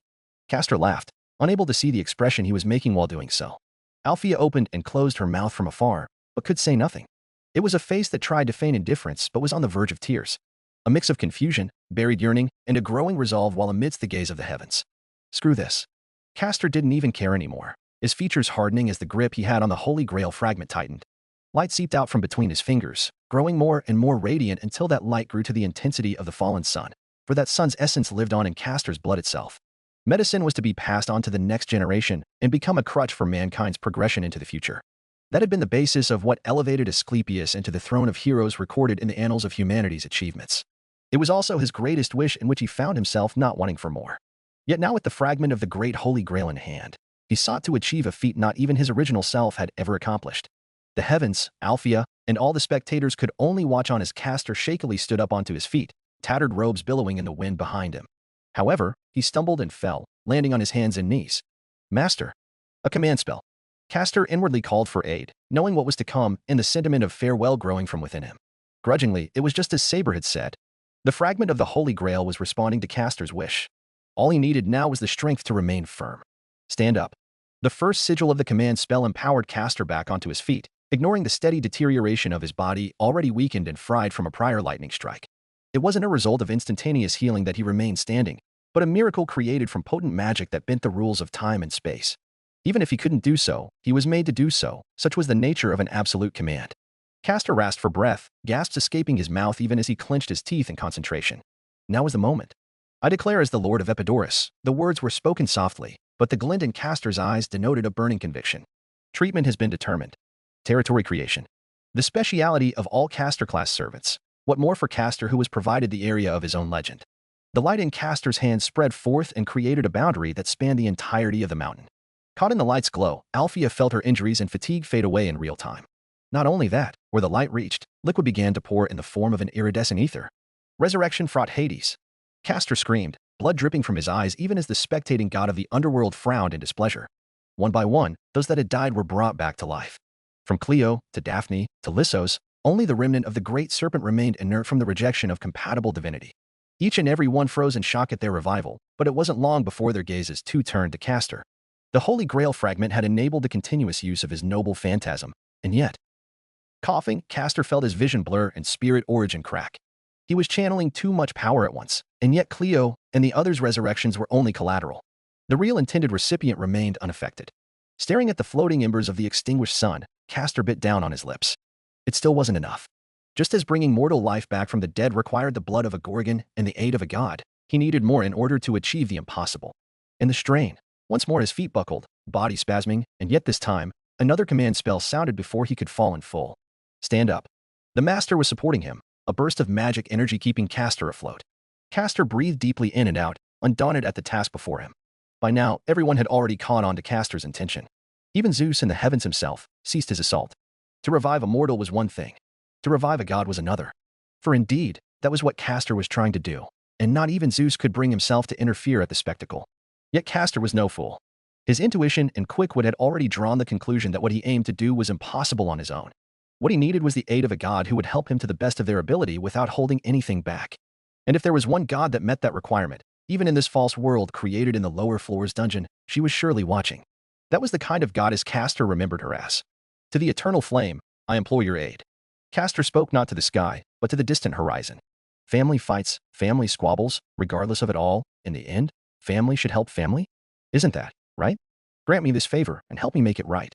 Through Iris's mist, Hestia's eyes shook violently at the words, her lips pursing as she felt her own divinity stir. Just as the older Zeus was taken aback by the actions of the self he saw in the dungeon, Hestia too grew mute at the face of the dignified entity that flickered in a soft flame at Castor's call. It was that was impossible. Suddenly, from beneath Castor, a flame began to burn, traveling up his legs and pooling to the back of his upper body. The rags left of his clothing revealed his bare back where the flame began to form the pattern of a hearth. The image was seared into Belle's eyes among all others, Castor's unyielding spirit and drive causing his heart to beat with admiration. He would never forget the sight he saw on this day. As the symbol of the hearth formed over Castor's back, his entire body ignited in flames that slowly ate away at his life. Castor was no fool, and the Hestia Castor knew was not an unmerciful goddess. This was the best she could do. Using the power that he could feel welling from within him, Castor reached for the fragmented embers of the sun and began manually drawing them back together piece by piece. As the process continued, his own body began to char and fleck away into ashes. What was burning was not only Castor's body, but that of his divine blood. Equivalent exchange, that was the best Hestia could help Castor. For as long as his body burned, he would have the energy he needed to act. That was all he needed. Gathering the pieces back together, Castor used his own life force as tinder to reincorporate the image of the Apollo of this world in his mind. It would be his greatest achievement as a doctor and physician, and his sole show of familial piety. It was something he would never have done if it was the old him. So come back, you shitty old man. Castor's fingertips faded away, followed by his legs. His body dropped to the ground, unable to support itself, yet still the flames burned and Castor continued to reach his arms out to the embers of the fallen sun.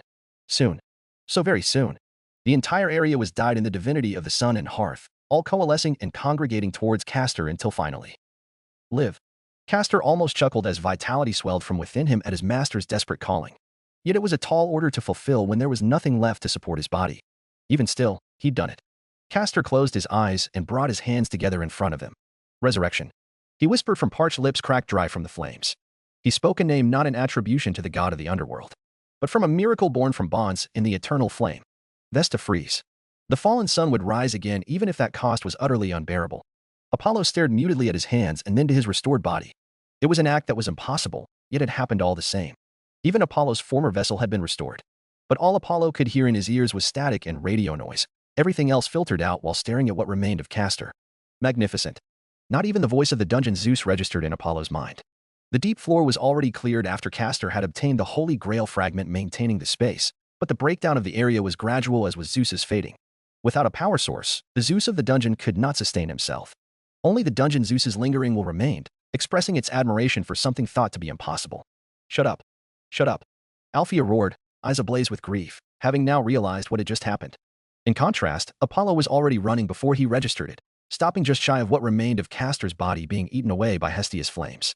With shaking hands, Apollo dug his fingers into the dirt and tried to put the flames out, but even still they continued to burn. Hestia.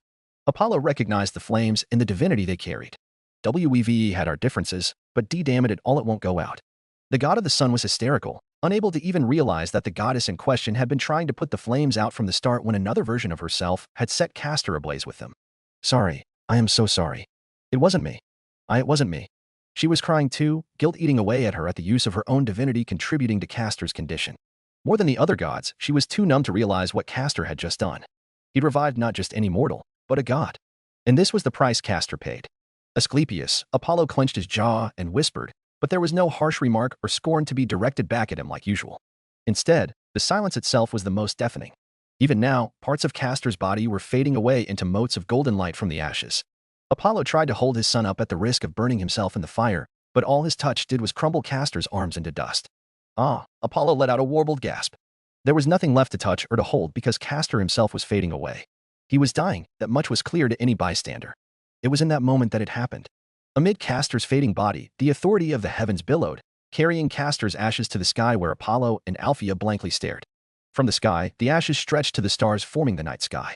Those stars took shape, forming distinct lines and patterns on the authority of the dungeon Zeus himself as the god of lightning faded away. A new constellation was formed as if done in solace for Apollo even as the dungeon floor began to open the way for the others to cross. Solace? Could that ever be enough? Deep animosity rooted itself in Apollo's heart, twisting it vile and resentful. But before all else, something else came to mind as Apollo stared up at the night sky depicted in the dungeon's world. It was realization. That constellation. That familiar constellation present even in Aurario's night sky. All along it had been there. The visions that came to pass, the prophecies and dreams tied to Apollo's own ability, it was all so laughably clear now. From this day, all would know, none more so than Apollo himself. The constellation of the twine snake. It was that of his very own son doomed to fall at the hands of the heavens. Apollo was inconsolable. Chapter 45, Echoes, Prologue. All that remained atop MT Epidaurus as the rest of the dungeon explorers entered the dungeon floor was a broken temple and Apollo on his knees while holding on to ashes. No one spoke, not even a whisper as Cleo, Daphne, Lissos, and Althea just remained standing in a daze despite the arrival of the others. One individual, however, was different. Loki. She alone was behaving out of the norm much to the shock of Finn and Riveria. Loki shakily walked towards a certain spot in the dungeon floor where mere scales remained of Castor's metal snake. From those shards that had been used as a catalyst along with a rune, were the last vestiges of the divine snake that fought lightning to a standstill. Remnant pieces of the sun's authority that had pierced through the great serpent's back still remained. Loki fell to her knees, carefully picking up the shattered scales into her grip as her knuckles began to whiten from how tightly she was clenching her palms. It wasn't long before blood began to seep, and a murky green aura began to emit from all around her. She couldn't get it out of her head. A tear-stricken face, a child with nothing to his name but an abyss where no light ever shone. He was crying out to her. It had been clear as day. Loki swallowed down a lump in her throat. That great serpent that aided in the dungeon floor's completion, it was her son. He who knew not of affection, emotion, or joy, seeking only the first touch of resonating divinity, was shot down without care and treated as a beast for no fault of his own. What must have been going through his mind? What must he have felt upon escaping that abyss only to be bisected and killed by the arrow of a god in a bitch with no heart? As Loki thought, she couldn't bear it. The haze of green divinity leaking out from around Loki was the manifestation of her authority as a god whose restraint was on the verge of rupturing. While others stared at Apollo and his familia with pitying glances, Loki's was bloodshot and filled with nothing else but venom. And no one could understand her except for Apollo himself, whose son had perished at Zeus's machinations. The remaining scales dug into Loki's palm, the sensation of pain causing her to clench her jaw. She'd kill them. Make them suffer. She knew much as a god of mischief. When they least expected it, there'd be a dagger sticking out of their backs. She got up, daggers drawn, but a careful palm was laid on her shoulder. Loki glanced up, and only then saw the nervous expression on Riveria's face. Riveria's confusion was evident, as was Finn's, since numerous eyes were being drawn in their direction. Loki? What are you doing right now? Riveria whispered. I'm going to kill them. Loki answered. There was none of the usual cheer or mischievousness in her tone. Her gaze then shifted to Shirou. Riveria's pupils dilated, but none took more offense to the look in Loki's eyes than Hephaestus, who had been watching her like a hawk. Shirou was bleeding and his consciousness was fading in and out after the strain he'd put his body through. He'd had no time to give any sort of explanation, and he was finding it difficult to talk. If Castor was still around, the injuries would have been nothing, but in this case, he'd have to rely on the passive effects of a certain sheath. Meanwhile, he was supported by Hephaestus as the other servants followed along with him. That's crazy, Riveria hissed, nervously glancing around in case anyone heard her goddess's words. Can you not read the current party's mood? Or are you just ignoring it? Loki didn't answer. Castor's death had wide-ranging implications, not the least of which that death was back on the table. There were no more second chances. Taking deep breaths, Loki reeled in her divinity, but the venomous expression in her eyes never changed towards Apollo or Althea. In retrospect, their actions had been the only choice to achieve victory, but the consequence was something that they would be forced to find out. Loki was plotting, and the plotting of a trickster god was never to be taken lightly. For now, her attention fell back to Shirou. Much like the other gods who had witnessed Shirou summon Jorm, there was an underlying curiosity brewing that demanded answers. The alternates of Zeus and Hestia in this dungeon floor were all tied together with it. How? And why?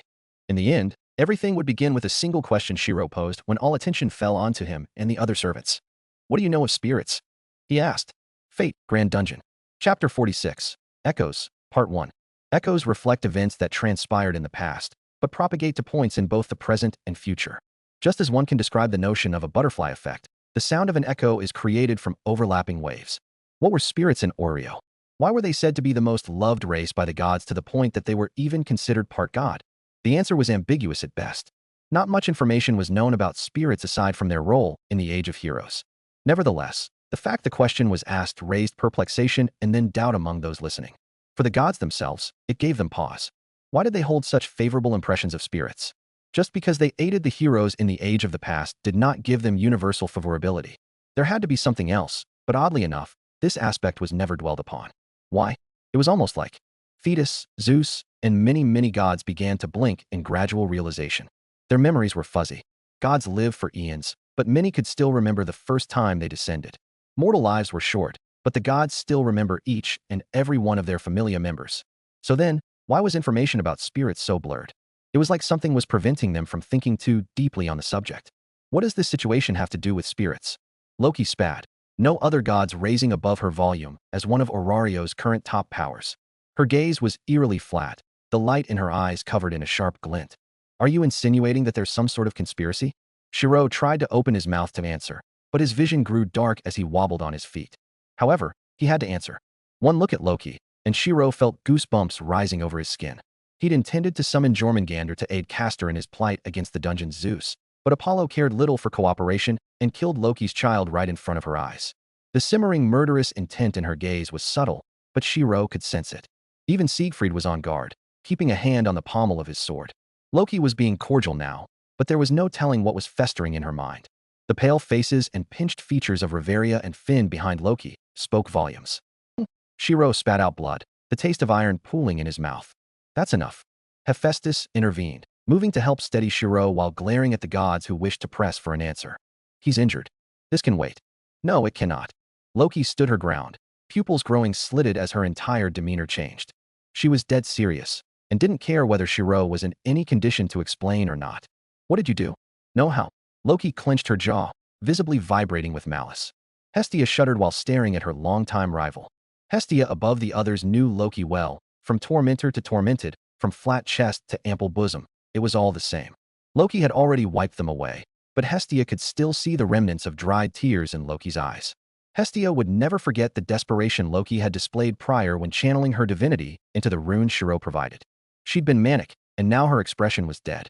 Staring into Loki's eyes, it became abundantly clear to Shirou and the others that this issue wouldn't blow over unless resolved.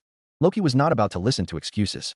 As far as she was concerned, she was not angry for Shirou creating a passage for her Jorm to escape that accursed abyss. No, she was angry at him for not telling her that her child was banished to a place devoid of any light or warmth. For him to create a passage for Jorm to escape, Shirou had to have known that Jorm was trapped there in the first place. Was it a joke to him that she could act so carefreely while her child suffered in darkness? And when once her child reached the light, he was killed so ruthlessly. Loki was resentful, her gaze shifting to the Apollo Familia. Those that died were all resurrected at Castor's hands. But what about her Jorm? Rationally, it was simple to deduce the reason, but Loki rejected it. The feat of resurrecting a god was in of itself an enormous task.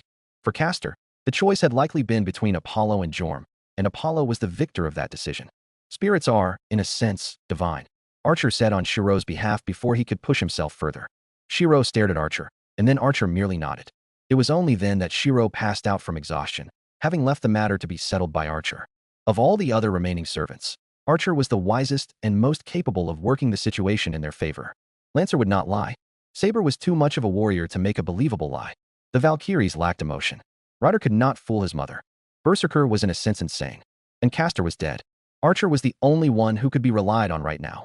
He who completed the 12 labors was no muscle-bound fool, but a warrior of superior wit and shrewdness. Magic is the power of the gods, and spirits are naturally imbued with this magic. What does that mean? Archer said simply, linking concepts of his original world and that of the present together. If the gods did not bestow this magic to spirits, and spirits naturally possess it, then does that not make them divine in nature? The gods cannot sire offspring. Who decided that? There were no answers, not because of doubt or speculation, but due to deep thought. Unconvinced, Archer asked when Freya of all gods cleared her throat, ready to engage in a verbal tango. Freya had many questions and answers she wished to extract for her own curiosity, and perhaps even more than Zeus, she could infer an individual's nuanced gestures and inflections with a frightening degree. One may not admit to something, but she could infer from her ability to differentiate truth and piece together tidbits of information to paint a whole. No matter how much bravado Archer put into his act, intuitively, Freya felt that there was something off, and as such wanted to pry further. Indeed, young warrior, Freya said in the somber mood. Apollo was still grieving at Castor's loss, and the others were murmuring in disarray. There are aspects that warrant more attention, specifically how spirits correlate to you all. I take it you're bringing up the aspect of spirits because you yourselves are spirits? Demigods and spirits. Is that what you're trying to associate? Archer stared at Freya's face and could feel that her gaze towards him was more than just on the surface. It was like she was staring at the color of his soul. Nevertheless, Archer was unperturbed. Indeed, but you make it sound like you never knew. Archer did not deny it. That was the exact intention, and it only helped that the servants Shirou summoned had correlations with a divine parent. But let me ask a different question to you. All of you, the gods present here. Archer took in a long breath, and with an unwavering gaze, he asked a single retaliatory question. Why did you forget us? Exclamation point. The gods who reacted the most to that single question were those that understood the implication and were directly affected by it. Thetis's pupils dilated, hands balling into fists. Apollo glanced up sharply from where he knelt on his knees, staring up at the constellation of the twined snake. Zeus took a shuddering breath. Surya glared at Indra and Kunthi. And Hephaestus wilted, losing the luster in her eye. The visions, the very images that they'd seen glimpses off that had constantly plagued their minds. What if those weren't just visions, but memories of events that had or would transpire? It wasn't the first time they'd considered this notion. Spirits. Inherently, the title implied death. Spirits weren't living in a normal sense, but had shed their physical bodies.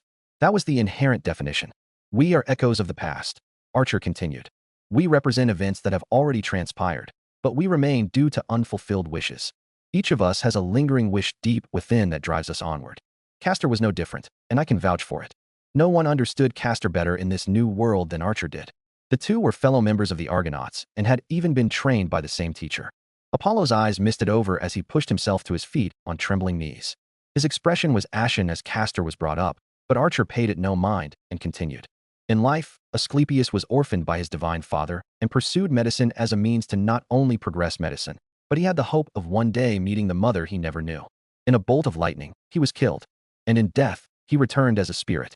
The distant sun found its way to him, and in this life, it showed him what he had always yearned for, even if that meant giving up his second chance just to bring that sun back. Apollo's mouth opened then closed, but in the dwindling motes of light still hovering in the air, he could feel truth in Archer's words. And that's why separation was even harder to bear. Even now, Apollo could not hide his fury at Zeus. The impulse was only mitigated by the overwhelming grief constricting Apollo's heart.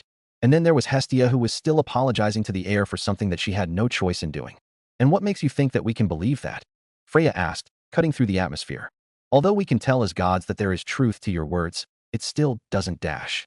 Nas and Gersemi, Siegfried suddenly said, freezing Freya in place, her mouth opening and closing. Archer nodded at Siegfried in appreciation before continuing. Orion, Sarpedon, Perseus, my half-brothers, all of them forgotten. Hearing those names, Zeus staggered back as if physically struck at each one. The wishes each servant carried would be found in the dungeon. That much was clear from Castor's example. But this new revelation, this truth, would change many things. You asked the relevance of spirits, Archer said slowly as he gestured to the others. That is not a question to be asked, but one that you should already know. Archer stared at Thetis, the rage of Achilles, then to Syria, the benevolence of Karna, then to the Norse, the selflessness and vengeance of the Nibelungen, then to even the spectating crows, the duty of the Valkyries, and finally, Heracles' own father, or even the 12 labors. The understanding that the gods had of spirits in Oreo would no longer be the same. Fathers and mothers, it is you all who do not remember. Taking Shirou into his arms, Archer gestured for the other servants to follow him out of the dungeon. It was time for a moment of rest and recuperation. There was much for everyone to consider and think about, and that was exactly as Archer had intended. The gods would be too busy questioning themselves then to pry deeper into the group's secrets. In a show of wit, he'd redirected the target of scrutiny. Even Freya was now frowning heavily, her eyes bloodshot with consternation and unease. The gods would be too preoccupied with the concept that prideful beings such as them could even forget, but this too was part of Heracles' bias. A part of him was still viewing the gods of this world with the experience he had in his original world. Whether what he said or did would backfire or not, only the future would tell. Inadvertently, in clearing this first floor, Belcranel would witness his first experience of what it meant to be a hero through Castor and his sacrifice. Bel was special in a way. His skill, Liaris Freeze, increased his growth rate in proportion to his feelings. To place others before even himself, that was the concept that Castor had embodied without fail. Fate, Grand Dungeon. Chapter 47. Echoes, Part 2. The trip back to the abandoned church was not heavy, nor suffocating for Archer and the others. Rather, melancholy was a better word to describe the air between the group. Each and every one of them carried the weight of their own pasts and aspirations. Therefore, death was not meaningless, but carried a different connotation to them than it did for others. Meaning and intent in death was more important than death itself. And Castor, he did what he believed in, fully knowing the result could lead in his early departure. That in itself was respectable. The face the doctor had made in his passing was not one of anguish, but one of fulfillment. Sadness was understandable at the death of an ally, but besmirching an ally's image with remorse and regret was a mistake. If Castor was still alive, that man would have been the first to drivel about inefficiency, all while considering that even death was not an escape from his diagnosis. That particular line scared Jason far too many times to count. The edges of Archer's lips curled up fondly at past memories, but now was not the time for reminiscence. Asclepius had died the way that he wished. Archer and the others, as heroes who died in their own ways, could respect that. But the same could not be said for everyone. Castor's death was a tragedy, one that led to numerous implications and upheavals regarding those involved. Apollo was grief-stricken and would likely not step a foot away from the ruined temple of Epidaurus in the dungeon's lower floor. His other familia members would not leave their god behind, and that woman, Althea, she still appeared to be in shock when Archer and the others had left. Then there was Hestia.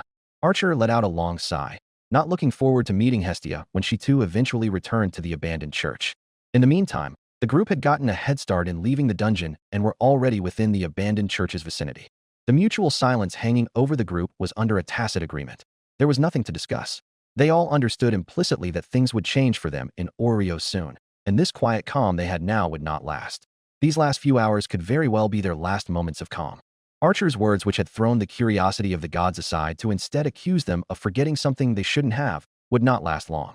Gods were prideful, and Archer knew that best. Rather than dig too deeply into the words, they'd soon focus more on themselves than anything else. Compassion and human emotion, though better in this world, were not a god's forte.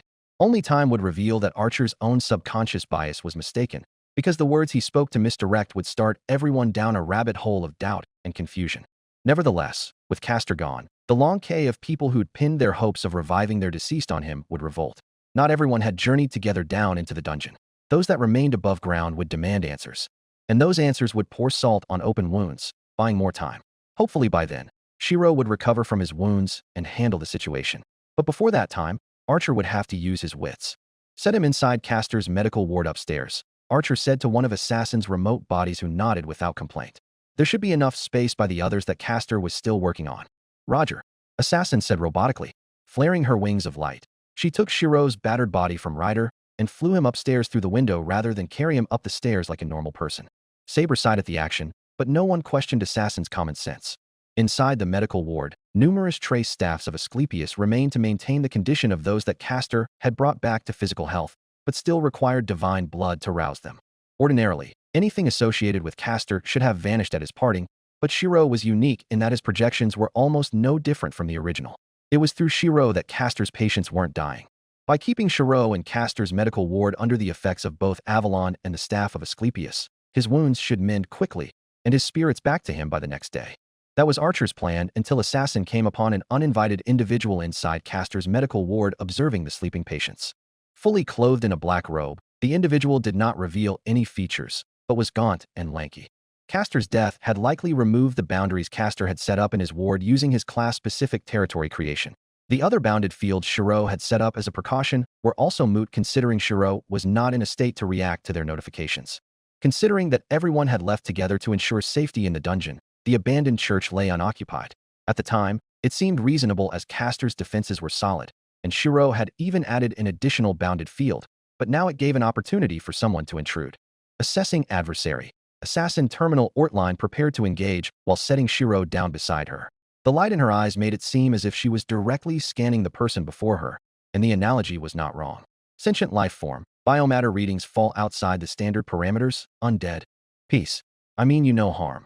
The cloaked individual quickly tried to defuse the situation, doing its best to show no signs of aggression. Assassin glanced at the cloaked individual, and then back towards the patients around her. Threat or not, incompatible with Castor or not, starting conflict in a sick room was not acceptable. Then there was also her master's condition. Well, none of that really mattered as Assassin was certain the other servants would not remain unaware of an intruder, but she digressed. Gauging that the individual was intent on opening talks, Assassin powered down her magic energy. Speak, she said flatly. My name is Fels, the cloaked individual introduced. Shadow of the great god Uranus. I see though that this may not be the best time. Fels stared at Shirou, but continued on. I did not mean to intrude, and have been waiting for your return, but I must apologize. My own interests and curiosity drove me to pay this room a visit when the restrictions appeared to lift around it. How unbecoming of me in my age, ahem. Fels stared into Assassin's flat gaze bereft of emotion, and realized that there was no use in wasting time prattling. I come with an invitation, he said. The sound of rumbling thunder sounded overhead atop the mountain of Epidaurus within the dungeon.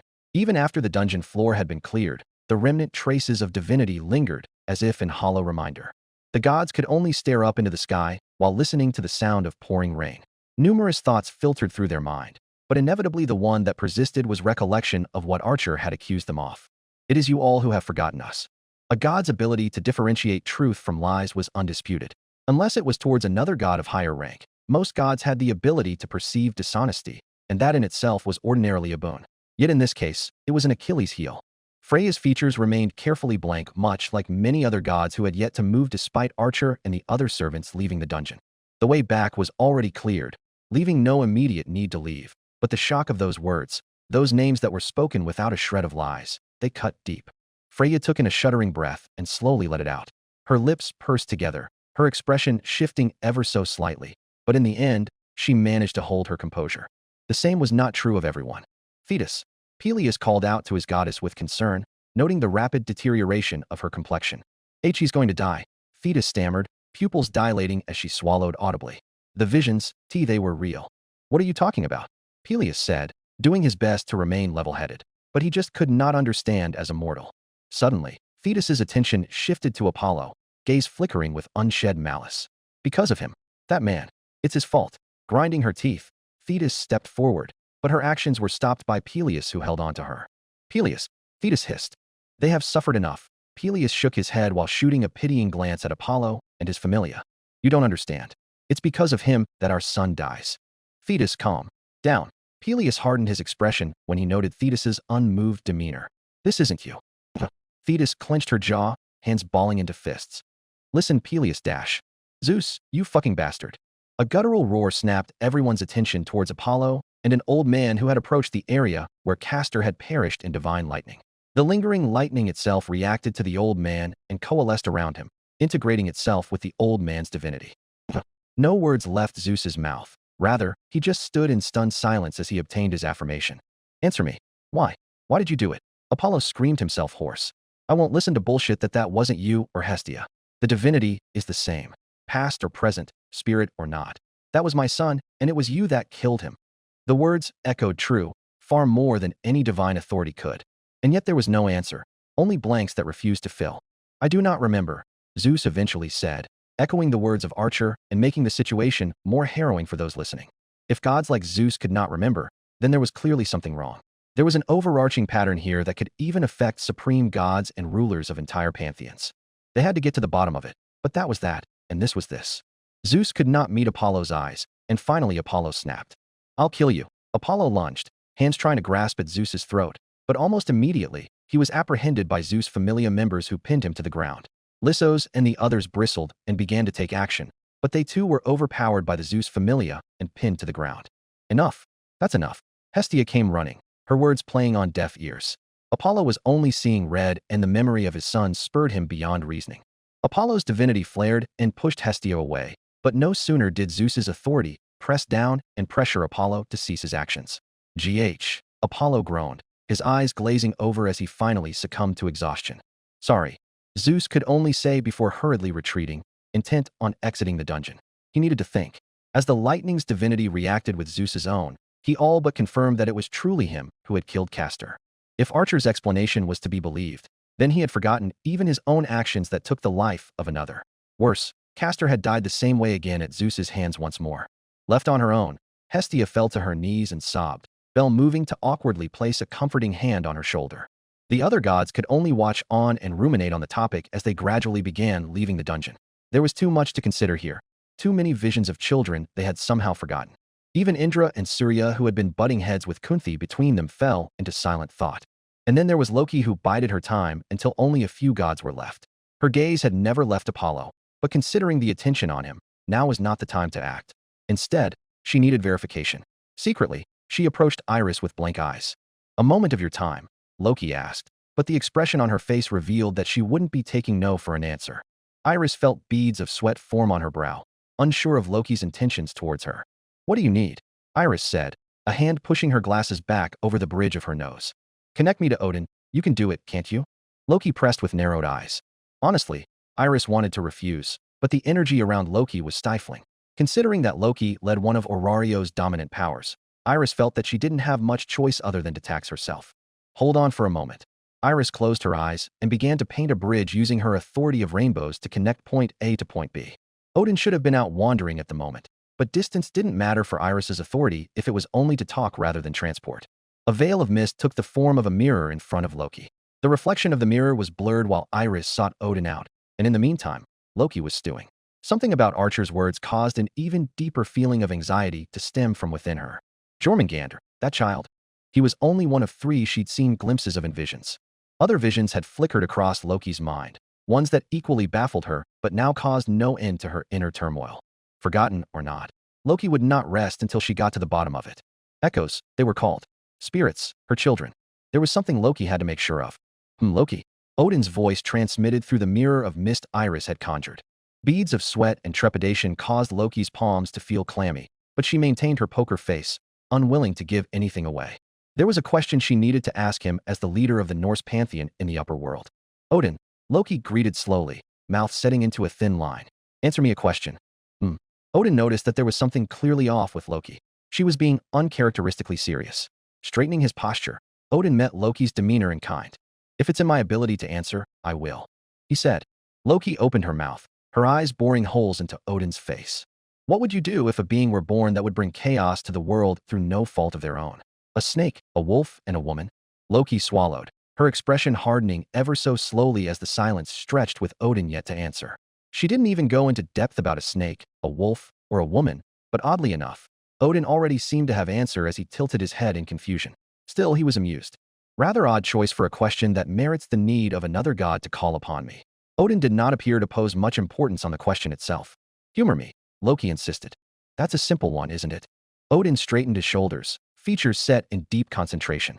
"We cannot do much if one's already born, but we can contain a snake in an abyss where it would know neither good nor bad, a wolf in chains, and a woman in the underworld where their reach will not affect the world tree." Loki? Loki tore through Iris's mist mirror, shattering the authority before she'd even realized what she'd done. Loki," Iris stammered. Tears of blood trickled down Loki's face before she wiped them away and finally stormed off. Neither Finn or Riveria could make heads or tails concerning the sudden emotional upheaval in their goddess. Echoes of forgotten memories, unable to be proven real or fake, would now change the dynamic of the gods entirely. Through Archer's rhetoric, what had only been a speculation had become certainty to the gods. Someone had messed with their memories, and Arenas had questions to answer. Chapter 48, Echoes, Part 3. It was chaos, all of it. And the worst part was that Hephaestus could hardly remember it all in her days. After Archer's revelation, Hephaestus had frozen stiff, mind ringing hollow. As she should have known it all along.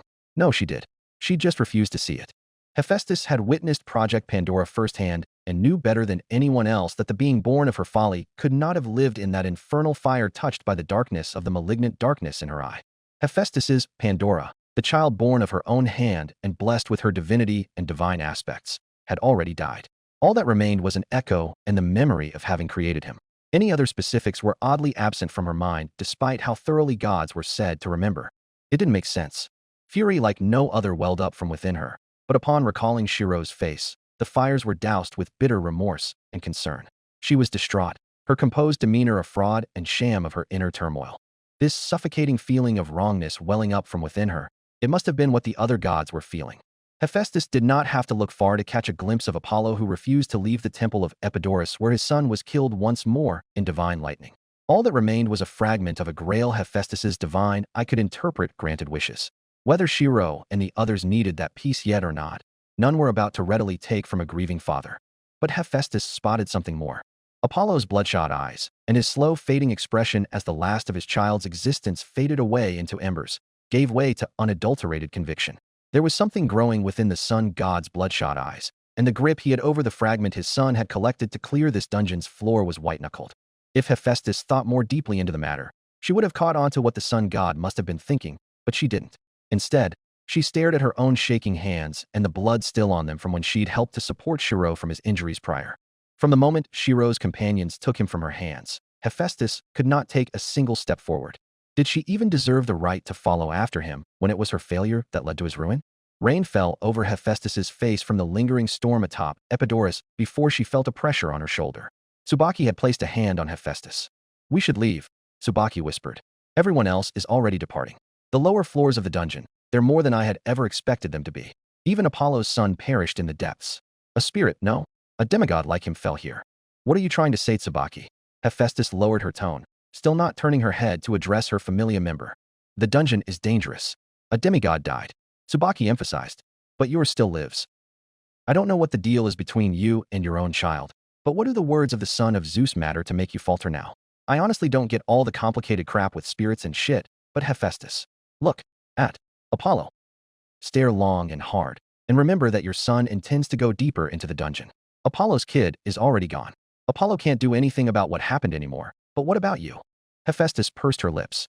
Guilt or not, was it worth distancing herself when her son was in danger? This dungeon was a hellhole she would much rather Shirou and the others stay away from. With Castor gone, death was now permanent. Now look at Thetis. Tsubaki continued. Hephaestus turned her eyes. Few if any gods and their familia remained after Shirou and the others had left, including Hestia, whom Bel had to carry out on his back, while she remained inconsolable. Freya stood silently brooding while Loki had already run away from the dungeon after accosting a scared Iris. The last to remain was Thetis and Peleus. Tsubaki shuddered while referring to the water goddess and her captain. That's the expression of a woman who doesn't care what she has to do to keep her child safe. The animosity Thetis was directing at Apollo was genuine. She was still around because Apollo was still around. The only reason Thetis wasn't acting on her impulses was because Peleus was stubbornly dragging her away. Now look at you, Tsubaki said, jolting Hephaestus' attention back on herself. Will you continue to just stand in place? Hephaestus balled her hands into fists, eyes raising. You have quite a mouth on you, Tsubaki. Tsubaki crossed her arms and scoffed. That's why I'm the captain. Someone's got to snap fools out of their trance when they are too absorbed in their work and thoughts. Letting out a long sigh, Hephaestus thought deeply of her own sins, but then weighed them with the chance of Shirou dying again. A laugh escaped her mouth. Truly, there was no comparison. Tsubaki, Hephaestus called. Yes. Have someone monitor Loki. I didn't like the look she had in her expression. As one of Arario's current dominant forces, there was too much to risk if Loki went unstable. Not when it became clear that Shirou had a way to commune with spirits, demigods, and summon them. No doubt, that would be what gods with forgotten children would focus on rather than Castor's death or the dangers of the dungeon. The supreme god that presided over the dungeon in Orio had a headache, one that he knew he would have no chance to resolve. Auranes was an aged god with weathered features and a long beard that fell just short of his chin. He wore a simple dark cloak and had long white hair that draped past the hood he had pulled up over his head.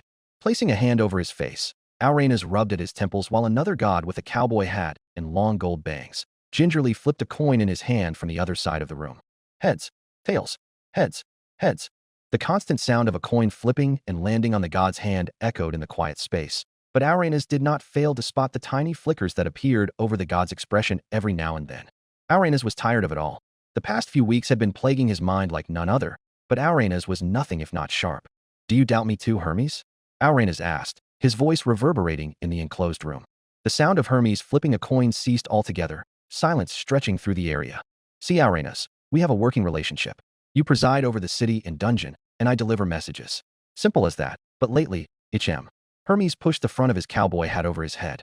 We have our secrets, I know that. But you see, when faces of children I should know keep popping back to mind again and again, and I have trouble even trying to recall concrete details, a man starts to wonder. Hermes flipped a coin again. Tails. And again, tails. Hermes pauses, staring at the results of his flips with grim amusement. It doesn't add up, does it? Auranes did not answer. Hermes crossed his arms and pushed off the wall where he was leaning his back. You may see everything, hear everything, but there are limits. I don't like it when another god tampers with my own thoughts. I have doubts, Auranes, but I won't let them interfere with business until proven true. A heavy sigh escaped Auranes' mouth, his hands steepling together, and his shoulders hunched as if burdened by the weight of the world. One should stop to consider the bliss of ignorance, or consider whether there's an overarching reason for deception. One as shrewd as yourself should understand, shouldn't you, Hermes? Auranes said with a weary voice. True or not, but whose choice is it to decide that? Hermes shrugged before walking out of the room. Gods are petty. We both know it. Good luck explaining reasons to a bereaved father and anxious mothers. They're coming. It may not be now, but I can sense it. Hermes vanished in a swirl of divine wind and lingering feathers. Left on his own, Auranes shut his mouth and clenched his jaw. He was waiting for Fels to return with news about facilitating a meeting with the spirits known as demigods that have arrived in Orio. In the end, there had been a reason for everything in regards to Orario's cycle of rebirth and the infertility of the gods. What Auranes needed now was their help. While most gods were made to forget, Auranes still remembered. It was not the gods that had led the times, but the heroes that led quests or rebelled in their name that changed the tide of history. Now was the time to reveal the true meaning of the grand quest and the dungeon. The grand dungeon and the end of the first epic. Trees toppled as Ryder pulled back his lance with a single arm. The simple thrust he'd delivered with his lance had carved up a sizable portion of the makeshift training field around him. To be more accurate, it was a clearing in the woods that reminded him of his days training under Chiron. He was thinking. New realities had come to fruition upon reaching the lower floors of the dungeon, and even Castor had perished. Ryder had never really considered the aspect of death in this world based on the overall level of its inhabitants, but perhaps he now had to reevaluate his prior misconception. It wasn't that he feared death of any sort, but rather, he felt as if there was something to look forward to. Saber had said that the dungeon would help to grant their wishes, which would explain the purpose of their summoning, but Ryder did not care. Rather, he felt an inexplicable excitement welling up from within him at the thought of a worthy challenge. The only hesitation causing doubt in his mind was the expression his mother would make if he went out in another blaze of glory. His whole life had always been a shooting star, and when the speeding comet eventually slows down and cools, it too will be dragged to the ground. Pulling back his lance, Ryder repositioned it beside him and leaned his weight on it. Closing his eyes, he pictured what was to come for him in the dungeon's lower floor, and ended up scratching his temple. What exactly was his wish? TCH. In life, Ryder had gone out the way he wanted. In his anger, he'd committed acts that bore the seeds of regret, but if asked if his entire life and journey was a mistake, he'd never renounce it. By now, that fellow had already left the abandoned church after encountering Assassin. It wasn't as if the others hadn't sensed the intruder, but when the entire team could single-handedly neutralize any threat below a god's level, it felt rather meaningless to all be up in arms. Assassin could handle it, and the Master. Besides, Fels had extended an invitation rather than pursued a path of violence. Shirou would deal with the invitation once his body was recovered. For the time being, all Ryder and the others could do was wait. Servants could act on behalf of the Master, but the Master still made the overall decision. Until Shirou awoke, they would be on standby. As for why Ryder was out training on his own, he just didn't want to stay behind at the abandoned church. Ryder wasn't a liar. He was an honest warrior. It would be difficult for him to maintain a straight face once Hestia returned, still caught up in the turmoil of an alternative version of herself. Ryder would just rather not be there, and he assumed it was the same for others because only Saber remained to keep watch over Shirou in the abandoned church while the rest moved on standby. Ryder wasn't going to lie, but he'd been hoping for another spar with Archer, or at the very least, Karna seemed just as phone. However, both declined his invitation, citing that the matter could grow out of hand while the Master was unconscious. Should Shirou not wake up in time, Archer would take his place in meeting Uranus. As for the others, they would secure a perimeter around the abandoned church. The Valkyries would make sure of it. The rustle of leaves alerted Ryder to a presence that caused the edges of his lips to tug upward. Clever Girl had managed to sneak quite a close distance to him, but instead of pursuing a sneak attack, she had boldly announced her entrance by the echo of 2 large thumps. Ryder stared up at Penthesilea, who wore a silver helmet and leisurely lifted 2 massive metal spiked balls attached to chains around her forearms.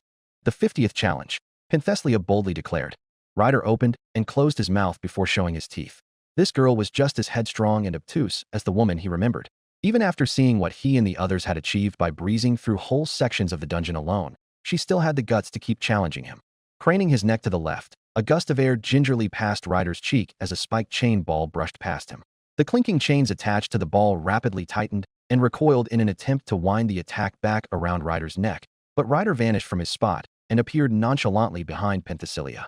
Remember to break habits before they can be exploited, Ryder reminded, as he positioned his leg behind Penthesilea's knee. You tend to stare too eagerly at where you intend to throw your weapon. Grabbing one of Penthesilea's arms, Ryder pivoted and threw Penthesilea over his shoulder.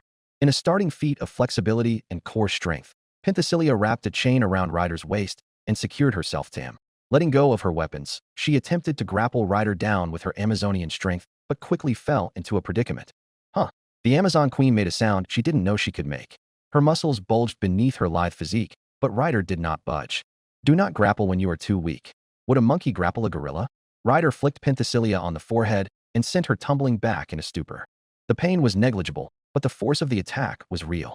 Penthesilea choked a gasp as the wind was knocked out of her. And not like this. Fight me seriously. Penthesilea roared in embarrassment. This Penthesilea was young, and far more immature than the Amazon Queen Ryder remembered facing and falling in love with, but the foundation was there. She just didn't know how to utilize all of her inborn strength. Make me, was Ryder's blunt answer. Penthesilea stewed, letting Ryder's mind wander. The abrupt challenge had helped Ryder focus more than anything else. Regardless of what lay in the dungeon, or how his mother would react if he died before her eyes again, Ryder was a hero that lived in the moment. He was never one to focus everything on the future. If he was, he'd never have chosen to follow through on the prophecy made in his legend. He would not overcomplicate things. Not good enough. Ryder grabbed Penthesilea's ankle from an unsuccessful kick and threw her back from where she'd pounced on the ground. The Amazon Queen glared, rubbing a scuff of dirt off of her cheek before standing back on her feet. Bastard, she scoffed. Ryder grinned. For now, this was enough. Shirou woke up on the morning of the 4th day. Fate Grand Dungeon. Chapter 49. Echoes. Part 4.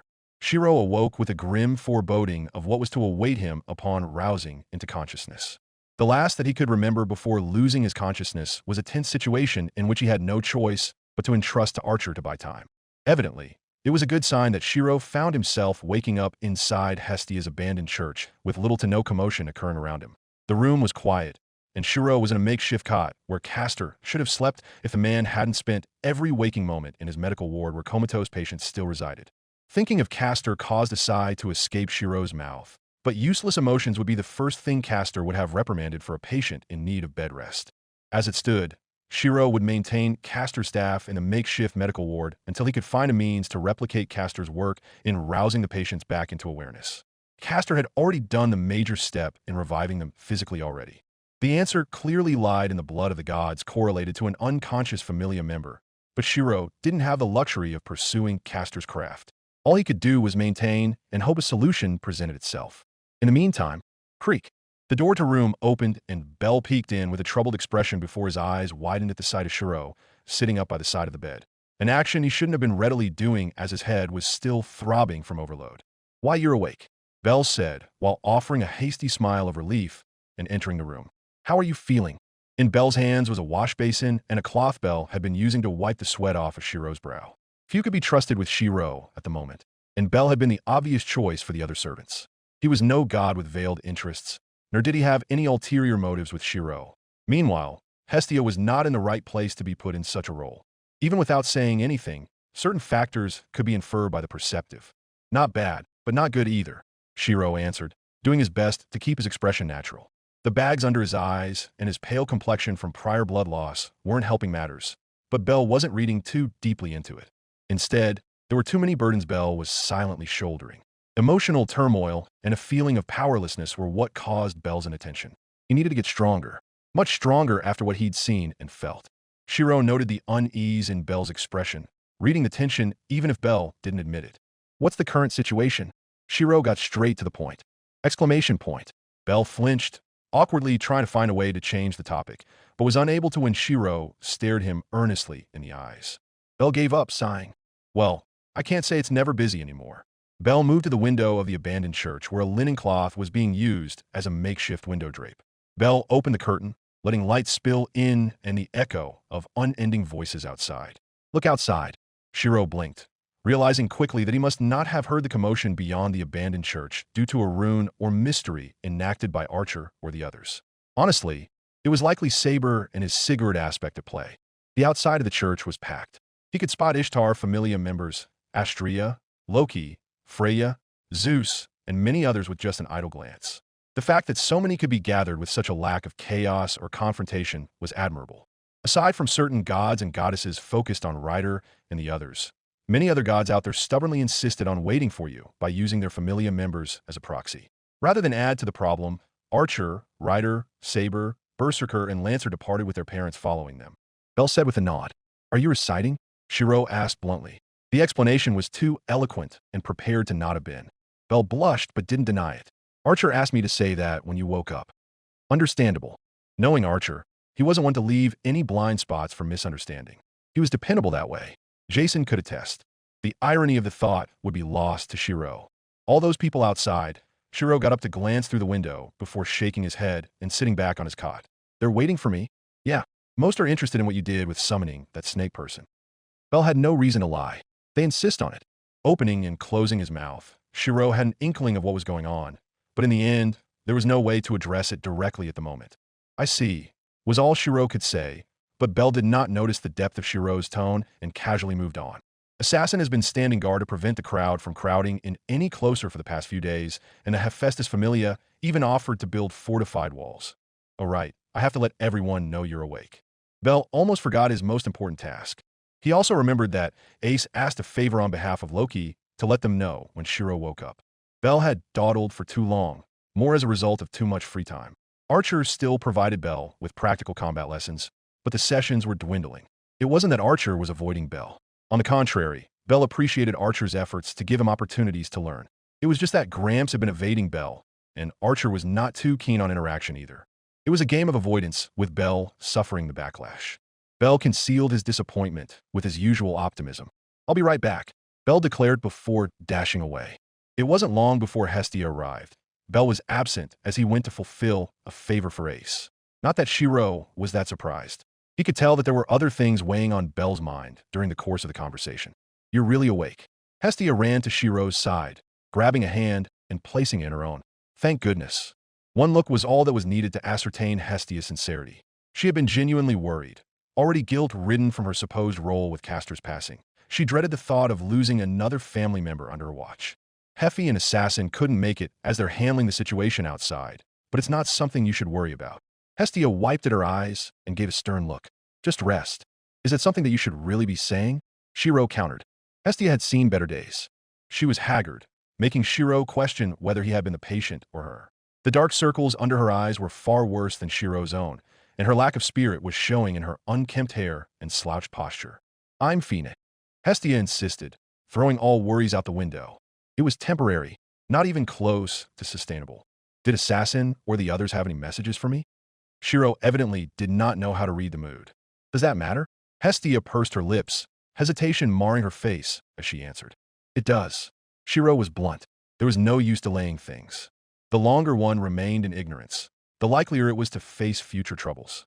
No matter how Hestia tried to deflect, Shirou wasn't going to budge until Hestia had no choice but to relent. If Shirou sought answers from Assassin, Assassin wouldn't even bat an eye before answering. It was already a losing battle from the moment Shirou asked the question. At this point, it was practically formality, a gesture to follow the motions. They've scheduled a meeting with Uranus. Hestia said dispiritedly while frowning at Shirou's stubbornness. There's no set date. Just arrive when you can. I'll get ready to meet him now. Hestia's eyes bulged as Shirou stood up from his cot and moved to ready himself to leave. You haven't even rested. Hestia pressed her hands down on Shirou's shoulders in an attempt to get him back on the cot. It failed. Spectacularly. I've slept for enough. Shirou answered as Hestia hung off of him like a sack of potatoes. Her strength and stature were ineffective at impeding him. The story would be different if divinity was at play, but she wouldn't do that to a nephew, in which case the disparity in physique was evident. Hestia could not stop him. She could only whine. You can't go on your own. You'll be swarmed. I'll have Assassin contact the others. It shouldn't take long with Ryder ferrying everyone. Shirou steadily began peeling Hestia off of him. Ugh. Then at least eat something. Hestia pulled a curveball as Shirou continued talking. Here. Hestia stuffed a croquette into Shirou's mouth from who knows where. The absurdity of it caught Shirou off guard, giving him no choice but to chew and watch Hestia stare at him eat in satisfaction. Hestia beamed in victory. At least her mood had brightened. Shirou knew better than to kill the mood now. Whispers echoed from all around, subtle stares that grew more and more piercing the longer they remained. Shirou had been forewarned that this would happen, but experiencing it was different. At the very least, he wasn't traveling alone. Achilles and the others were walking with him in a group with Shirou at the front, but this had its own difficulties. Achilles and the demigods were practically celebrities in Orrio. Few, if any, had not heard or experienced their might as they took on the one-eyed black dragon, or directly plunged into the dungeon's deepest floors. As heroes of their eras, they were more than used to this level of attention, but Shirou wasn't one to ignore it. And this wasn't because he sought attention or fame, but because of something more fundamental. Empathy. The faces that followed him weren't that of crazed individuals or awestruck civilians, but faces filled with desperation, unease, and doubt. By the principle of the ideals he carries, he could not ignore them. Careful, Heracles warned Shirou to no avail. Shirou had already stepped a tad further ahead than the group when a god suddenly blocked their path with empty eyes. From stature, poise, and demeanor, the Greek servants were quick to know who stood before them. The scent of divinity and an ocean breeze all but confirmed it. Poseidon, Shirou greeted. He was the fastest among everyone to know who stood before him by virtue of the trident the man held. It made sense that Poseidon could arrive in Orrio in short notice. His familia participated in the subjugation of Leviathan and had ample connections in the dungeon city. More than enough to have formulated an idea of what was going on through Orrio and linking it with the visions he witnessed in passing. Is it true? Poseidon's voice cut through the bustling crowd. Even without elaboration, Shirou could understand what was going through the sea god's mind. Closure was all that Shirou could offer in the face of turbulent hearts. Shirou raised a hand and traced a ball of thread wound around a Greek-themed cylindrical stick. It was no flashy noble phantasm, nor was it meant to be, but despite its origins, what mattered had been its use in a certain legend of Greece. Ariadne's thread, proof of existence found in the linking spools of thread. Wordlessly, Shirou handed the thread to Poseidon, whose divine sense and vision would not fail to recognize the lingering divinity surrounding the item. Theseus. The god of the sea shuddered as he uttered the name, hands balling into tight fists as he held the thread close. Lycomedes, thy treachery was true. Fury rippled across Poseidon's expression at a certain counterpart that lived in the lower world, but even that was short-lived as he remembered what Heracles had said. Echoes, a past that could no longer be remembered. But hope lied with the spawn of Hephaestus. The rumors were spreading without Shirou's awareness. Archers would have paid its price. Before Shirou could utter another word, another god appeared in a burst of light and Celtic drums. Where the light reached was this god's domain. Even weakened in the lower world, there was no stopping him from reaching places where his light shone. But not without consequence. Blood seeped from the man's eyes, as the body he inhabited in the lower world was unable to bear the strain. Piercing red eyes stared down upon Shirou, eyes that were filled with the same doubt and grief as Poseidon's. "I am Luff, Celtic god of light," the man introduced, voice mellow as his thick beard billowed at a shout. Celtic armor flared with runes, and Shirou traced a certain red spear and gently placed it into the exhausted god's arms before any more could be said. He understood what the gods were coming for more than anyone: belief and truth. Upon holding the red spear, Luff fell mute, hand shaking violently as the visions he'd seen were all but confirmed. His son, a warrior who stood alone with unreliable allies in a battlefield against 1,000. Shirou backed away in the ensuing silence, wary of any more gods suddenly appearing. He could not allow himself to be caught up in any more sentimentality. He'd done his time as an unwavering ally of justice. Now he was tired and awaiting his promised miracle. He'd help those who he could help, yes. It was his obligation, but there were too many gods to individually take the time to address their grief and feelings of loss for something they supposedly never had in this world. It would be like living a life through a dream and then waking up to a world that rejected that dream, only to realize that the dream may have been real all along.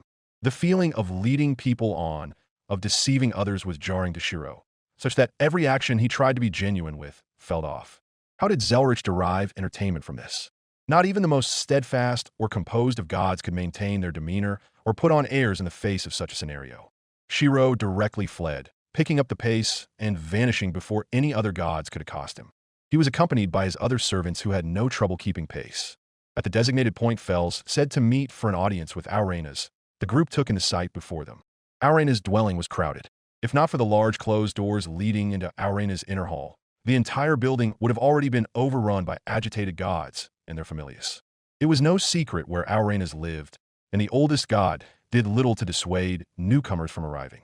The gods themselves occupied most of the space, with lesser divinities packing in like crowds of canned sardines.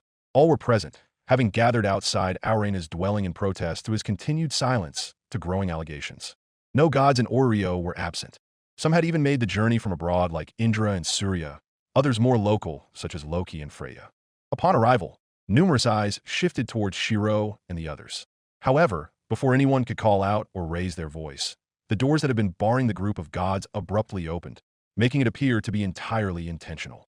Staring at each other, a moment of tacit agreement came over everyone before they followed Shirou and the demigods into Aurena's audience chamber. The oldest god of the lower world was waiting for their arrival. Unperturbed by the crowd, Aurena sat on an elevated stone throne with a hooded figure on his right. Shirou and the others stopped at the foot of the throne, the gods crowding in to fill the entire audience hall.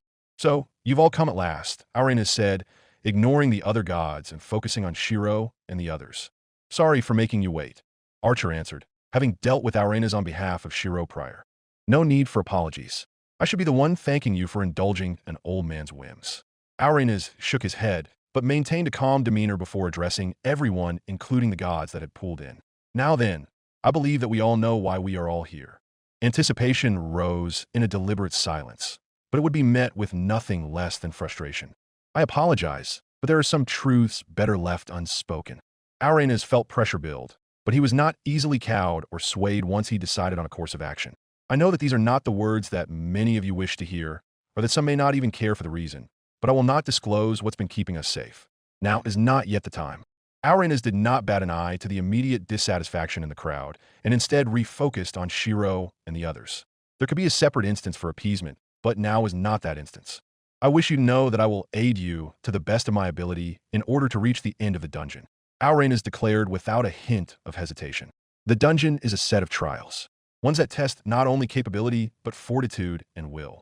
The grand quests were a prelude to the trials that await within." Shirou thought deeper into Aurena's words. He wasn't the only one, as the others read into it themselves. Auranes knew more about the dungeon than he was letting on, but the cryptic details were reminding the Greeks too much about prophecy and tragedy for their liking.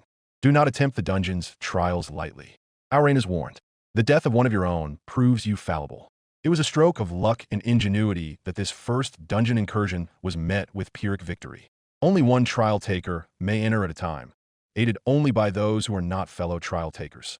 Shirou's countenance grew grim as he correlated Auranes' words with what the group had experienced when trying to enter one of the dungeon's deepest layers with Castor. Trial takers? Shirou began connecting dots in his head. The matter with Zelretch, the reason for his presence in this parallel world, the restrictions, there was a connection that he was unaware of. Auranes' words were met with anxiety from the attending parents in the audience hall, but there was nothing that they could do to force answers from Auranes.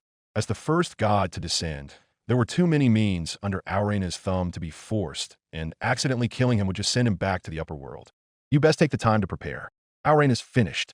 This meeting itself was more of a warning than anything else. Attempt a dungeon raid only once every month. I fear that with your friends, passing the dungeon will grow fiercer with excess energy. Waiting will allow the excess to bleed into higher floors. That is all the advice I can currently give. Why are you offering such support? Shirou asked. Auranes did not hesitate before activating a magic circle infused with his divinity around the stone throne. His figure began to gradually vanish, leaving no chance for anyone to apprehend him. Salvation and the truth lie at the bottom, was all Auranes said before he faded completely with the cloaked fells beside him. If he could not pacify the crowds with any answer, the only solution was to disappear completely. We will meet again. This day marked the moment Auranes vanished from Orio. A week passed as news spread throughout the city, but for Ryder, nothing changed in what he had to do. If death would come for him, then he'd smile at its face and fight. A loss would only prove a lack of discipline and strength. What he needed to do was maintain peak form and a tranquil mind, something he was struggling with lately. Achilles, won't you listen to your mother? Thetis pleaded, having sought him out again. She'd cornered Ryder with Iris's help. Speed meant nothing if a mist portal could open right next to him. Obviously, he could run before Thetis stepped through, but Ryder could not do that to his mother. In life, Thetis knew the way to prophecy and never pushed her involvement into a direct confrontation. Instead, she'd opted to ensure every possible means to guard his life. In this new world, gods were far from the machine-like emotion of the last. Here, they were human. Thetis was crying as she pled, Ryder unable to look her directly in the eyes. Asclepius' trial was a warning, Apollo's sorrow, a reflection of what failure would bring, and it tore at Thetis' heart. Auranes' warning only deepened the sense of dread. You know my nature, mother. Ryder said stiffly, unable to adopt a hard tone. You always have. A life that was akin to a shooting star. Of course, Thetis knew. She dreamed about it as a nightmare every waking moment since Castor's death. But you already have your fame, your legend. I know it, and so do you. So what if others remain ignorant? I'll hire authors, scribes, minstrels, and bards to spread the word. So please. Thetis tried again while placing her hands on Ryder's shoulders. Please. Ryder shook his head. They both knew it already. It was never about the legend. Rather, the legend only described the events of that day amid Troy's battlefield. I'm an unfilial son. Ryder gently removed Thetis' grip from him. Sorry, mother, but I walk my own path. Left shaken and standing with her arms now by her side, Thetis naturally looked for support. Peleus, talk some sense into him. Support a father would not give. Peleus. Thetis grew red-faced and anxious, spurring Peleus to speak. It was shockingly not in Thetis' favor. My son is a warrior. There's no changing that. Peleus said, while shaking his head at Thetis. No words will change that. Thetis clenched her jaw so hard at the perceived betrayal that she made the mistake of leaving Ryder out of her sight. Then, till next time, Ryder said quickly before fleeing off to who knows where. With his speed and his chariot, Ryder could appear anywhere at his leisure, and Iris refused to be led at Thetis' every beck and call. Not this time. A blink was all it took for Ryder to vanish like a dog with his tail between his legs. Look, Thetis, you've scared him away again. Peleus let out a long sigh. And you were no help again. Why do you even come? Thetis screamed, eyes misting over before she flinched. Peleus looked hurt. I didn't mean that. I am just... Peleus, I don't know what to do anymore. Our son won't listen. Peleus gave Thetis a hug, letting her cry her sorrows out. It's not the first time you've tried. Peleus said, while gently stroking Thetis' back with a hand. Let me hear it this time, Peleus suggested, coaxing Thetis into a confession. What you refused to tell me wholly. The legend of Achilles. Thetis had no more reason to refuse now that the future she dreaded was likely to happen. Slash dash slash. Silence stretched as Thetis finished her recounting. By now, the two parents had already returned to the current lodgings Thetis was using with her familia in Orio. Thetis wiped her tears, knowing that she could never change her son's mind, even in a forgotten past. Yet recounting the legend spurred her conviction anew. Trial takers, demigods. If her son could not rely on the aid of his fellow demigods, then there was only one path forward. Thetis would do what she did even then. Galeen, call for a merchant assembly.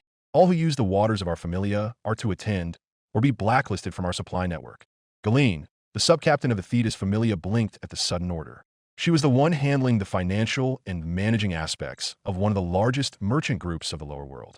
However, the ramifications of her current command were not lost on Galeen, who was practically the Thetis merchantry's head manager. By calling a sudden assembly and forcing all members of the union to attend by force of blacklisting, she was forcing people's hands.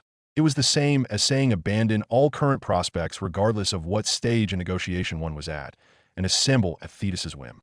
A merchant would never stop a business transaction halfway through or risk losing not only their money, but their credibility as well.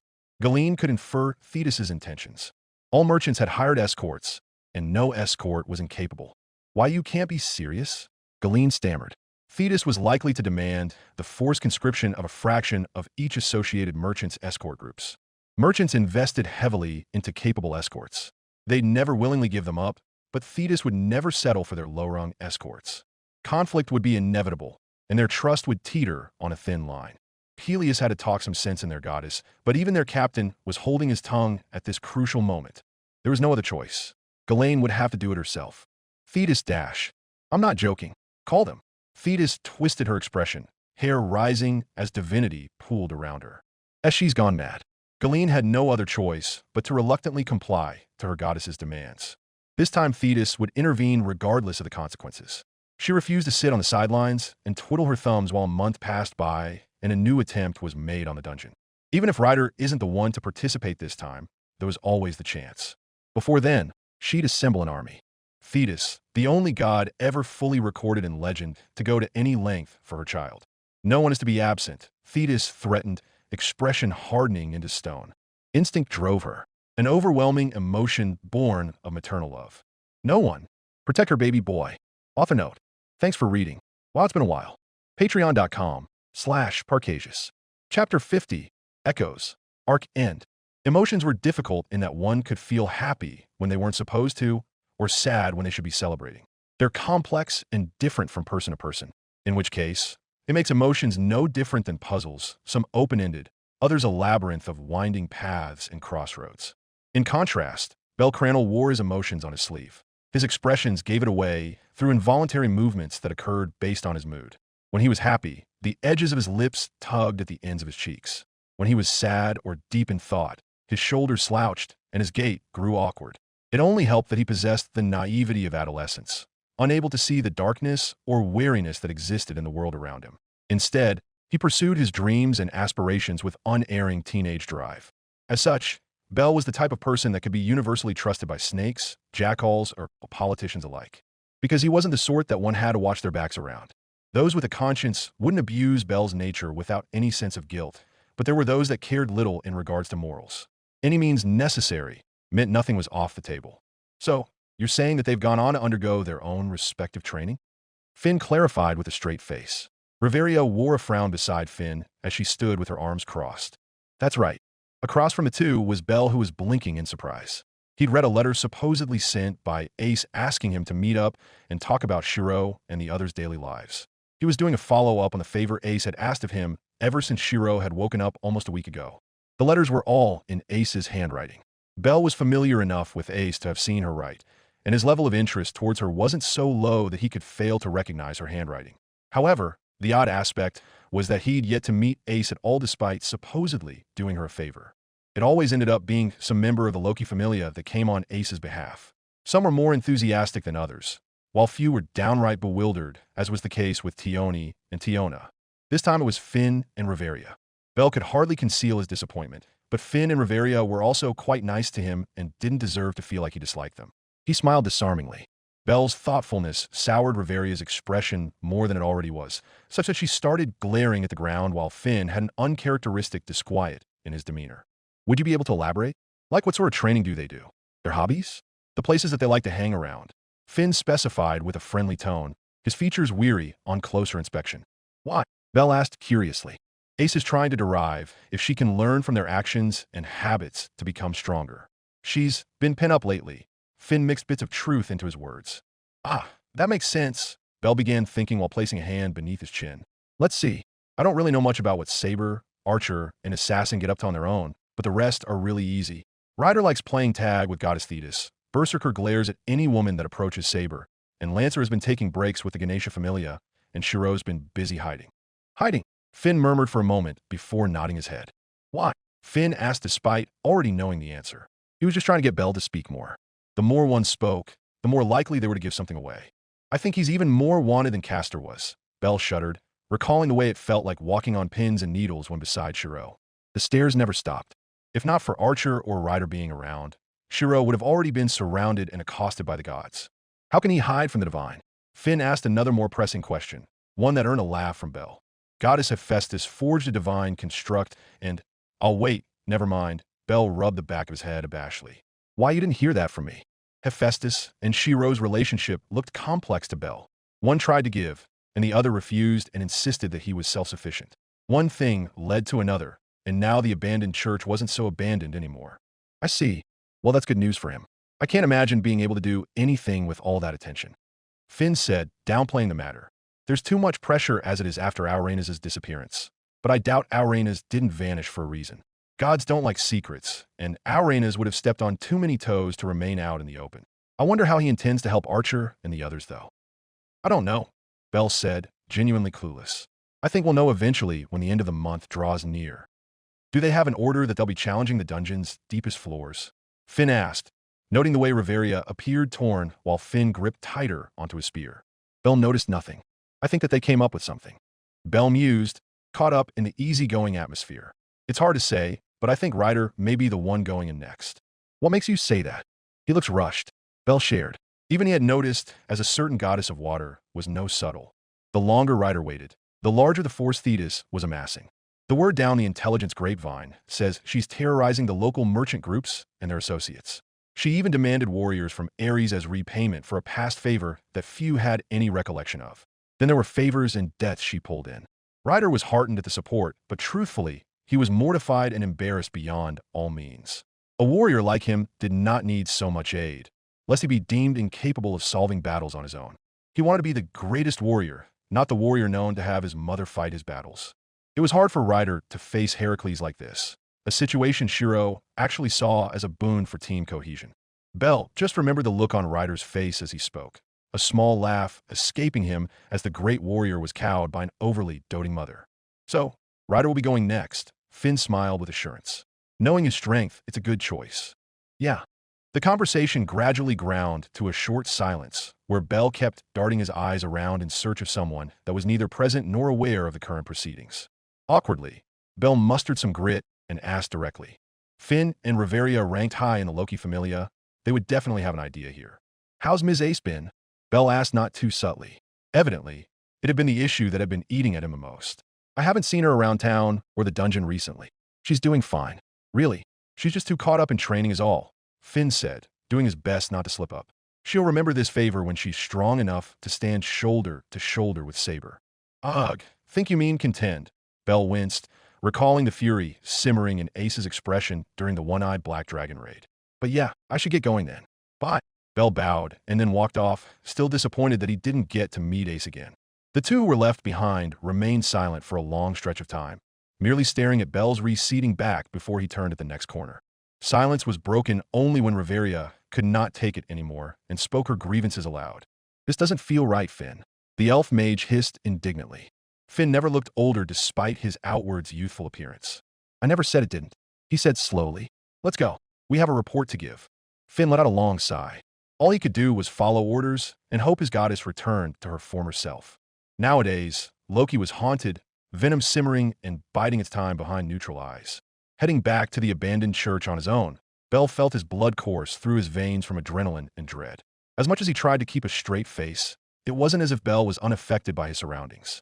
Bell knew that once preparations were completed for this month, Shirou and the others would challenge the dungeon again. Just the thought that the people he was smiling with could vanish in the blink of an eye left a feeling of unwillingness within him. That in an overwhelming feeling of self-helplessness and anger towards himself. There had been a lingering thought in Bell's mind, something that was eating at him. Another of his friends may die, and Bell felt his stomach drop from frustration and apprehension when he still couldn't muster the courage to offer his aid.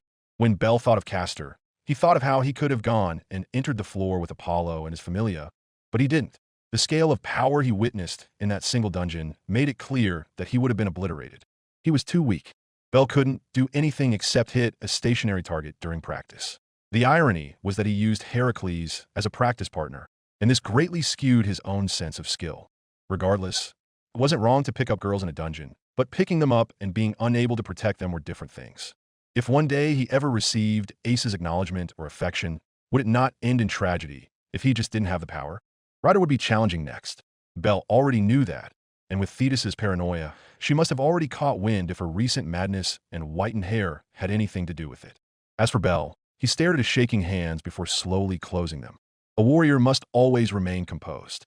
Heracles' words came to mind, but the inner turmoil did not abate. Thetis was gathering an army for her Achilles, regardless of how many she sent into the fray, and here Bell was unable to imagine helping his own friend. Ryder was a friend, the easygoing sort that Bell felt wouldn't hesitate to help Bell if he was caught in a pinch. Ryder's confidence, his pride, and his demeanor left Bell feeling inadequate as a friend, but at the very least, a friend should not abandon their friends. So why? Bell shivered. Why could he not muster the courage to join Ryder's attempt in the dungeon? Bell recalled Hestia's face, and then imagined what it would look like if he came back dead. Do not be afraid of death. Be afraid of what is left behind. Another of Heracles' lessons came to Bell unbidden. A warrior who steps into a fight must be prepared to face injury or death at the hands of the enemy. Fear was natural. Fear was instinct. So then use it to drive one's actions. Death is a release.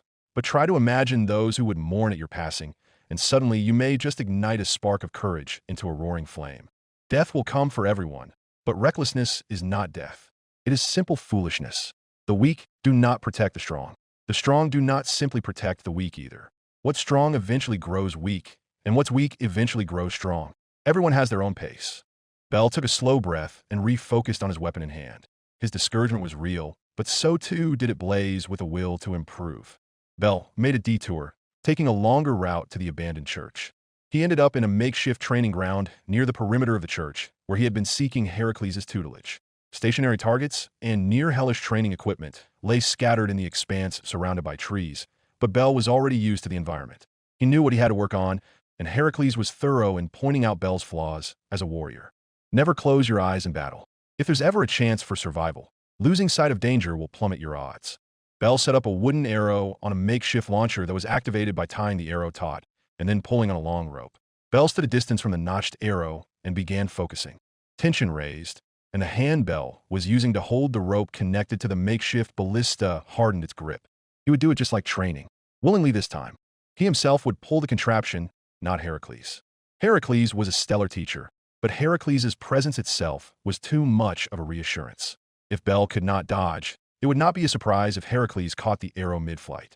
Gathering his determination, Bell pulled the rope before he could second-guess himself. Twang! The wooden arrow rapidly accelerated towards Bell, its obscure size growing larger and larger in an instant. Don't blink. Wait until the very last moment to move. Bell felt cold sweat on his hands, and the urge to flinch nearly paralyzed him, but he kept his head where it was in trajectory of the wood arrow. His trembling self when he'd first met Ace, and the person he wanted to be blurred in Bell's mind. The easy way out was to duck down right now, but Bell didn't. Instead, Bell failed to notice the changes occurring around him in his heightened focus. Liara's freeze. That was Bell's strongest and greatest skill, and a secret Hestia would never willingly share. A growth skill like none other that would enable Bell to surpass the limits of a mortal. Bell had a sudden subconscious understanding derived from a concept that Shirou, of all people, had once said in passing. It was a bastardized version much more suited for Bell. If Bell could not overcome a dilemma on his own, then imagine a self that can. A flicker of Heracles' image remained in Bell's mind as the arrow drew dangerously close. Wooden or not, the face was a vital point, and Castor was already gone. More images came. Rider's swiftness, caster's decisiveness, Saber's precision, Lancer's acumen, Berserker's devotion, and Assassin's efficiency. If Bell could just be like them, then there was no way he wouldn't be able to protect Ace with his own strength. Subtly, his vision became clearer, sharper, his body growing loose and coiled. The arrow almost felt as if it were moving in slow motion. In the blink of an eye, Bell suddenly craned his neck to the side, the arrow whizzing just shy of his cheek before stabbing into the shrubs behind him. Nervous sweat beaded down Bell's forehead as he suddenly laughed and collapsed on the ground, panting. He'd succeeded. He didn't even close his eyes, and this time he could see it, react to it. His Gramps would never have believed it. Picking himself back onto his feet, this time Bell reached for his weapon and moved to the stationary training dummies. In his excitement and success, he'd lost all thoughts of returning early to the abandoned church. Instead, he gripped his dagger tight and imagined a future where he could run alongside his heroes. Divinity spread though Bell, accommodating to minute changes in Bell's capacity as a divine vessel of Hestia as he trained through the evening. A month would be both long yet short. As the echoes of heroes spread throughout the lower world in rumors and exclamations, they would soon know of the Battle of Troy and the greatest of the Myrmidons. Author note: thanks for reading. More of a character-building chapter here to set up for later plot development down the line. Patreon.com/Parcasious. Fate, Grand Dungeon. Chapter 51, Valor, Prologue. Thank you for coming on such short notice.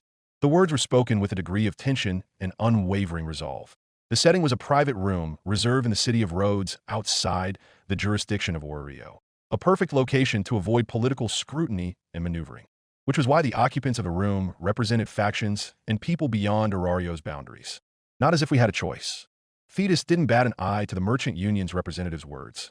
It was more important to focus on the intention of this impromptu gathering and navigating instead. Speak for yourself, Penthesilea said to the union representative, face set into a frown. As an Amazon queen, she'd been formally requested by Thetis to participate and had agreed willingly.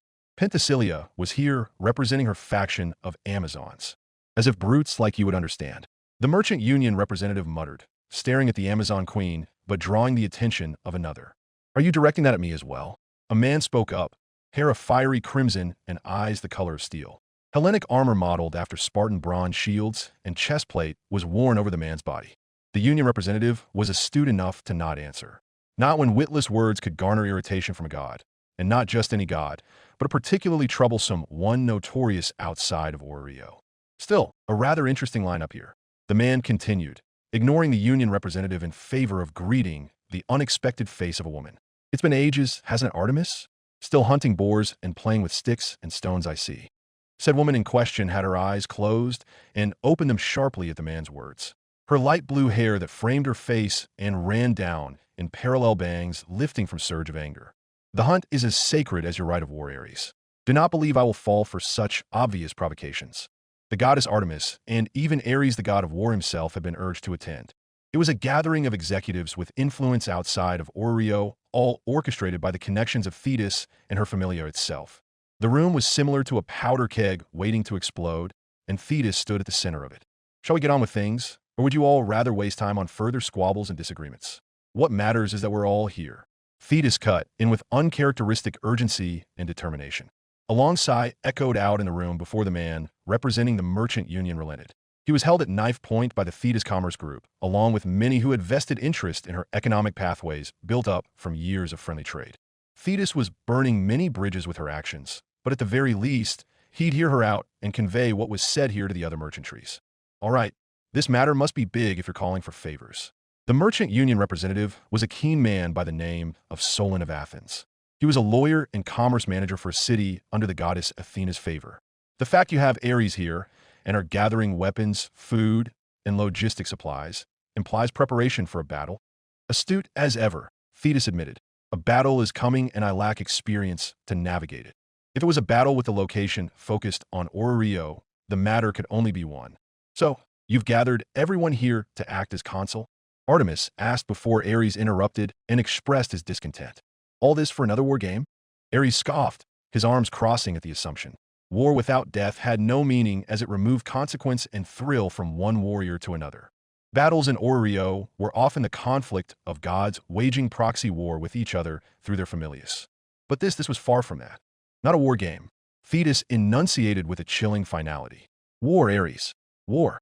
That statement alone perked up Ares' attention while drawing apprehension from everyone else involved. What the hell is going on? Solon could not hold himself back any longer. Actual war meant casualties, and no merchant was willing to lose the lives of their trained escort guards. As a representative, Solon had the interest of those who elected him in mind. The deep floor of a dungeon, Thetis said, causing Penthesilea to tense. She too was aware of who would challenge the dungeon's depths next, as someone who constantly sparred with Achilles. However, not all would understand context, and Thetis knew this. I've gathered an army to aid in challenging one of the dungeon's deep floors, she diligently explained. That's suicide. Do you know how many deaths and people have been lost to their dreams of exploring Aurario's dungeon? Solon was no fool. Rather, he was exceedingly educated and used numbers and statistics to strengthen arguments. What makes this any different from other expeditions? He pressed. 2 reasons. Thetis lifted 2 fingers up. 1, my son will lead it. Son. Artemis blinked just as much as Ares did at the statement, but Thetis did not dwell on it. They'd understand soon enough about the concept of demigods anyway. And 2, I have insider information of what our combined army will face. Thetis revealed, causing everyone present in the meeting to mull over their thoughts. It is my hope that by gathering your minds together, we may come up with a countermeasure and claim victory. Explain, no, elaborate. Solon pressed, giving her a chance to make them understand. Trials exist at the bottom of the dungeon, and the one we will face pertains to a great war. Our gathered forces will face a battle against a walled city known as Troy and its defenders. To clear the floor, it's likely that we must breach Troy's vaunted walls. Thetis balled her hands into fists, her shoulders trembling with conviction and a mother's will. 2 armies stand on opposing sides, our allies in the dungeon floor, the Achaeans, and our enemies, the Trojans. What benefit does the merchantry gain by participating? Solon asked. It was a question Thetis had already been expecting. Rare equipment, armor, weapons, and a guarantee of full cooperation with anything you need from the Thetis merchantry. Thetis said, they will be of a quality and make, never before seen by what your escort guards possess. Although Auranas had fled the spotlight without explaining too deeply, certain aspects were inferred from the trail with Apollo and his son, Asclepius. Thetis was not the only goddess to notice that objects could be brought out from the dungeon's trial grounds. One look at the divine scales Loki had made into a necklace was enough evidence. You intend to buy us out through the value of the spoils. Solon deliberated on the pros and cons. In the meantime, Ares was beginning to smile as he noticed Thetis' sincerity about an upcoming war. So it's a siege? Ares mused, a hand placing itself beneath his chin. Tell me, do we outnumber the defenders? Yes. Then can we not starve them of supplies and draw the war out until they weaken from starvation? They're self-sustaining. Thetis knitted her brows as she recalled further details about the vision she'd received. They can survive 10 years, if not even longer. Why not break the gates by deploying siege weapons? Solon suggested. It's not that easy. Shaking her head, Thetis shuddered. If such a method were possible, her son would not have perished in this war. Many powerful warriors stand on the enemy's side, not the least of which is Troy's champion. If you see his spear, you must run without fail. The room fell into contemplative silence, but none of that mattered to Thetis. Instead, she needed to get things to a head. In any case, I need your help, and this is how we'll go about it. Thetis interrupted everyone's thoughts and set up a method that would most aid her. I'll give a scenario, and I will take your input on what best to do. It was exactly like Artemis had surmised before, a consul. But that begged the question of Artemis's attendance, as she was not known for her acumen in war. Pardon, but why am I here? Artemis asked directly, not seeing her relevance in this meeting. Because the moon offsets the sun, Thetis pinned Artemis down with an almost eerie gaze. Her secret weapon and variable were one of the 2 Greek gods versed in archery. Your role is to protect my son. A protection detail? It seemed simple enough to Artemis, especially with her familia helping. Understood. Artemis could at least agree to that much in order to repay an old favor. At least this way, she and her familia wouldn't directly be participating in the war. Moving on, but Thetis had now set up the groundwork for proper discussion. Now came what mattered most. Off to the side, a scribe was diligently preparing notes to transcribe what was said from now on. Assuming the dungeon floor begins in the middle of a ground skirmish between the Trojans and Achaeans, what should we do? Thetis asked. Starting right at the heart of it, aren't you? Ares mused with a wicked grin, his battle intellect flaring. We will have the element of surprise if a 3rd army suddenly appears, but also their wariness. I would suggest wearing a mark or symbol denoting your allegiance before entering, lest you be attacked by both sides. A good piece of advice. Thetis found her heart welling with fervor. Noted, I will have symbols of the Achaeans engraved in the army's uniforms. Anyone else? Solon pushed up his glasses to rest at the bridge of his nose. As much as he was frustrated, contributing now was better than bickering. If you're caught in the middle of the armies, I'd recommend having scouts ensure a safe location to withdraw and set up a camp. Despite wearing symbols that show allegiance with the Achaeans, they aren't foolish enough to trust a new army by their symbol alone. They won't attack you, but they may not trust you either, which is to say, you would not be welcome in their camp. Hence make your own and fortify it. Thetis understood the crux of Solon's argument, and from another perspective, the words were wise, but those were words born from ignorance. Who was her little boy, if not the finest of the Myrmidons? Just him vouching for them would be more than enough. A good point, but rest assured, we won't need to make another camp. My son alone will handle it. Anyone else?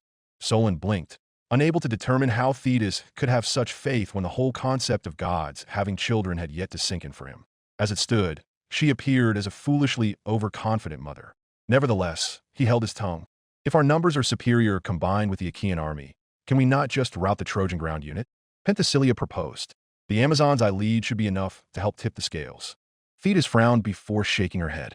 She knew that the composition of the Trojan army included the Amazons.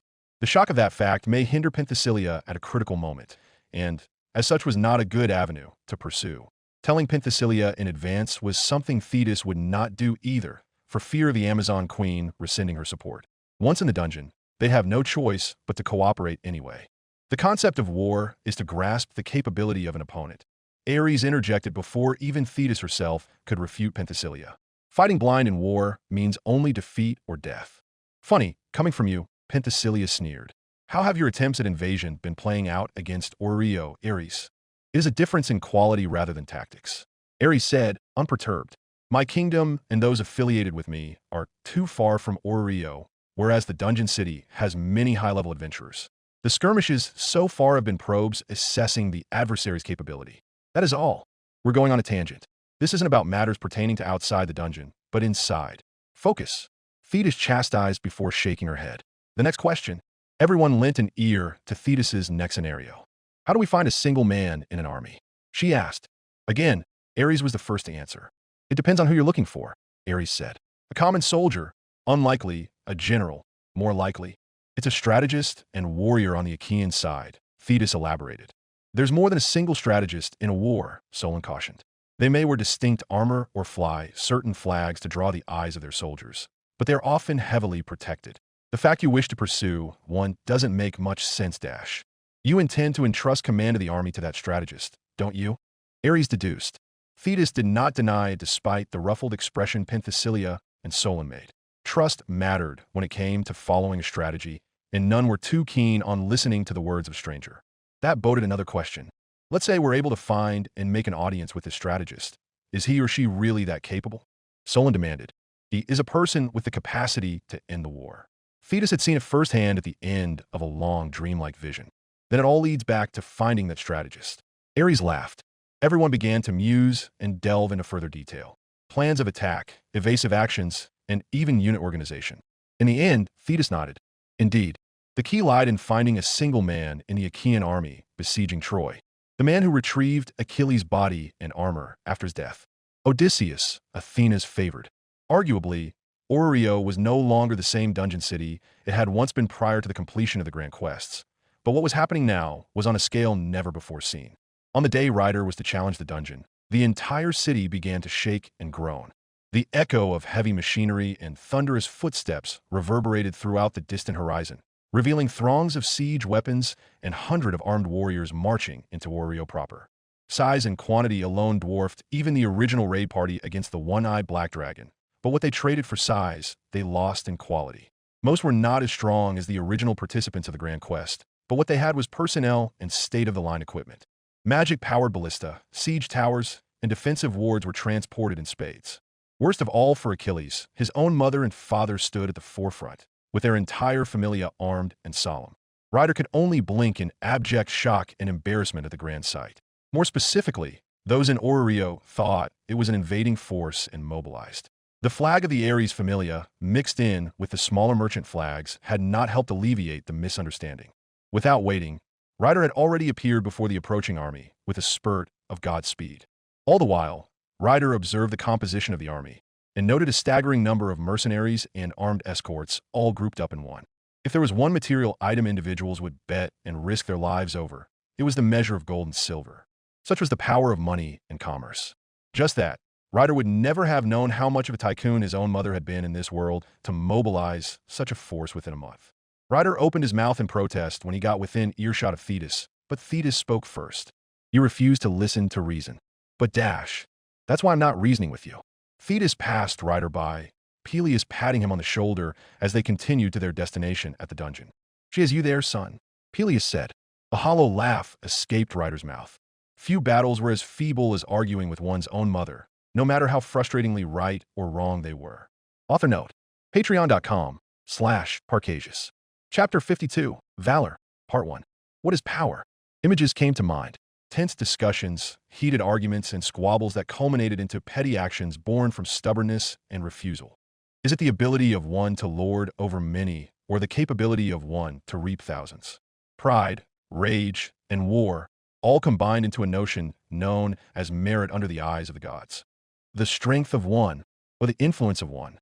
In the end, it all circled back to the same question. What was power? Achilles shook his head to rid it of old memories barring his way forward. Besides, now really wasn't the time. At the ruins of the former Tower of Babel, an army stretched throughout the city of Orrio on a path into the dungeon at its center. There was nowhere on the streets that weren't filled with armed soldiers bantering about coin or grumbling about the inhumanity of their employers. Few, if any, weren't unaware of the danger that they were walking into, but that came hand in hand with ambition and greed. Mercenaries themselves walked the thin line between solider and outcast, their allegiances often switching to the highest bidder once their contracts expire. In that sense, Achilles never felt more like home amid the clinking sound of armors or the competitive boasting of men who had never truly experienced war and death. Achilles could still remember the memories of his past, the banter of dying men and adrenaline of battle coursing through his veins. The bold ignorance was and will always be contagious. When men marched in a line side by side with other men, the thrill was like none other when enemies parted at your wake and cowered at your war shout. It made Achilles nostalgic, knowing he would meet his brothers in arms once more. The regrets he had, the failures he'd achieved, it was a chance to write them all off, if only in a projected world. The issue was that the problems were no longer his own. Staring at the lustrous blue hair of a woman in the lead of the army brought into Orrio, Achilles felt an insurmountable feeling of exasperation and helplessness. He could not forcibly stop her, nor could he persuade her, because she'd just find another way to enter with or without his consent. That level of obstinacy was one Achilles was too familiar with. It was his own. Of course, he had to have acquired it from somewhere, and his mother was a prime candidate. Once inside, our help will be limited, Shirou spoke up from beside Achilles. The others cannot enter with you, and the best I can do is trace weapons through the gap in Iris's mist portals, but I doubt I will be able to get away with it this time. The strain is high, and I'm being watched like I'm some sort of delinquent. If Shirou tried to do anything without consideration for his own body, there would certainly be interference. They wouldn't be able to do anything to Shirou per se, but if they banded together and forcibly cut off Iris's misconnection, then there was no longer a pathway for Shirou to intervene. But who would be crazy enough to do that when everyone had vested interest in watching how the dungeon raid played out? A wry smile broke on Shirou's face as he said that, feeling Hephaestus's stare boring into his back. Not so easy, is it? Achilles grinned before shaking his head and walking ahead. But I wasn't expecting aid to begin with. This was my ordeal, and I'm not the kind of warrior to rely on others to achieve victory. So just watch. I'll be sure to show you a feat worthy of my own legend. Shirou didn't utter a word back. He didn't need to as he watched Achilles stride ahead on his own, a hand waving behind him and parting as he headed off to the dungeon. The others were equally silent, a sign of their own acknowledgement. Achilles alone could blitz the way to the dungeon's lower floors. Besides, they'd already learned through their first experience with the dungeon that the dungeon's difficulty increased the more capable the party. And in that sense, bringing everyone, demigods even, into the dungeon when Castor had made his attempt may have been what spelled Castor's passing. The adversary had been Zeus himself, king of the Olympian gods, instead of merely Zeus's lightning. There may not have been a concrete basis behind it, but it was better to be prudent. The army Thetis had brought to aid Achilles should be enough. It had to be. The Thetis in this world and the one everyone knew in memory were nothing if not the most supportive of all Greek goddess mothers. Thetis took in several deep breaths to calm the storm of anxiety in her own heart. All preparation had been made. Peleus was at her side, and the combined army pulled in through her personal and economic connections was staggering. There was no shortage of personnel, nor lack of drive in her forces. Granted, this was likely born from ignorance of what they would face, but for an army, morale was everything. Off to the side, Solon of the Merchant Union handled the logistics of available siege towers, provisions, and camping supplies. Nearest to Solon was Artemis and her familia, and furthest away were the Amazons led by Penthesilea. Where Ares should have been, a captain of his familia stood in his place. It was a blow that Ares could not attend personally due to the wariness Aurario's residents had for him, but he'd still send out members of his own familia and generals of his kingdom to experience real war.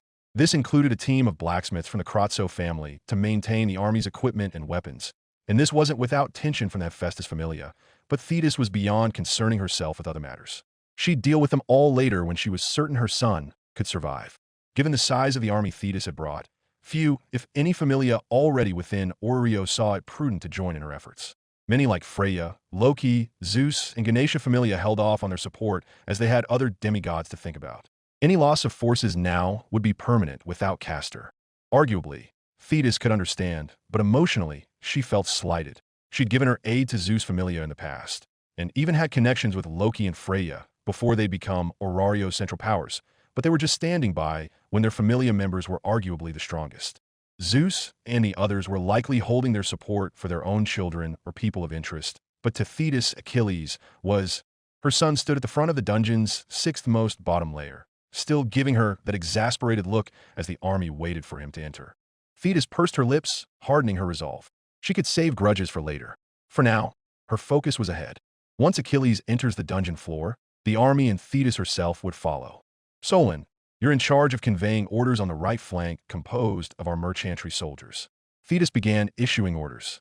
Peleus, you command the center with our familia and Kratsos. You and the Ares familia take up the left flank. Defend the flags. Everyone else, escort the towers and mages. With a burst of light, Achilles opened the door to the dungeon's trial and vanished through the rippling gate. Lips thinning, Thetis raised her hand forward. March! With the echo of thundering feet, Thetis's combined army began to pass through the entrance of the dungeon's sixth trial. For glory, for honor, for wealth, and fame, none of that mattered to Thetis. This time, surely. Balling her hands into fists, Thetis nodded at Peleus, who nodded back. The duty of a parent was not to bury their children in an early grave. We will win. We will prevail. Thetis yelled, urging the army onward. Amazons, for the glory of the Themyscira, do not let our metal fall behind those of our fellow warriors. Penthesilea roared, followed by the chorus of her Amazon warriors. The Amazon queen's reasons to fight were just as much about her personal reasons than they were simply for the benefits Thetis promised. In Amazonia, in the secluded city of Themyscira, capable Amazon warriors brought home valiant men they had conquered through battle. The stronger the Amazon queen, the stronger the man she would bring home to foster the next generation of Amazons. And Achilles was Penthesilea's goal, not only because she acknowledged his strength, but there was something much deeper than that, something inexplicable, until the day she could defeat him single-handedly in honorable combat and verify the emotion beating in her heart. She would never let him off.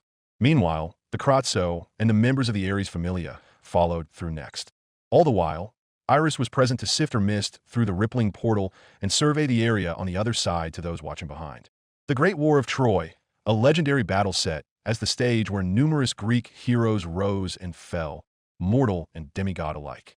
With the rumbling of overhead storms and the crackle of thunder, turbulent clouds blanketed a land filled with violence and death. Circling birds of prey soared ominously from up high, and in the distance, a towering wall, nay impenetrable, stood tall. Warped Greek helmets, broken spear shafts, and fractured arrowheads lay strewn throughout the entire battlefield. And at the center, where the guttural roars of men fought for dominance, stood two armies engaged in combat. Each had their own camps, one atop the impenetrable tower, and the other set at the bluff of an elevated hill. Both had sent ground infantry to vie for honor and glory with each battle fought, and one either lifting morale for the winning side or dropping it from a loss. The Achaeans, the army who camped at the bluff of the hill, wore downcast expressions, a result of numerous losses in the ensuing duels. Meanwhile, Trojan morale was rising. It was in the midst of this tense standoff between armies that a third force abruptly appeared. Thetis' pupils dilated the moment she grew conscious of her surroundings. She more than anyone else knew the capability and snap judgments of all warriors who participated in this war. Shield! Thetis screamed in warning not even a second later. A volley of arrows and javelins blotted out the sky. Thetis's voice cut through the din of the army, instantly pushing everyone on edge. They had been briefed of what was to come and had been prepared extensively for it. With tension already running high, everyone was quick to act in the split second before the arrows and javelins impacted. Shields were raised, magic barriers deployed by borrowing the magic of the gods, creating a bulwark none in Oreo could lightly face on their own. This was the power of money and connection. Confidence swelled. Thetis looked up at the arrows and javelins coming their way and slowly nodded. It was just like planned. Bang! Tremors shook the earth. The barriers and shields deployed, groaning from the onslaught to the point that cracks immediately began forming on the deployed magic barriers. Warriors who bore their own shields found their arms pierced by javelins and their bodies pelted by arrows. Screams ripped through the air. "I am possible." Thetis found her confidence shaking. She could tell at a glance that many of the weapons and projectiles coming their way had not been imbued with divinity, and those that did were relatively few. The vast majority were simple weapons, and yet were fired at the hands of warriors who stood at the pinnacle of Greek fighting power. B-base strength at level 4 at the very least? Thetis clenched her jaw. GH. She covered her head as a javelin pierced through the magic barrier and nearly grazed her cheek. The impact, however, destabilized her footing, causing her to stumble and barely right herself. Solon, raise the flags. Thetis yelled hurriedly. Solon, who had been just as taken aback by the situation, gawked dumbly for a fraction of a second, his styled hair in ruins. However, he was the quickest to adapt and react as an exemplary merchant. Hoist the banner. Solon yelled to the flagmen, brushing back his flop-sided hair. Spurred into action by the thought of death, a flag had never been raised so fast. Emblazed upon, it was a symbol recognized by all in this war. Just as Ares had advised, the symbol of the Achaeans denoted their side, reducing the attack from the Achaean army who abruptly paused in their assault. However, the increasing ferocity of the Trojans was inversely proportional. The once candid expressions of the Trojans hardened considerably as they understood, then comprehended the emergence of an allied Achaean army with vast numbers and siege weapons. An aspect Thetis was quick to notice, less out of skill as a commander and more as an observant woman, was the Achaean army's lack of any sieging equipment. There were no battering rams, siege towers, or even rudimentary catapults to be seen. More specifically, nothing that was intact. Bits and broken pieces lay strewn everywhere, leading to the morbid question of why. "Thetis," the Ares familia captain yelled, his voice raising a full octave. What they had failed to consider was a grave error. Not only the reason why the Achaean army would only commit a small ground troop to whittle away at the Trojan army's morale, but why no siege equipment existed on the Achaean side. The answer was coming. An unwritten rule existed in the Trojan War. Don't draw near the Great Wall, for there a man stood wearing a shining helmet, and his spear was always at the ready. Only the capable few may proceed. All else would forever remain in the ruins of the battlefield of the gods. Indestructible. The warrior's helmet gleamed as Thetis's pupils shook violently. She knew what was to come, what that man held aloft in his hands. Rigid, a vaunted spear was thrown. Unyielding, orange dye was seemingly cast through the turbulent heavens, banishing the darkness of the stormy clouds. The sky was falling. It was an unbreakable spear that could penetrate anything. Its descent created a spiraling funnel cloud at its wake, the echo of its force piercing through the air. Blow them away. A callous voice, subdued and hardened, reverberated through the chaos. Unbearable heat began to descend, creating a fiery hue that illuminated Thetis's rapidly paling features. There was no shield that she had that could stop it, no means to protect everyone. The one shield she could have used, she'd already given back to her son for his sake rather than hers. Numerous clanging noises echoed from all around Thetis as the men around her dropped their weapons and laughed in despair. Death was coming. Durandana. Thetis's mouth opened and closed, no sound coming out as she felt a ringing in her ears as everything began to spiral out of control from start. She'd lost her voice, unable to speak a word until finally the image of her dying son came to mind. She found her courage, her strength, and resolve. That's right. Why was she trying to handle this all on her own? From the very beginning. Achilles, Thetis yelled, her voice piercing through the squall of flames and death. For a moment, for a singular moment, the emergence of that single name brought upon abject silence to the battlefield. The warring Achaeans and Trojans alike flinched. Even a man with a shining helmet grew tense. He who had declared that he would no longer fight in the war. He who had had a falling out with the Achaean army's leader. His name was being called here and now, marking a turning point in the current scenario. Where once such cries had sounded, but had no answer, this time was different. With a voice carrying desperation and belief, a woman's cry carried through the sky of Troy. One that was echoed by an equally furious roar of challenge, aimed at the weapon poised down to annihilate the newly arrived army. Hector. On chariot he flew, wearing bright bronze armor speckled with stars and silver-reinforced ankle protection. His very form was that of a green comet that sailed directly towards danger. His name was Achilles. It's Achilles. Itchy's back, the bastard. Huh. Achaeans cheered. And no, it's him again. By the gods. Lord Hector, he's back. The Trojans ground their teeth. The finest of the Myrmidons himself had returned. Son of Peleus, child of Thetis.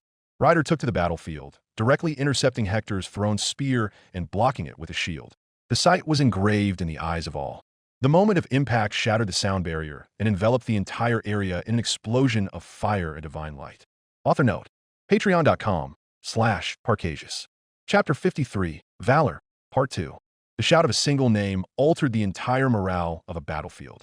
A single emergence of an emerald comet invigorated spirits and ushered in a cloud of foreboding to its enemies. An unstoppable spear met a shield that encompassed an entire world, but even the shield began to show signs of being pushed back. Only one man was known to have ever blocked the spear of Hector, and that man was not Achilles. Gritting his teeth, the explosive force of a lance before him caused Achilles to clench his jaw from old memories. The subdued yet calculating eyes of his rival Hector atop Troy's walls, the insurmountable weight of the burning heavens carried upon turned in a shaft, it was all vividly recalled. The bastard. Some things never change.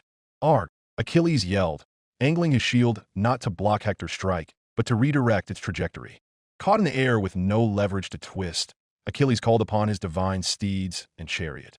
Pushing off the edge of his chariot to rotate his body, he deflected the spear to the distant Mediterranean. The air reverberated with a shockwave of power and divine energy as the thrown spear hit the water. Superheated fluid instantly created steam, and a draft of wind blew the clouds through the battlefield, creating a vacuum effect with cold and warm air currents. Clang! The resonant thrum of steel sounded out before the thrown spear pierced through the vacuum of air and returned to Hector's hands. Only once caught did the effects of the shockwave reach the participating armies. Achilles' hair was blown violently back, the orange sash he wore around him billowing as he mounted a chariot and hovered at eye level with Troy's champion. Both warriors stared at the other with unwavering fortitude, each acknowledging the other. One fought for his family and city, the other for honor and glory.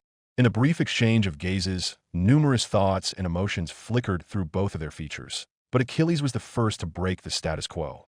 He smirked, turning around, and yelled at the forward army regiment of the Achaeans below. "Are you boys just going to watch?" Achilles yelled provocatively. "What are you scared off with me here? Hector? He dares not challenge me. Look at their infantry. I'll take them all on, and a lot of you can go off and become scrawny armed scribes." The Trojan infantry deployed by Hector to test and wear down the Achaean army's morale wilted at the thunderous shout.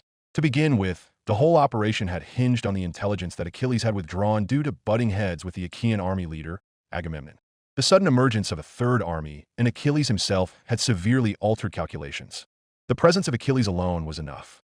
It was unprecedented by Orario's standards, but that was due to their own ignorance of the capability of the man named Achilles. Myrmidons with me.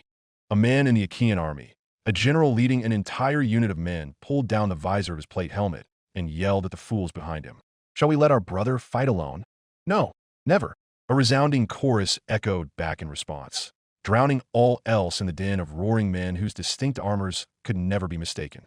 For they parroted the armor of Achilles himself, revealing their affiliation. Myrmidons, advance! From the eyes of the Trojan army, javelins arched through sky and poured down like rain. "Brace!" A Trojan commander yelled, pupils reflecting the harbingers of death before him. Under the rain of javelins, Myrmidons advanced side by side with shields lifted and spears at the ready. They appeared before the Trojans in an instant, locking weapons and shields and pushing. The Achaean infantry joined swiftly after, the entire area quickly spilling into a scene of carnage and violence never before seen in Orio. Men stabbed at other men, biting, thrashing, and clawing even after losing their weapon. The desperation in the dying revealed anguish, despair, and hatred. One soldier barely had time to apply pressure on a wound before he was kicked sprawled onto the dirt and trampled underfoot by enemy and ally alike. A head caved in, the noise of shattering bones causing shivers. Up above, predatory black, feathered predatory birds circled. Blood splattered onto Thetis's face. A mercy compared to the blood soaking the ground and forming a river. Thetis raised a hand, shakily dabbing a finger at the warm liquid over her cheek before slowly staring down at her blood-soaked fingers. The rest of the army brought through Aurario's dungeon were no better. Numerous mercenaries and hired soldiers had their delusions shattered all at once. Their bravado and faith brought from the sheer scale of their army was rendered moot in the face of their own mortality. This was no war game or expedition where a certain level of safety was assured. It was war. The general of the Ares Familia, Dorian of Sparta, a satellite state of Ares' kingdom, said, "Defend the Kratsos, soldiers forward. We must prove our worth here or be treated like dirt." Dorian was quick-witted and felt his blood boil, but Thetis could see that the army she brought was rattled. Even Solon had paled in shock, while Artemis and the others lost their candid expressions. Divine power filled the air, revealing the interests of the Greek gods in the war itself. Flying above, a certain mechanical owl surveyed Thetis and the army that suddenly appeared before hooting and returning to an undisclosed location. The bang of divine force resounded continuously in the heavens as Achilles endured Hector's repeated strikes and Trojan bombardment from Troy's battlements. Forward, Peleus tightened his grip on his spear and shield and jumped directly into the foray. The army was stunned. In his experience in hunting the Leviathan and his journey on the Argo, he knew that what was needed right now was initiative. Peleus charged. As the highest-level captain of his familia, his capabilities exceeded those of standard adventurers and warriors alike. Seeing Peleus' charge snapped Thetis out of her daze. Thetis knew damn well what she was walking into, but experiencing it was different. So much death, so much sorrow, and the screams. Memories of Achilles came to Thetis' mind, and her resolve as a mother hardened. She couldn't be weak. That wasn't what was required of her. Solon, Penthesilea, Dorian, Thetis yelled, "Rein in your soldiers. We mount an attack. Rally to Peleus." TCH, Dorian clicked his tongue looking at the state of the soldiers he led. No wonder Ares was constantly disappointed. In contrast, Solon stepped back, shying away from direct participation and delegating the role to his hired guards. And the Amazons did not hesitate, launching themselves into the foray. The armies collided head-on amid the scene of rivals competing in the sky and soldiers clashing beneath. Peleus grunted, a bruise forming over the forearm, holding his vaunted shield as he was pushed back. Pupils dilating, he pivoted on his heel to dodge a stab from a gladius, and hurriedly punched in the face of the Trojan soldier who attacked him. But there was no reprieve. Another soldier attacked, and he was forced back again as he blocked with his shield. The Trojans before Peleus were like none other. His augmented body allowed him to fight as their equal, but their tenacity and experience in defensive war far surpassed him. They took advantage of any opening and disregarded their life if it meant blocking his charge. Worse yet, Peleus felt the limitation of individual power in this battlefield. The Trojans were terrifyingly coordinated, and Peleus did not possess the skill to pierce through alone. His struggles were compounded as he could see fear in the eyes of his allies in the army. What Thetis had in creating an army were numbers. Their adversaries had quality and a strategic leader capable of fully utilizing that strength. And no, someone help. Peleus turned a blind eye as an entire regiment of a dozen merchant guild guards perished. Their only mistake was to allow a strike that lopped off the arm of one of the defending guards. A breach was immediately created in the merchant guard formation, and the eyes of the Trojan solders glinted ominously. Before anyone could come to their aid, the regiment of merchant guards had their formation pierced and broken. The guard were instantly swallowed by the Trojan army, and only dismembered pieces remained. Nausea and weariness crept into Peleus' body. Death. Death was everywhere. There was no safety like a war game. Everything here was primal. Stabbing his spear into the heart of a Trojan warrior, Peleus understood that he'd just killed a man. The vivid expression on the man's face as death took him was engraved into Peleus' eyes. His hand shook. These weren't dungeon monsters. They were people. This was the reality of the war his son fought in. Peleus, no. Thetis desperately yelled. Peleus hardened his expression as he found himself surrounded and isolated, the scent of blood on the battlefield clouding his sense of judgment. When every step he took drenched his feet in warm blood and severed limbs, his mind was the furthest from normal. Amazon's attack. A clear battle cry rang out before Peleus sensed reinforcements drawing near him. Given the Trojans' capabilities, Peleus' mind was weighed down at the realization that people would die for him to live. He couldn't hesitate any longer. Peleus' spear raised, his grip tightening as he resolved himself to kill, but something was strange. Penthesilea and her Amazons quickly reinforced Peleus and attacked the Trojans, but contrary to the belief of a hard-fought skirmish, the Trojans died without reacting. If anything, the look of abject surprise and betrayal on their faces was something Peleus did not miss. Every Trojan that had failed to react to the Amazon assault had weapons sticking out through their backs. Mortal wounds. W.H.Y. The Trojans coughed blood and succumbed to their wounds. It was all too easy for the Amazons who were inadvertently exploiting the confusion in the Trojan infantry. Peleus wasn't the only one to notice.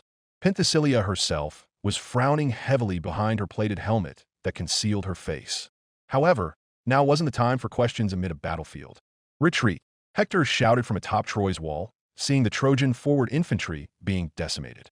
It couldn't be helped. Any stragglers left behind by the Achaean army's advance were picked off by Thetis's gathered army.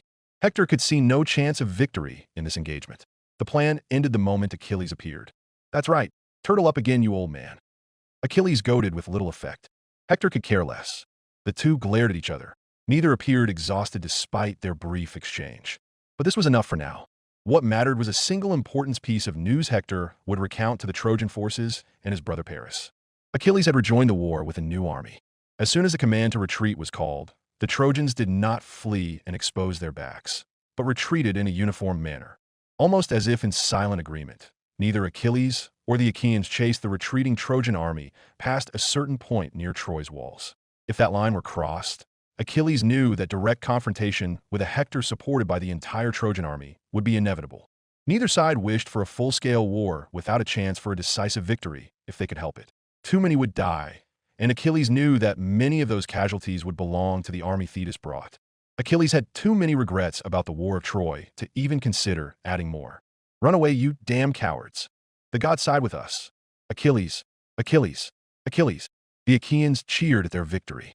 In contrast, Thetis and her gathered army appeared as if they'd just gone through a meat grinder.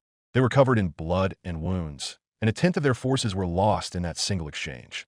That grim statistic had Solon near weeping. Achilles leapt down from his chariot and landed in front of Thetis, his expression growing solemn. "I found the way to clear the floor," Achilles said, choosing not to show sympathy to those who chose to accompany him to war. To wallow in a comrade's death was to lose oneself into a bottomless mire. Achilles knew that feeling all too well. Focusing on the present, Achilles narrowed his eyes at Troy. A fragment of the Grail existed on this trail floor, and it wasn't in Hector's hands. The capability of the rival Achilles remembered were similar. There was no augmentation of any sort which would have drastically altered the playing field. Instead, it was something else that tethered the floor to reality. Something that enabled and supported the existence of the warriors that fought in Troy. Narrowing his eyes, Achilles stared at the walls of Troy itself. They were the anchor point. "We must breach the wall," he stated. "That is how we pass this floor." Breach the wall? Solon and the others stared at the walls before them with a sense of suffocation. The fortifications and the sight of the defenders that manned the walls were imposing enough without the man in the shining helmet overseeing the wall's defense. Only Thetis remained unwavering. "We aren't alone," Thetis reminded, pointing at the Achaean army. At that, a bit of color and enthusiasm returned to the force from Oreio as they recalled the strength of the Achaeans. Still, there was a question that needed to be asked, and one that Thetis had glossed over. What sort of man is he? The leader who could gather such warriors to fight in this perilous battlefield? Solon questioned Achilles. Solon's features were haggard and pale as the adrenaline simmered down. The leader of the Achaean army? Achilles had many thoughts regarding the man, but the one spoken was perhaps the tamest of all as he withheld his own resentment, having already learned the consequence of rage once before. An unpleasant bastard. He clicked his tongue. "From here, let me do the talking." Achilles raised his weapon high, and the cheers of the Achaeans echoed. "Follow me," Achilles said to Thetis and the others. The Achaean infantry, along with Achilles, Thetis, and her gathered army drew back to the Achaean army's main force. Some way, somehow, events were falling back into their planned place. Thetis let out a breath she did not know had felt as if everything had been spiraling out of control from the moment Hector had revealed his power. People were dying. The army's formation was crumbling from the sheer ignorance of what they faced. Although Thetis's gathered army had numbers, they were green and had never cooperated with each other in a large scale. In contrast, the Trojans were an oiled war machine. Thetis understood that more often than not, that things did not go to plan, but still, she was relieved that her preparations hadn't amounted to nothing. With Achilles taking the lead, access was easily granted to the Achaean army's main camp. Though not everyone came. Only the army representatives were given access with Achilles in front. Meanwhile, the rest of the army was allowed to camp next to the Achaeans. Logically, it made sense. No leader would allow themselves to be surrounded by a foreign army, even if they had come under the banner of allies. This was especially so when one considered the current tension between the finest warrior of the Achaeans and the Achaean leader. Leading at the front, Achilles gradually lost the smile on his face until his lips had pressed into a thin line at the presence of a man wearing a lavish toga amid a battlefield. The man was seated on a makeshift throne of animal hide and wood, surrounded with soldiers that toiled and fought in violence and death. Their leader did nothing more than oversee operations and take credit when the warrior succeeded. The man's features were fair, handsome even, but the roguish glint in his eyes and his scraggly beard made him out to be a sleaze. Achilles. The man greeted with a measured stare. Agamemnon, Achilles said right back, stopping just shy of 6 feet from the leader of the Achaeans. Neither man batted an eye, nor gave ground. Both were stubborn to a fault. Finally seen reason, have you? Agamemnon stood up from his makeshift throne and looked down at Achilles. Feuding over property and women, bah. That had indeed been the start of it. But Achilles brushed over the matter to counter with his own barbed words. Killed enough men, have you? How many elite warriors did you lose to Hector? Achilles sneered. How much morale has Hector sacked from the warriors? Name one duel the Achaeans have won without me. Agamemnon seethed, and Achilles took numerous deep breaths. That pride of yours. I could say the same. Silence passed between them, the two's expressions shifting into heated glares. Petty bastard / petty bastard. Achilles and Agamemnon growled, but begrudging dropped the matter as tensions diffused with the presence of a common enemy before them. Agamemnon coughed, turning his attention to Thetis and the army camped next to the Achaeans. You brought an army, Agamemnon said, a cue for Achilles to elaborate. You can say so. Achilles refused. Achilles' signature smirk never appeared so punchable in Agamemnon's eyes, but now wasn't the time. Agamemnon was the general and commander of the Achaeans. He wasn't so foolish as to lose sight of the greater picture. Good. That means our forces now more than double theirs. They will be feeling pressure and, oh, what do we have here? Agamemnon's gaze froze on Penthesilea, the representative of the Amazons Thetis had enlisted. Amazons, a sparkle lit up in Agamemnon's eyes, especially when he caught sight of the distinct plume on Penthesilea's plate helmet covering her face.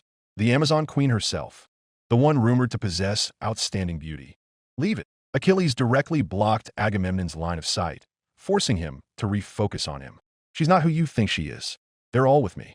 The warning was evident in Achilles' tone, and Agamemnon was a man who fully understood Achilles' strength. The Achaean leader backed down. TCH. Well done. This will sow discord in our enemy's ranks. Placing his hands behind his back, Agamemnon then glanced at Thetis, but almost instantly had to look away from the sheer murder in Achilles' expression. Curiosity was potent. It was only natural. Even from where Agamemnon had stood, overseeing the prior battle, Thetis' shout had reached him. Many had implored Achilles to take action, and all had failed except for this one woman. Who was she? Her features were nothing short of divine and exotic. The cascading blue hair, the pupils that shone like gems, they were captivating in their own right. Rest. Agamemnon finally gave the order. Your allies are welcome to mingle in the main camp, but we will undergo a combat assessment later. Thetis looked to Achilles for direction, and Achilles slowly nodded his head. Agamemnon retreated to his private tent, acting like he could no longer be bothered. It was fine with Achilles. Right now, Achilles himself wasn't in the right state of mind. Thetis stared in the direction Achilles had been looking with a silent yearning. Soon, Achilles subconsciously walked off towards the Myrmidon area of the camp, staring at his brothers in arms he'd not seen since his death. His thoughts were clouded with a sense of nostalgia and melancholy that was clear to see through Thetis' eyes. These were the men who charged forward in death out of pride and loyalty to her son. She could only imagine how Achilles would be feeling given the rage he'd felt when his friend Patroclus was slain in battle. Inadvertently, Thetis and the representatives around her were left alone. Are they really so careless? Solon broke the silence, unable to wrap his mind around how carefree the Achaeans were acting with foreign army leaders in their camp, allies or not. Confident, not careless, Dorian corrected, staring at the sheer number of Achaeans around them. Regardless, Thetis spoke up. We proceed as planned. We must find Odysseus. Solon already had enough. His brush with death on the battlefield had whittled away at his reservations towards Thetis. How are you so certain that such a man is present here? It's not as if any of us have been here before. He yelled.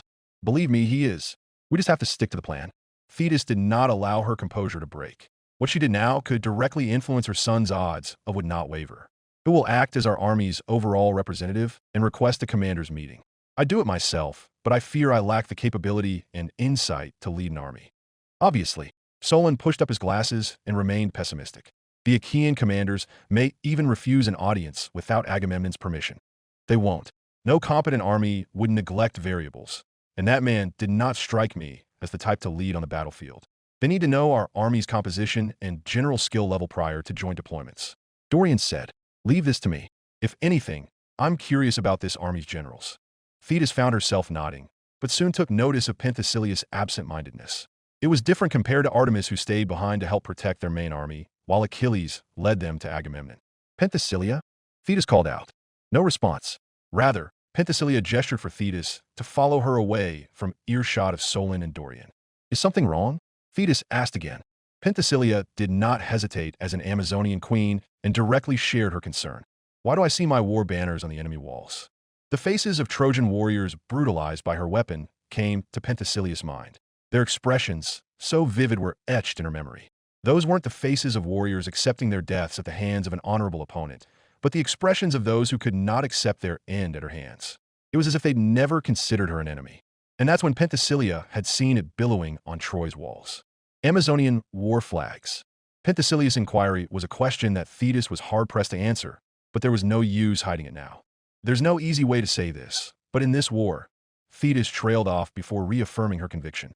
She didn't care what had to be sacrificed, neither her personal image nor her morality. Amazonia sided with the Trojans. Before Penthesilea could even react, Thetis continued, as if to justify herself more than anyone else. She knew now that everyone would be missed viewing ensured that. "Let me tell you the origin of this war." Thetis never appeared so broken and bitter than at this moment. About the vanity of goddesses. She looked to the turbulent heavens overseen by the Olympians. The pettiness of the gods. Armies of men who threw their lives away for the sake of a single bewitched woman. The folly of man. It was known as the Iliad. And my deepest resentment. The beginning and end of heroes far and wide. The War of Troy. Author note. Patreon.com/Parcasious. Chapter 54, Valor, Part 3. What would it have been like if the gods of the lower world were not restricted in their divinity? That the force that they could exert rivaled the ability of their influence in the upper world without the need to use humans as conduits of their power? The answer had already played out in another world and in another timeline. Not all gods possess nobility of character, and even then, those that did may not share the same moral perspective as others. If an elephant were to treat an ant as equal, that notion in of itself was hubris personified. In this case, could the common sense of a mortal be the same as that of gods? No, never. Apollo could be considered a magnanimous and supportive god when one considered his healing abilities and sponsorship to art, but that same god could curse a man into a boar and then have him shot out of pettiness. Mortals and gods were different. It was not a debate. It was a fact derived from a difference in their existence. However, if brought to the same level, the same mortal capability as those in a lower world, behaviors naturally change. When in Rome, do as the Romans do. The gods were forced to adapt to the lower world, but what if at a point they could not remember, they were able to descend uninhibited? Just the idea of how relationships would have formed with the gods in Orrerio if they were unrestricted in the lower world caused debate. Auranius's lack of clarification on the matter of demigods and tampered memories further propagated the discussion.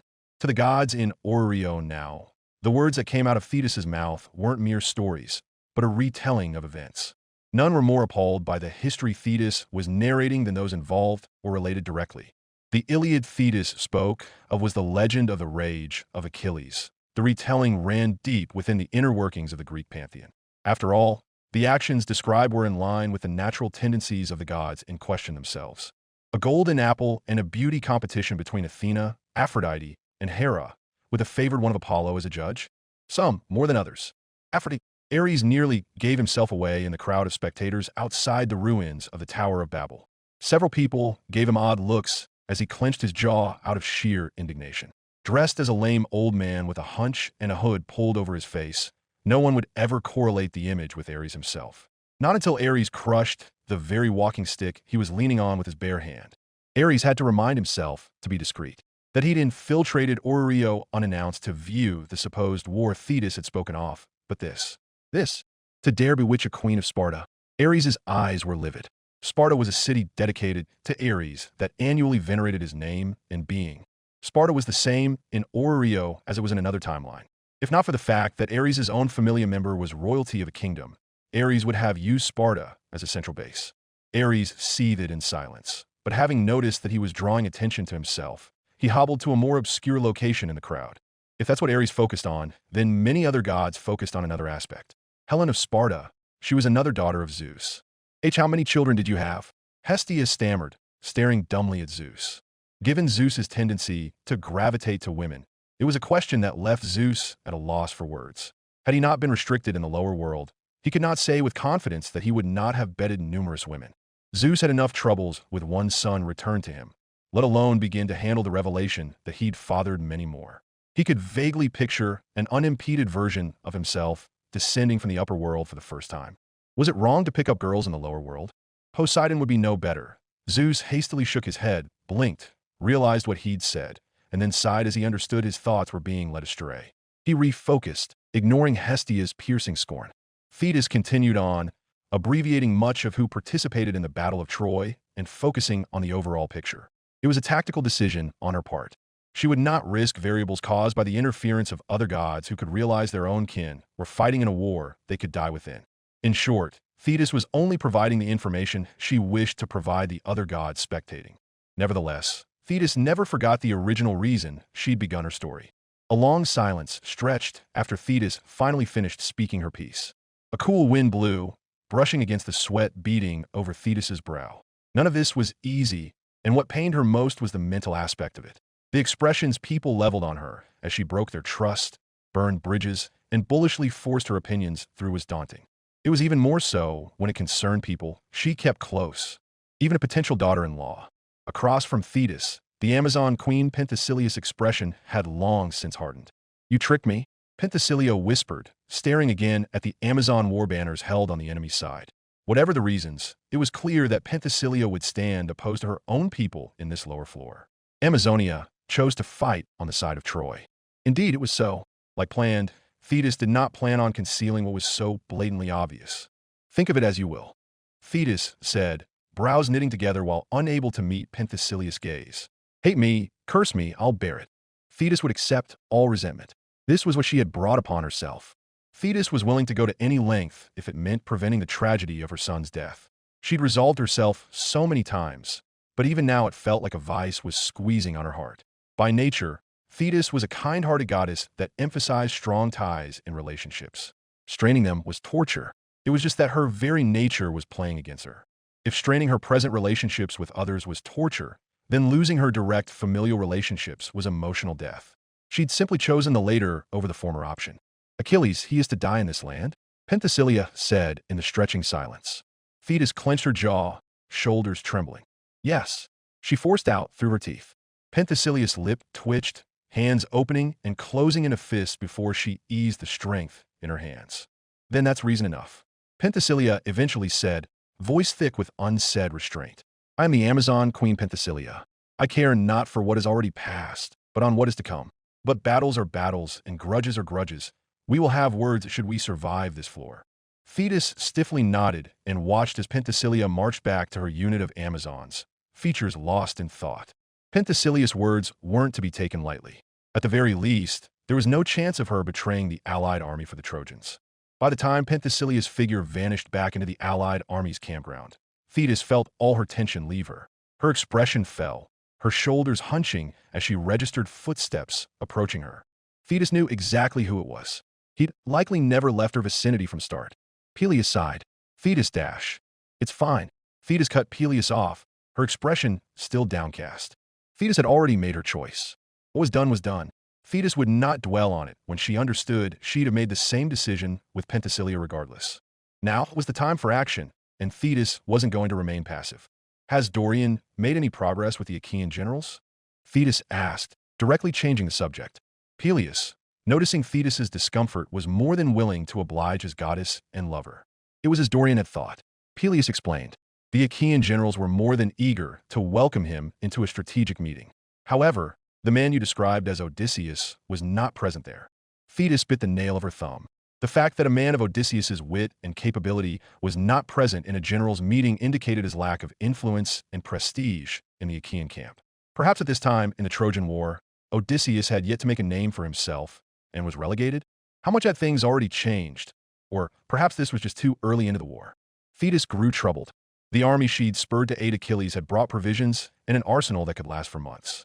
With blacksmiths to maintain equipment and funds to maintain morale, they could be in for a battle of attrition in the worst case. Solon dash. Peleus cut Thetis off with a wry smile and a story to boot.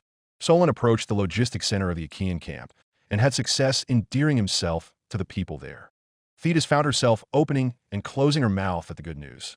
It wasn't simply about befriending the Achaean logistics personnel to get a bit more rations in their meals, but a goal much more profound yet implicit. What did he do? Thetis heightened her attention, turning to Peleus. Snorting, Peleus was not shy to share good news when it notably brightened Thetis's downcast mood. The cook Solon brought with him to travel, in comfort cooked up a feast using our provisions. Given the taste of battlefield rations, roast meat and hearty stew was enough to endear any man. A twitch formed on Thetis's brow, an irritable spasm born from incredulity. What Thetis had thought was excessive lavishness for a merchant to travel with an entire culinary brigade and wagons to a war zone had ended up becoming a boon. Picturing Solon's haughty face later left Thetis without the energy to form words. The man would be smug for a while, and Solon had a right to be proud. His achievement was noteworthy. Although the logistic teams were not direct participants of the war, they were a treasure trove of information that no cunning merchant would fail to distinguish. Solon was a crafty viper worthy of being a wise man from Athens. If things went well, Solon could use favors from the Achaean logistics team to search for Odysseus. With that in mind, Thetis decided to do her own work. We have been granted access to the military camp, Thetis mulled before advising with Peleus. Do you think having Artemis scout the area will yield results? She has a hunter's eye and may be able to track Odysseus in this camp. Peleus thought it over, but soon shook his head. He noticed something ever since arriving in this dungeon floor. Beyond the warriors fighting this bloody battle, no gods were present as if it were expected. Peleus was nothing if not observant. I don't think you should be using the names of gods lightly here. It's not like Oreo, Peleus advised. Moreover, bringing Lady Artemis here can invite an unexpected reaction with the Achaeans. The same can be said for yourself, Thetis. Do not lightly divulge that you're a goddess. As much as Thetis wanted to brush off Peleus's words as paranoia, a chill traveled down her back as the sky thundered overhead as if there were an unsaid law in effect in this land. By the king of Olympus's decree, gods were not to openly meddle in the matters of mortals. Goosebumps traveled down Thetis's back as foreboding struck her. I'll keep it in mind and give a warning to Artemis as well. Thetis had no choice but to agree. For the time being, you can address me as Neri, after my distant kin. Neri has a nice ring to it, Peleus mused before schooling his features and turning around. What? Thetis muttered as the sound of heavy footsteps echoed behind them. As a warrior, Peleus felt shivers travel down his back as adrenaline spiked within him. He could sense a formidable pressure from the approaching individual wearing a Greek panoply armor. The man was equipped with a long javelin, spear, short sword, and a leather-bound shield wrapped in 7 layers of ox hide. My name is Ajax, the warrior introduced after stopping within talking distance. With a brusque warrior's temperament, he stated his business without ulterior motive. I have been assigned by the order of Agamemnon to escort you around camp. Thetis's eyes widened as she shared a look with Peleus. A tour of the Achaean camp fell directly in line with Thetis's purposes, and Ajax, the warrior who would block Hector's spear himself. That man was their escort? It was certainly reassuring given the information Thetis had, but why had he been assigned to her by Agamemnon? Elsewhere, Achilles felt his heart stirring from distant feelings of nostalgia and regret as he entered the Myrmidon camp. These were his soldiers, his friends, and his brothers in arms. Soldiers flashed him knowing smiles, cursed at him, or gestured suggestively while pointing and laughing at him. To that, he flipped them all off with showboating actions such as flexing his arms, punching so fast his arms became blurs, and tossing the butt of the joke to another soldier's wife having an affair while he was in battle. Haha, no wonder Sotiris' son looks so handsome. He was a bastard. Fuck off, that's my boy. Hera as my witness. He takes after his mom is all. The man in question, red-faced and raging, tackled another man getting drunk on wine. The two spilled over a makeshift mess table and began drunkenly brawling as Achilles walked off and moved towards a section of the camp. A large tent marked as his own awaited Achilles. This trial was meant for him, and no other Achilles existed in this current plane. His belongings were how he left them. Everything was in place, as if only a day had passed since he'd last seen his military tent and banner. The flag, marked with a symbol of a star and dolphin, denoted Achilles' property and affiliation as a demigod son of Thetis. Achilles stepped into his tent, staring at the person he knew would already be there ready to lecture him about his pride and stubbornness that led Achilles to sitting out the war. A dear friend closer to a blood brother than anyone else Achilles ever knew. Patroclus, the man whose death began Achilles' spiral of rage. One look at Patroclus, and one would know that he was a warrior. Honed muscles, tanned skin from constant marches, shaggy hair, and a roguish smile accentuated by deep brown eyes. He was better off conning women than fighting in a war. Yet here he was, upright and on point as always. Patroclus raised a brow as Achilles entered, pausing in his silent contemplation to stand up and greet his petty friend. Achilles momentarily paused, staring at Patroclus with deep-seated regret. Patroclus could not read the meaning of Achilles' expression, but the man shuddered in an overtly deliberate manner that immediately caused Achilles to scowl. "The hell are you tensing up for?" Achilles growled. "The hell are you staring at me like that? It's creepy, man," Patroclus countered. Achilles grumbled, but dropped the matter. Instead, he took the time to reminisce. Patroclus shuddered again, but stopped his antics when Achilles started to glare. "Why the long face? Finally got over that woman." Patroclus huffed with a wary sigh. Believe it or not, the whole reason Achilles had refused to participate further in the Battle of Troy was a slight on his honor that Agamemnon made by taking Achilles' plunder. Achilles had warned that the Achaeans were nothing without him against Hector. He was right. "This war will never progress without you." Patroclus said what was on every Achaean's mind. Hector's wit and capability overwhelm everyone. "I warned him." Achilles crossed his arms and moved to inspect his belongings in the tent. "That you did." Patroclus deadpanned. "Did he listen? You've seen the result yourself." Achilles snorted. "Achin, bastard must be feeling like there's a fire beneath his ass.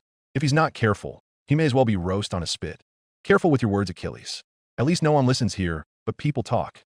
Agamemnon is an ass, but he leads many soldiers," Patroclus advised, moving toward Achilles and slinging an arm over his friend's shoulders. "Wars cannot be fought and won on your own, no matter how skilled a warrior becomes. Look at you, lecturing me of all people now." Achilles raised a brow, not remembering this conversation at all in his previous life. No, maybe it did happen, just that Achilles was too blinded by rage to have internalized what Patroclus had said. "Myrmidons have died, Achilles. Brothers have died." Patroclus emphasized, Achilles' expression souring. "I couldn't just sit around and do nothing when I can at least measure up to you on your worst days." True to fact, Patroclus was a warrior capable of matching Achilles to an extent. He wielded the same weapons and armors, and had even adopted Achilles' fighting style.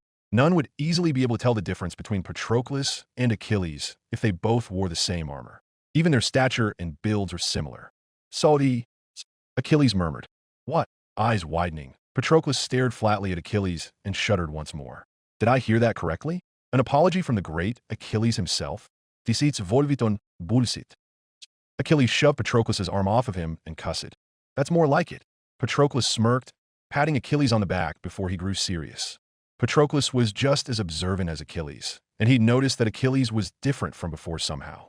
Perhaps in his current state, the rage blinding him gone, he could be reasoned with. "There are people I want to introduce you to." Patroclus suddenly began leading Achilles on. "Follow me and be discreet." Patroclus warned before leaving Achilles' tent and entering into an unhurried brisk walk. Curious about his friend's actions, Achilles decided his course of action. Besides, Achilles was not one to remain idle, and quickly caught up to Patroclus, who led him through the Myrmidon camp and towards a secluded alcove within the Achaean camp's influence.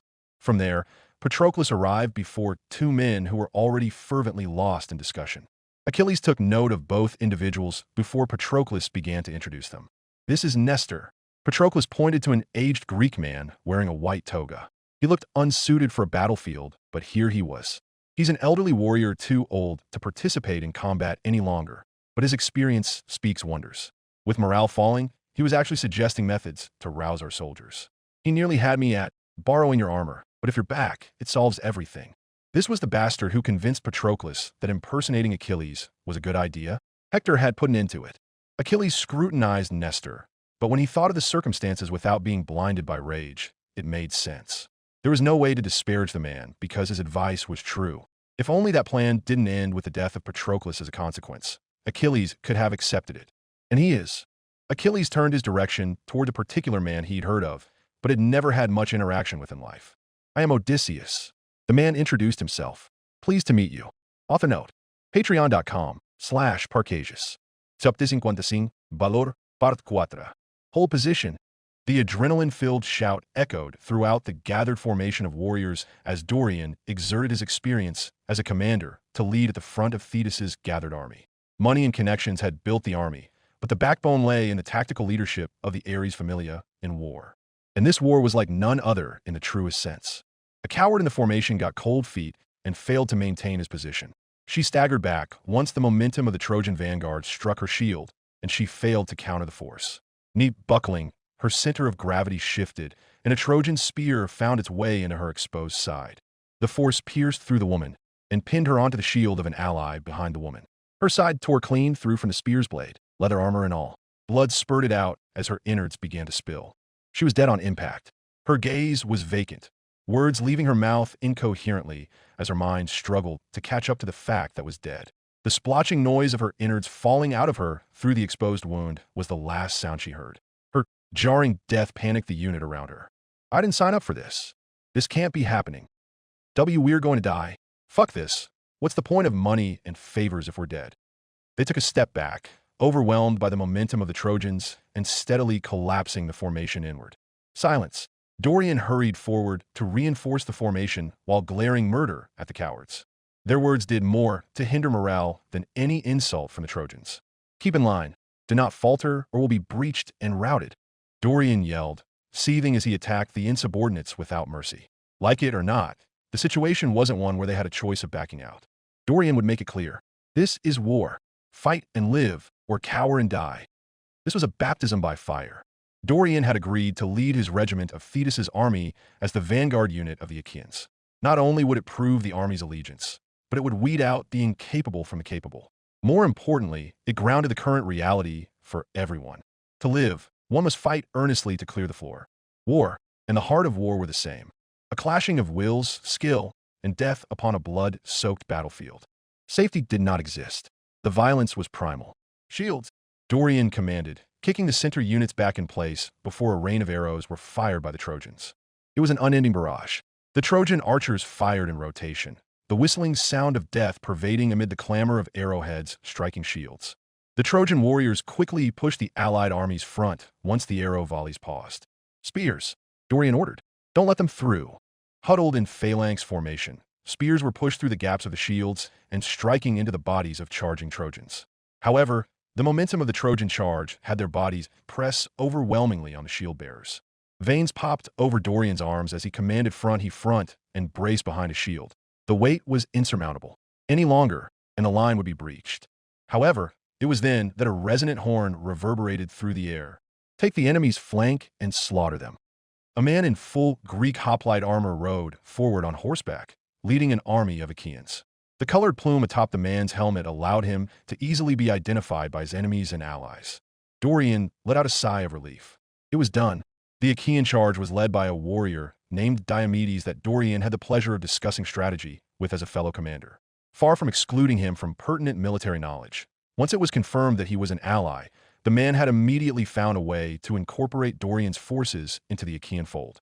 Moreover, rumors were that Diomedes was second only to Achilles in command. That Achilles. Dorian felt his blood pumping with adrenaline within him. The sight of Diomedes and his men instantly panicked the Trojans as they realized they were caught in a pincer. They retreated in a panic, showing their backs. Murder flickered in Dorian's eyes as he sensed the opportunity for an enemy rout. He made eye contact with Diomedes as fellow commanders.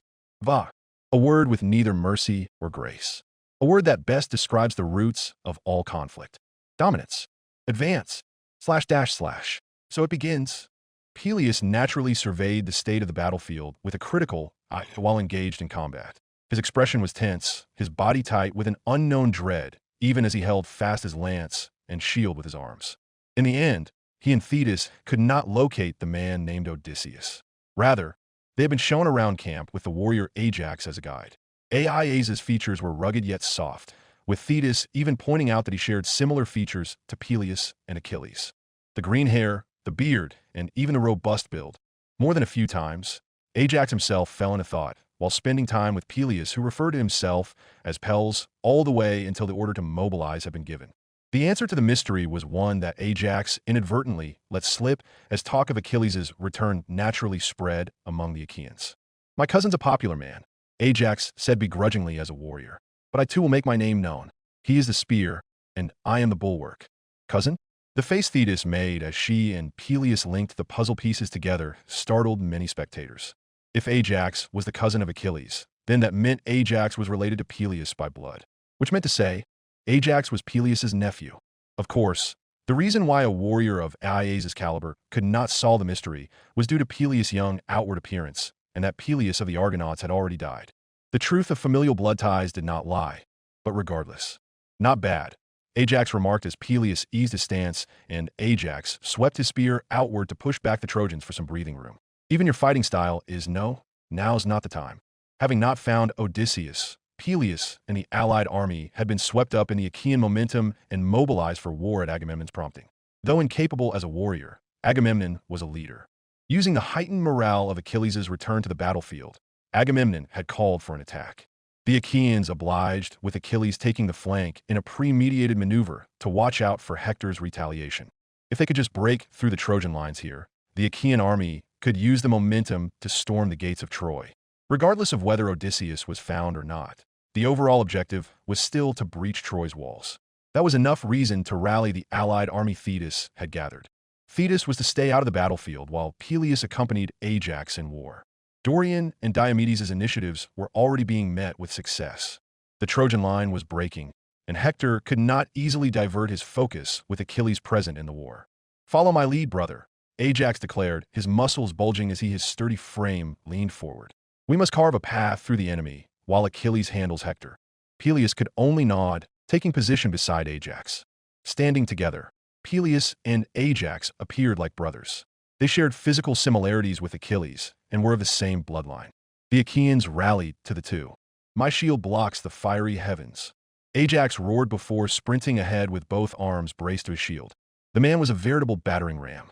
Arrows bounced off his petaled shield, and the crushing force of his charge shattered bones and crushed many underfoot. Those that tried to evade were met with Peleus's sharp thrusts. There was no father that would not go through hell for their child. Peleus was aiming to kill with each strike. His only mercy was to make death swift. Pancration, the ruthless martial art Peleus had learned from his teacher Chiron, was brilliantly implemented. While Ajax's charge eventually met resistance, Peleus's would low sweep his spear and shift the enemy's center of gravity. This enabled Ajax to continue push and overwhelm his blockers. Once toppled, Peleus stabbed down before the Trojans could register the pain. "Marvelous! Have we fought together before?" Ajax beamed at the complementary teamwork. "You move like Achilles," he said in good spirit. Peleus opened and closed his mouth, not knowing how to respond. In the end, he didn't have to, as Aias's attention was drawn elsewhere, much like everyone else. Sparks of lightning arced over the ground, while the reverberation of steel striking steel abounded. "By the gods!" "Look!" Ajax hardened his expression, pulling his shield back and readying his spear. Peleus stared in the direction of Aias's attention and spotted the source of the crackling lightning. In the distance, there fought a man wielding a sword coated with lightning itself. His Trojan hoplite armor was emblazoned with the symbol of a thunderbolt, and his features were strikingly familiar to Peleus. A Trojan commander? Peleus felt a certain discomfort brewing within him. His eyes could not leave the symbol of the thunderbolt boldly worn by the Trojan hero. It was Sarpedon. Aias's eyes narrowed. The symbol of one of the former familia that reigned supreme in Orio. More than that, it was the features, though young in contrast, some aspects were the same, even still. "Who?" Peleus felt his mouth dry. Aias's answer did little to ease Peleus's thoughts. "Sarpedon, king of Lycian, a renowned warrior and an ally of Troy." Ajax surveyed the distance between them and Sarpedon with a measured wariness. "Be warned, he is a son of Zeus. His strikes are fast and tinged with Zeus's lightning. His attacks may be light strikes, but they carry the force of heavy blows. Do not take him lightly." For such warning to come from the mouth of a warrior like Ajax spoke volumes. But it also spoke of the capability of the Achaean fighting Sarpedon to a standstill. Patroclus of the Myrmidons. With each strike of their weapons, Patroclus skillfully dispersed Sarpedon's lightning towards the ground before retaliating with fierce counters. A headbutt by Patroclus staggered Sarpedon, who'd already broken through a portion of the Achaean lines with his strength alone. More than that, A gleam of excitement welled up within Aias's face. By the gods, this is it. Ajax watched Patroclus and Sarpedon dueling ahead, their fierce clash inadvertently pushing both out of position with their respective armies. A chance. Ajax stared at Sarpedon and noticed his cousin Glaucus was absent. Better yet, that damn Aeneas was too busy fighting on the right flank to be close enough to support. Hold your spear fast, brother. Ajax suddenly patted Peleus' shoulder, hyper-focusing on the Trojan hero. I'll forge ahead and reinforce the Myrmidon warrior while you wait for an opportunity. What? Aim for a vital. We'll only have a single chance to kill him. In truth, Peleus already knew what Ajax intended. This was war after all. Still, a chocked sound escaped Peleus' mouth as reality finally caught up with him. Kill a son of Zeus? Under the eyes of his own father? Iris's mist was always present. It could only be imagined how the other side was reacting at this moment. A shudder traveled through Peleus' body. Beads of sweat then trickled down his brow as tension and wariness assailed him. But by the gods, there was no time to think. All he could do was react. On my lead, Ajax was already running, his fierce figure cutting through the army of Trojans and pushing aside confused Achaeans in his wake. Didami. Peleus found himself following on instinct. Sarpedon cut an imposing figure. His features were regal, and his aged eyes, so much like Zeus, made Peleus' breath catch in his throat. It was true then. This man was a son of Zeus. Donning bronze armor that conducted electricity, Sarpedon had long since noticed Aias' charge and had partitioned off a portion of his attention to brace against a warrior, second only to Achilles. Likewise, Patroclus made eyes contact with Ajax. The two shared an understanding at that moment. This wasn't an official duel, but two armies clashing. Together, there was a distinct chance to eliminate Sarpedon here and now, and Sarpedon knew it. Sarpedon clicked his tongue and made to retreat, but thrown spear cut off his escape route. Not a chance, Ajax yelled, billowing in and slamming into Sarpedon with his shield. The crackle of electricity did little to mitigate the force of Aias' charge, and Sarpedon was sent tumbling while still fending off Patroclus' attacks. Anger surfaced on Sarpedon's face. You think this is enough to best a son of Zeus? Sarpedon yelled, encouraging himself to stand firm. Blue lightning tinged his pupils as divine energy swelled from around him. Ajax and Patroclus were suddenly put on the back foot. The lightning crackling around Sarpedon's sword condensed, the rippling tendrils of electricity superheating the blade to a glowing orange. The ground near the blade began to melt from the sheer heat. It was a sword that could no longer be blocked. Even Aias' shield would stand little chance than withstanding a few strikes.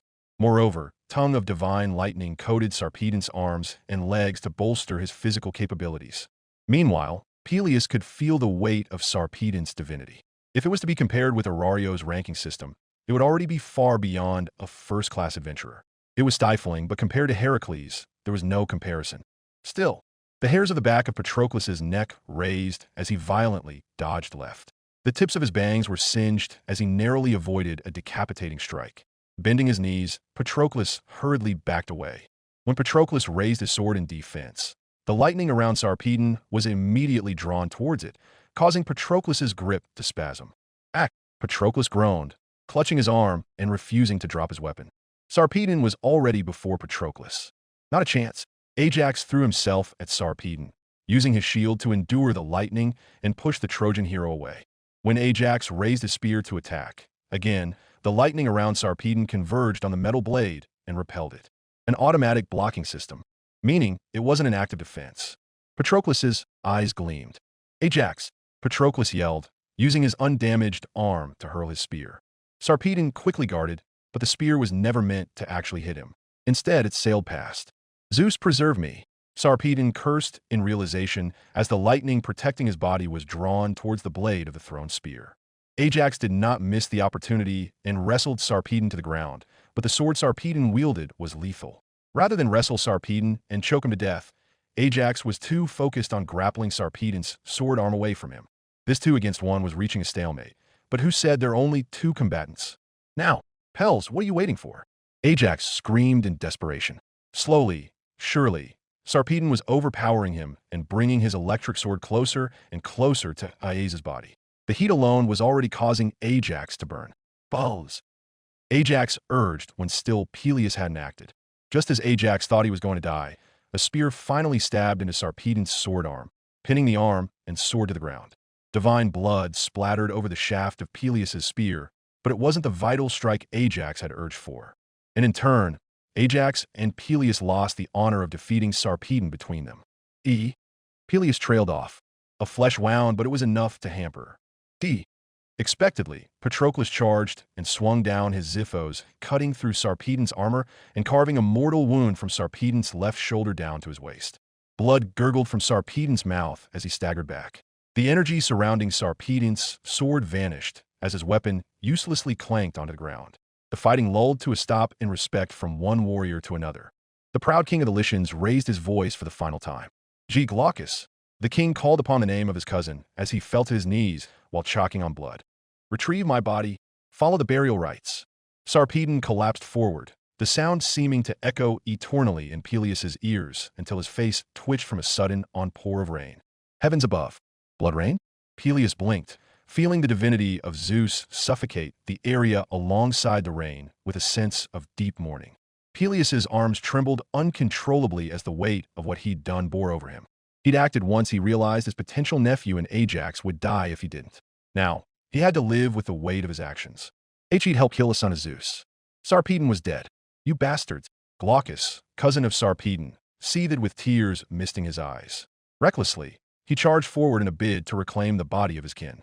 However, the Achaeans were not prepared to lose the body of an elite enemy.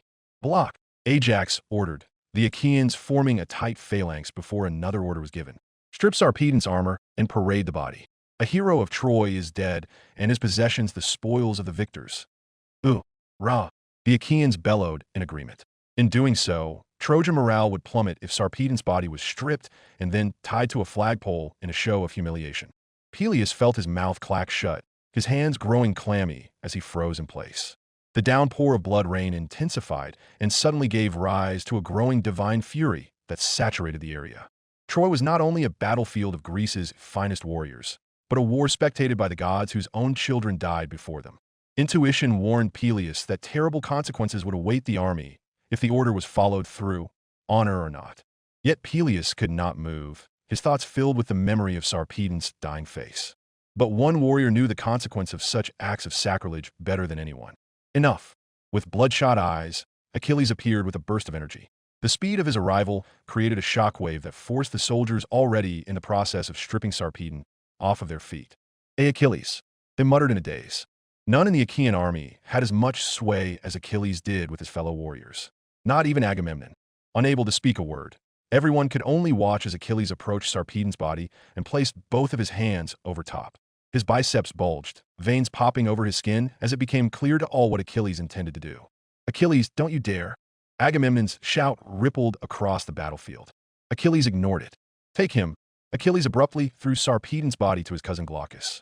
Hastily catching his cousin's body, Glaucus gawked at Achilles, but did not waste time in bringing Sarpedon's body deeper into the Trojan ranks. Achilles motioned not to give chase. The fighting ends here for today. A hero is dead. Let it be known that we Greeks do not desecrate the deceased. Mourn him. He was a true warrior and son of Zeus. With those abrupt words, Achilles and Hector regarded each other despite the distance. Surprise was evident on Hector's languid features, but in the end, Hector was in tacit agreement. Hector raised his hand to signal the withdrawal of the Trojans back to Trojan lines. For the first time, a hint of respect flickered in Hector's eyes. The day's skirmish was over. Agamemnon seethed. Off a note. Patreon.com/Parcasious. Chapter 56. Valor Interloth. The light of the overhead sky over Orio was downcast with murky clouds, bringing the scent of budding turned into murmurs around Orario's public square. The voices most silent closer to the ruins of Babel Tower, where numerous individuals stood crowded and watching a veil of mist. Gods and mortals alike bore witness to the events revealed through Iris's mist, and that in itself was the direct cause of the silence. A man? No, a warrior was slain in battle. Having fought valiantly against 3 adversaries, the man showed remarkable composure and skill. If luck had any say, the man would have prevailed had Peleus not acted. But in the end, death was equal. He was a son of Zeus. The vibrant eyes, the divine crackle of lightning inherent in his blood. He was a true son of Zeus. The gods that bore witness themselves were not mistaken. Divine sense and their perception enabled them to feel the direct connection between father and kin. Zeus had just watched one of his sons die before his eyes. In the crowd around Babel, Hestia's eyes were beginning to mist over. Again? Why was it happening again? Hestia found herself opening and then closing her mouth, her hands growing clammy as she lost her way with words. Family was not supposed to harm family, and yet here it was. The vision she'd seen, the inhumanity of her fellow gods and their disregard for their children. Her poor nephews and nieces. Hestia's heart ached. Moreover, a bigger problem was ensuing beyond Hestia or anyone's control. The appearance of a son of Zeus was the catalyst. Many gods present opted to expand their divine sense through Iris's mist to obtain a better overview of the War of Troy. Iris's mist wasn't an authority that focused on a point, but an ability that spread her influence wherever mist lay. And mist covered the entire battlefield. Iris may not be focusing the scene on a certain point, but her mist acted as a detector that spread throughout the entire trial floor. Hestia was no different from the other gods. She too had extended her divine perception to peer into Iris's mist and survey the area around Troy. Her findings caused goosebumps to travel down her back, but more than that, Hestia began to cautiously glance around her. As a goddess that was fairly overlooked in Olympus, Hestia had an uncanny ability to locate her peers. And most, if not all, of her fellow Olympians were in the gathered crowd around the ruins of Babel Tower.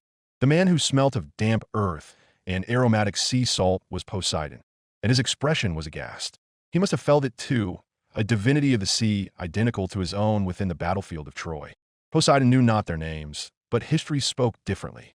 Cycnus and Amphimachus, sons of Poseidon on opposite sides in the Trojan, were names Thetis had neglected to explain, but the visions Poseidon had spoke of their conflict.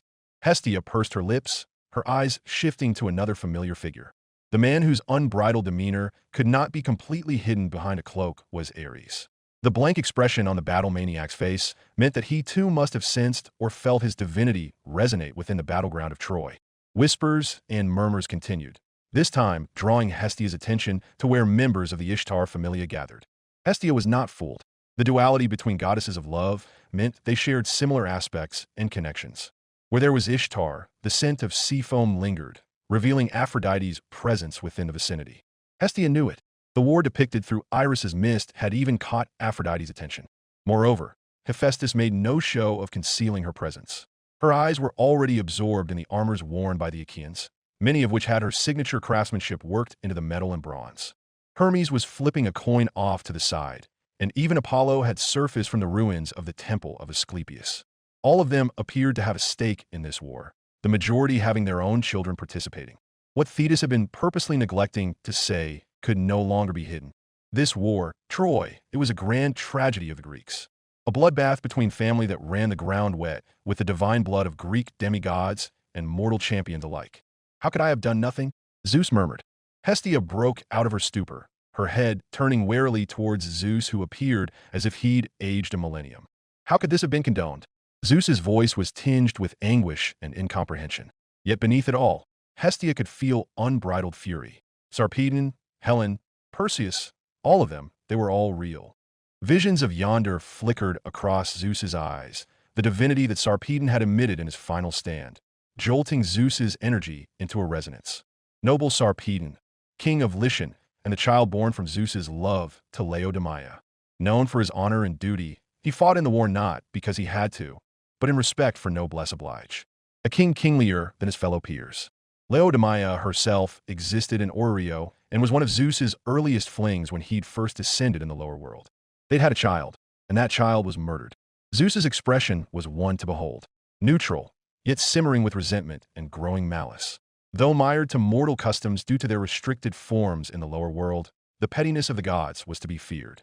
Hestia would have to warn Thetis to keep Peleus out of Zeus's sight from now onward. I will not stand for this. Poseidon suddenly broke out of the crowd. As a leader who aided in the raid against Leviathan, his familia members were not to be trifled with, and Poseidon was rallying all of them to the entrance of the dungeon. Many nervous spectators gave way, unable to withstand the pressure when others joined Poseidon. Members of Aphrodite's familia appeared as her proxy, while even Ares made attempts despite concealing his identity. Neither Shirou or the others were aware of the movements of those in the surface, as the gods were supposed to remain outside the dungeon to prevent escalating the difficulty. All of that was about to rendered moot as emotions ran high. Wait. Hestia tried to intervene and talk sense. If you go now, then the others who've already entered the dungeon will be in danger. Her words were reasonable, but could reason influence a parent's protective instinct? Poseidon and the others pushed on, leaving Hestia shaken.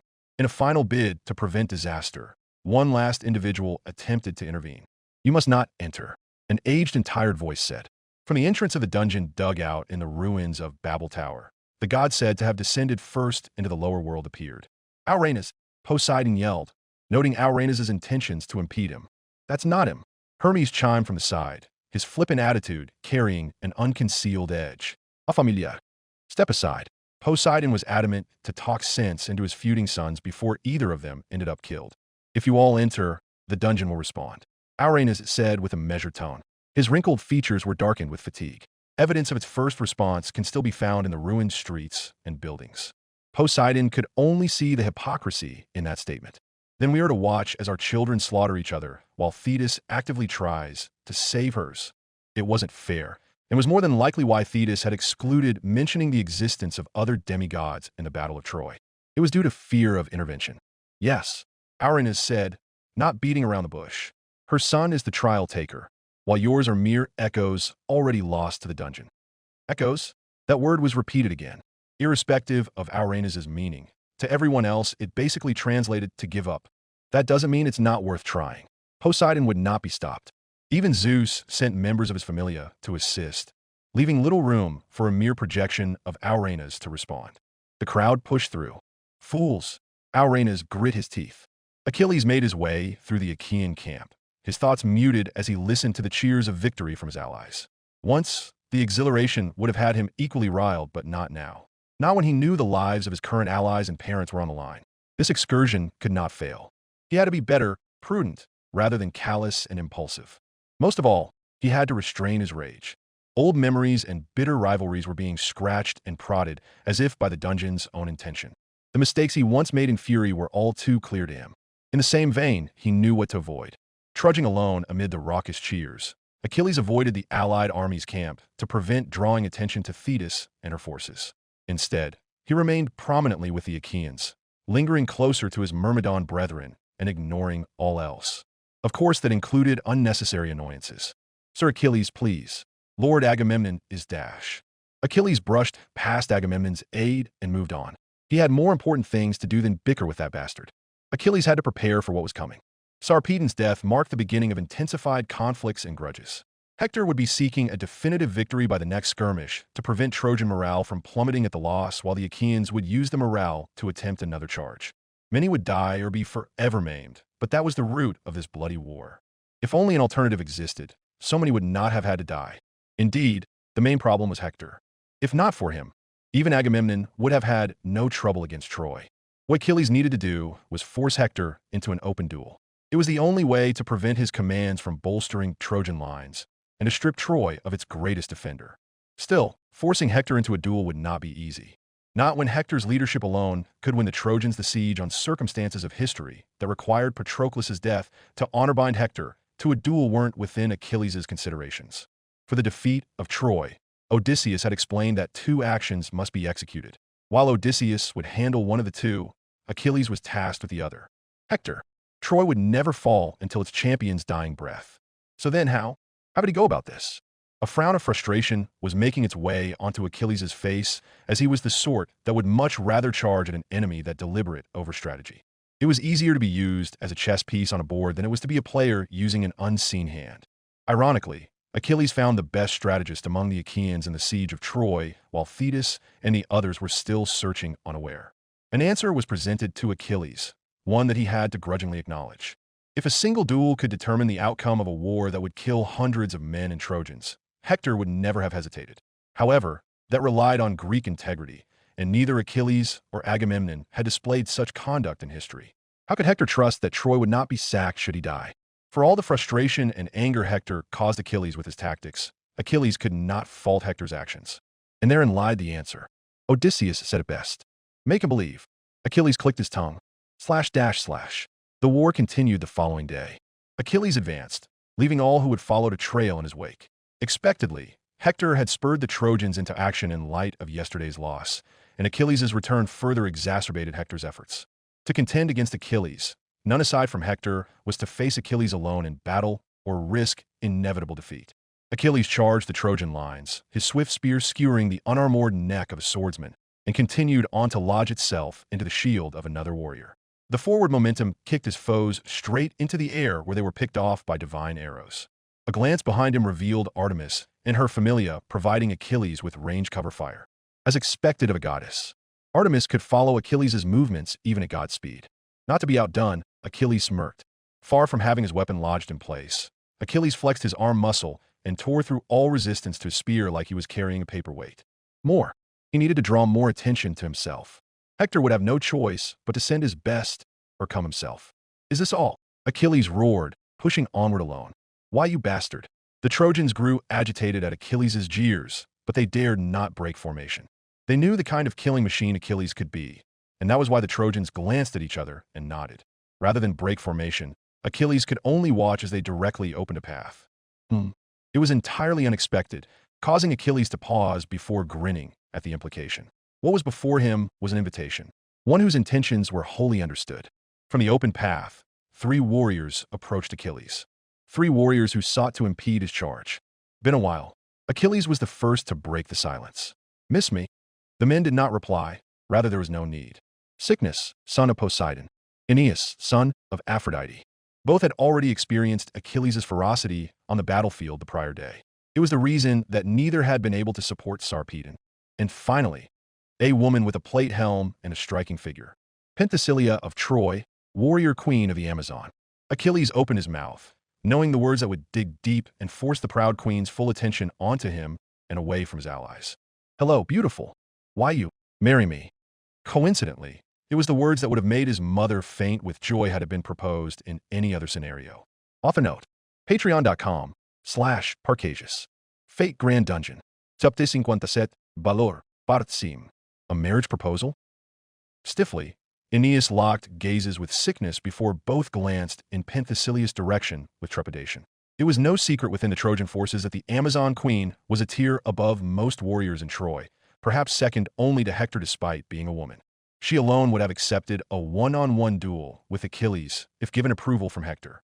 That said, few, if any, individuals knew the startling beauty that she possessed beneath the helm she wore. Rather, she wore the helmet to be known for her skill rather than her appearance. It was a sore spot, one that most enemies could never have known without a semblance of familiarity. Aeneas and Cycnus were facing Achilles for the second time in this war, but for Penthesilea of Troy, this was their first meeting. A monster, not only a mighty warrior, but a psychological tactician? That just wasn't fair. It's a provocation. You mustn't fall for it, warrior queen of the Amazon. Aeneas warned, noting the corded muscles that began to tense over the Amazon queen's exposed navel. We agreed to coordinate and strike a decisive blow for morale's sake. Cycnus glanced at Aeneas. Born a son of Aphrodite, Aeneas's features were breathtaking. They were enough to swoon most women with a wink, his hair a lush shade of orange-brown that contrasted strongly with his bronze armor. Cycnus, in contrast, was a rugged brute with a speckled beard and a deep magnetic voice that reminded one of sea currents. He grew doubtful of Aeneas in this moment, stuck in the underlying meaning of Aeneas's words. Are you saying she isn't beautiful? Cycnus grunted, realizing that out of the 3 of them, he was a duck amid 2 swans. The irony was that Cycnus's pale skin and fair hair were better than both of his allies. It was just the face. Cycnus, shut up. Aeneas growled, annoyed at the smirk still plastered on Achilles' face. Had he intended a mental attack to begin with? The Amazon queen opened and closed her mouth, her eyes leveling with Achilles before she pointed her weapon towards the finest of the Myrmidons. I am a proud warrior. You will respect me as such. She spoke, staring at her will and resolve. Melancholy bled into Achilles' face. It was exactly the same as the woman he had dueled on that day. Lifting his spear into his hands, Achilles tapped his feet against the ground, digging his heels into the dirt. Very well, but I didn't take you the sort to team up against a single opponent. Achilles said, do not listen to him. Aeneas said, he's playing with our minds. No, Achilles rebutted, staring directly at the Amazon queen. I speak of honor, not cowardice. The Amazon queen took a deep breath and maintained her composure. Aeneas, enough. Just as I'm a warrior, I too am a ruler. Honor dictates I fight in a fair duel, but war speaks on behalf of the victors. Though it loathes me to commit this dishonor, I will not go back on my word to listen to Hector's orders as Troy's commander. Now, enough talk. Agreed. Achilles lost the smile on his face, replacing it with indifference. Let's see if he can keep up. The rustling of the wind was the first and only sign of movement. Achilles vanished, Earth and stone kicked up at his wake.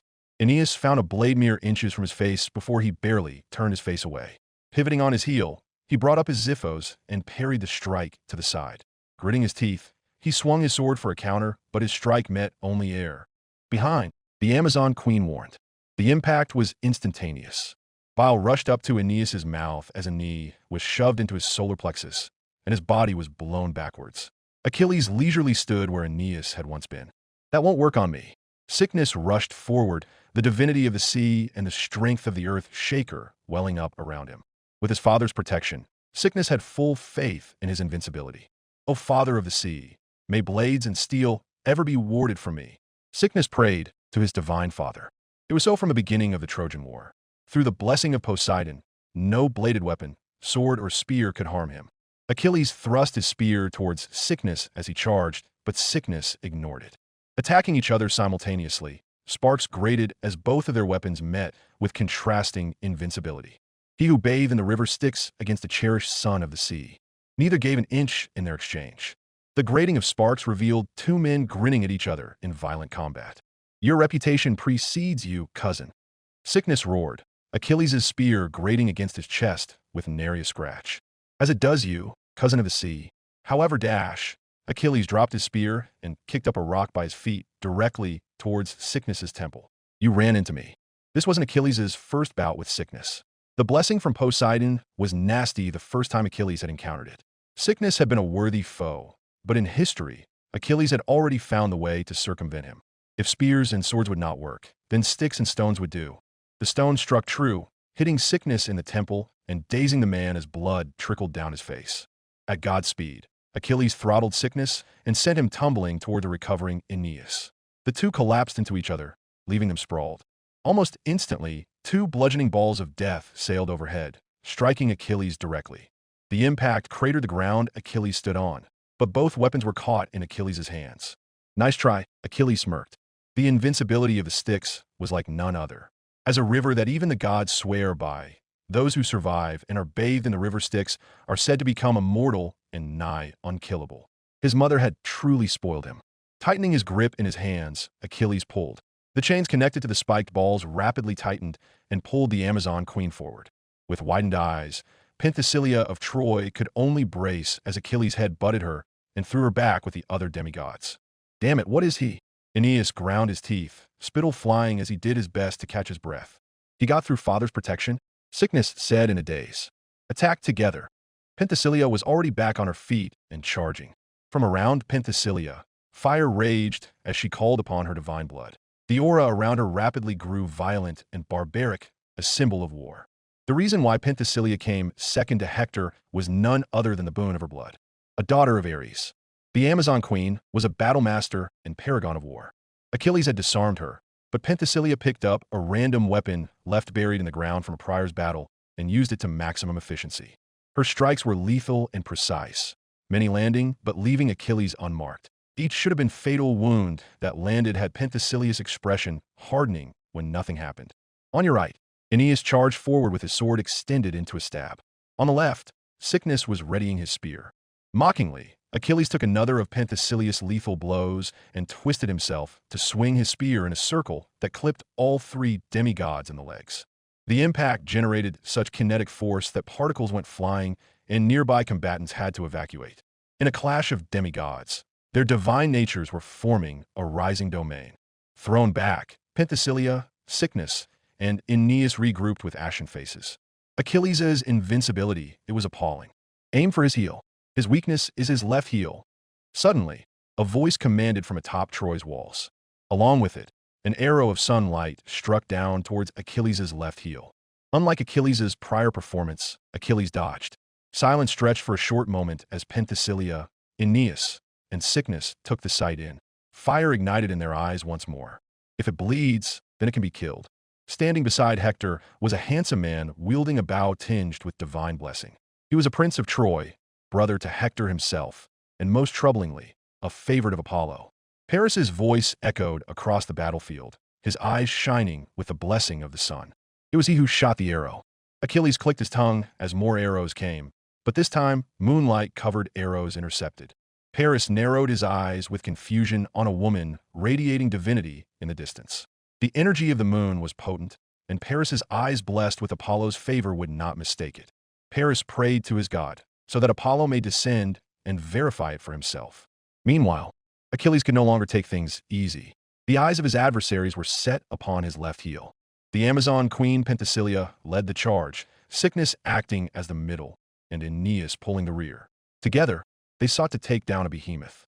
But Achilles could ill afford to be careless any longer. Tightening his stance, he grew serious. Dromius comets. His body broke the sound barrier, striking Sickness first before pushing aside Penthesilea for the true target before him. Lifting his spear, his arm muscles grew corded, fist clenched into a javelin throw. None would survive this strike, for its speed alone would shatter the sound barrier. Aeneas felt pure horror when he realized the gravity of the situation before him, eyes widening and breath catching in his throat. Aeneas understood that there was no evading this attack. "That's one," Achilles said before hurling his spear forward. The kinetic force displaced air and created a wall of debris that followed the spear's wake. Unable to even react, Aeneas could picture the moment the spear would pierce his heart and render him deceased. But fate had other plans. Bubbles formed a mirage of sea foam that rapidly appeared in front of Aeneas. From the foam, Dove soared, and a murky pink light suddenly obscured the area. Achilles' spear struck the foam and sailed through the other side. He'd missed, but it was not of his own intention. A flying dove remained protectively before Aeneas. The divinity flowing from that dove was unmistakable to a demigod, but more of a headache for Achilles. And mother, Aeneas could start believe it. Aphrodite. Achilles felt his vision spin. The one from Oreo. She connected through Iris's mist and intervened. "Stay your hand, child of Thetis, or I swear on my divine name that I will make you regret it." Thunder rumbled above, a direct warning that suddenly cut Aphrodite's efforts to communicate in the dungeon. But the effect was more than mere words. It had revealed a means in which indirect interference could play a role. Sickness, too, was shrouded with a layer of earth and water in the shape of a trident. No words were spoken, but the meaning was laughably clear to Achilles. Illusory fire surrounded Penthesilea, a Spartan helm igniting the plume over her head. Even Ares. Achilles let out a wry laugh, and used to the sentimentality of the gods in Oreo. He was experiencing what was called culture shock. It wasn't as if he feared the retaliation of the gods. Rather, he understood that it wasn't just about him, but the people connected with him that would endure repercussions. One breath, then two. Achilles was not unused to challenges. He'd just have to work with it. That smug look growing on Aeneas' face, as if he was now untouchable with his mother's favor, was irking Achilles. The same could be said for Sickness. Penthesilea appeared dismissive of Ares' attention. If anything, her focus had never left her eyes.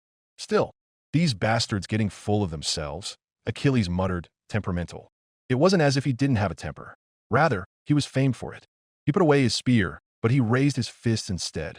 A master of pancration, even weaponless, he could prove lethal. "Do you see now, Achilles? The gods favor us. We are destined for victory. The omens forespoke of your defeat." A punch landed squarely on Aeneas' cheek, sending the man sprawling. "You talk too much." On another part of the battlefield, the sudden intervention of the gods in Oreo was not lost on the goddess personally involved. "Why, you all, what are you doing?" Thetis screamed into the mist, knowing exactly what had just happened. Achilles' battle was far too eye-catching to ignore. But there were no words to reply to her, nothing but deaf ears as Thetis vented. It was true that she hadn't given all the details regarding the participants in the war, but this was precisely why. While their children were echoes created from the dungeon, her Achilles was of his own self. Out of the Greek gods, none were as doting on their child as Thetis was in history. The same could be said for her maternal instinct in her Oreo self. "So what if I'm being selfish? It changes nothing." Thetis roared, knowing that she could at least be heard by those twats. "You'll doom us all." Nary Peleus raised his voice. "Damn them to Tartarus." Thetis ignored it, feeling utterly vexed and worried as she focused on Achilles' battle. A hand abruptly pressed down on Thetis' head and pushed her below arrow range. "Hold fast. It's the Amazons," Ajax warned as a battle horn sounded. An army of warrior women charged the Greek line. Some fired volleys of arrows while others wielded swords and bucklers. Their ferocity was equally as valiant as any Trojan man. The Achaeans met the Amazon advance with shields and hoplite spears. And so began a slaughter, ally and enemy alike melding into a middle ground filled with the scent of death. It was heartbreaking More so for a single Amazon from Orrio who could recognize faces within the enemy Amazons. Even if they weren't exactly the people she knew, watching them die like moths to a flame was unbearable. Penthesilea from Orrio had seen enough. She directly stepped forward, her appearance, demeanor, and valor unmistakable. One by one, the Amazon assault teams from Troy faltered in disbelief, the Greeks watching with thinly veiled interest.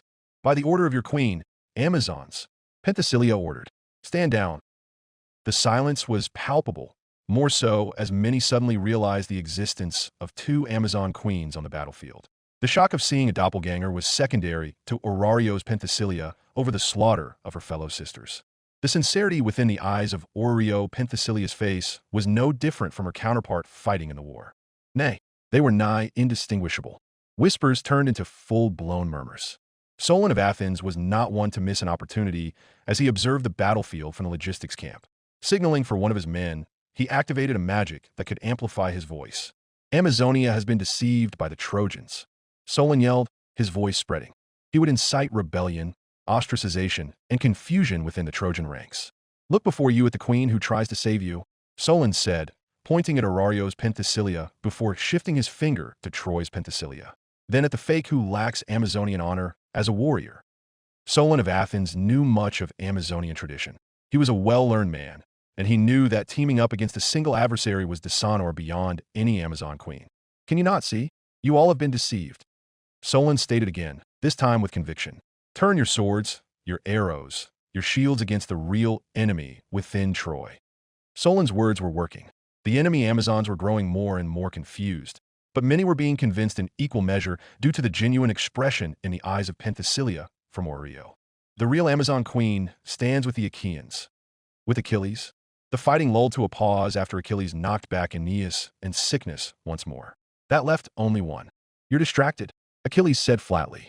Penthesilea of Troy stood rooted as she stared at a mirror version of herself, and the fact that she was being branded a traitor to her people in real time by Solon. What sorcery is this? She whispered before glaring at Achilles.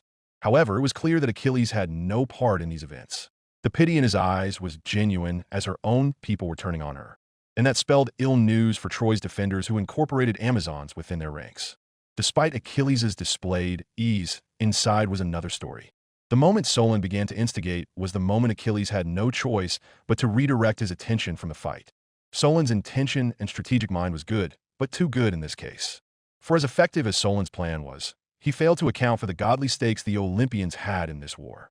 And Achilles had always been on high alert. Paris's eyes had shifted away from Achilles and now focused solely towards Orario's Penthesilea. Worse, those eyes, the gleam of sunlight that reflected from Paris's pupils and the sudden whitening of his hair. That was no longer Paris, but the damn bastard of the sun himself. The version of Apollo that had appeared in the original Trojan War. But why? Achilles racked his mind for an answer as his body tensed. Apollo had no reason to intervene when Achilles had not caused any of the atrocities of the original Troy. It was then that another arrow shot by Paris was intercepted. Artemis's bowstring continued to reverberate endlessly as she contested Apollo's volleys. It clicked. Was that why? The presence and direct intervention of a god? The Zeus that Achilles knew was an ass, but he could be surprisingly fair.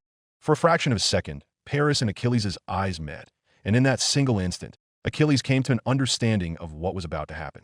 Bastard. This was why he hated diviners and their prophecies. Always feel like you're walking right into it. With Apollo descended into his body, Paris turned and fired another arrow that caught Orario's Artemis off guard. It was not aimed at Achilles, but aimed at Achilles all the same. For a seer god had already seen everything. Vanishing in a burst of god speed, Achilles abandoned his confrontation with Troy's demigods. Air distorted at his movement. There was no time to waste. In the blink of Orrio Penthesilea eyes, one moment Achilles was on the opposite side of the battlefield, and in the next he was next to her, his arms wrapped around her, a protective hold that shocked Troy's Penthesilea and flustered Orario's. Achilles dash. Achilles stopped Orrio Penthesilea from talking. He only had time for a single sentence before the inevitable occurred. Just as heroes were tied to their myths, so too was Achilles and his natural bane. This isn't your fault, he insisted. What? Orrio Penthesilea stared up at Achilles' melancholic face, and then finally noticed the streak of sunlight that had been trailing in Achilles' wake to a predetermined result. Her pupils dilated. The divine arrow struck Achilles' left heel. A muffled scream echoed across the battlefield, accompanied by the sound of shattering glass. The second day heralded a Trojan victory and a broken illusion of invincibility. Chapter 58. Valor. Part 6. Her body jolted as if a current of electricity had coursed its way through her, a feeling of breathlessness causing her pupils to dilate and breaths to deepen. What was reflected across Thetis's eyes was a sight mirrored only by the memory of a horrible vision. Each blink brought that vision and reality in and out of focus until it finally blended seamlessly into one. Three hags, each sharing a single eye, appeared to stare mockingly at Thetis. Within their grasp was a divine string that was directly tied to the fate of the mortal it represented. With a pair of rusted scissors, one of the hags made the first snip, chipping the scissors blade, but fraying a portion of the divine string. Fate and prophecy. No matter how hard one tried, you cannot change your fate. The sisters ensured so, to the extent that even the gods could not ignore the divinations. For Thetis, it could all go to Tartarus. Achilles.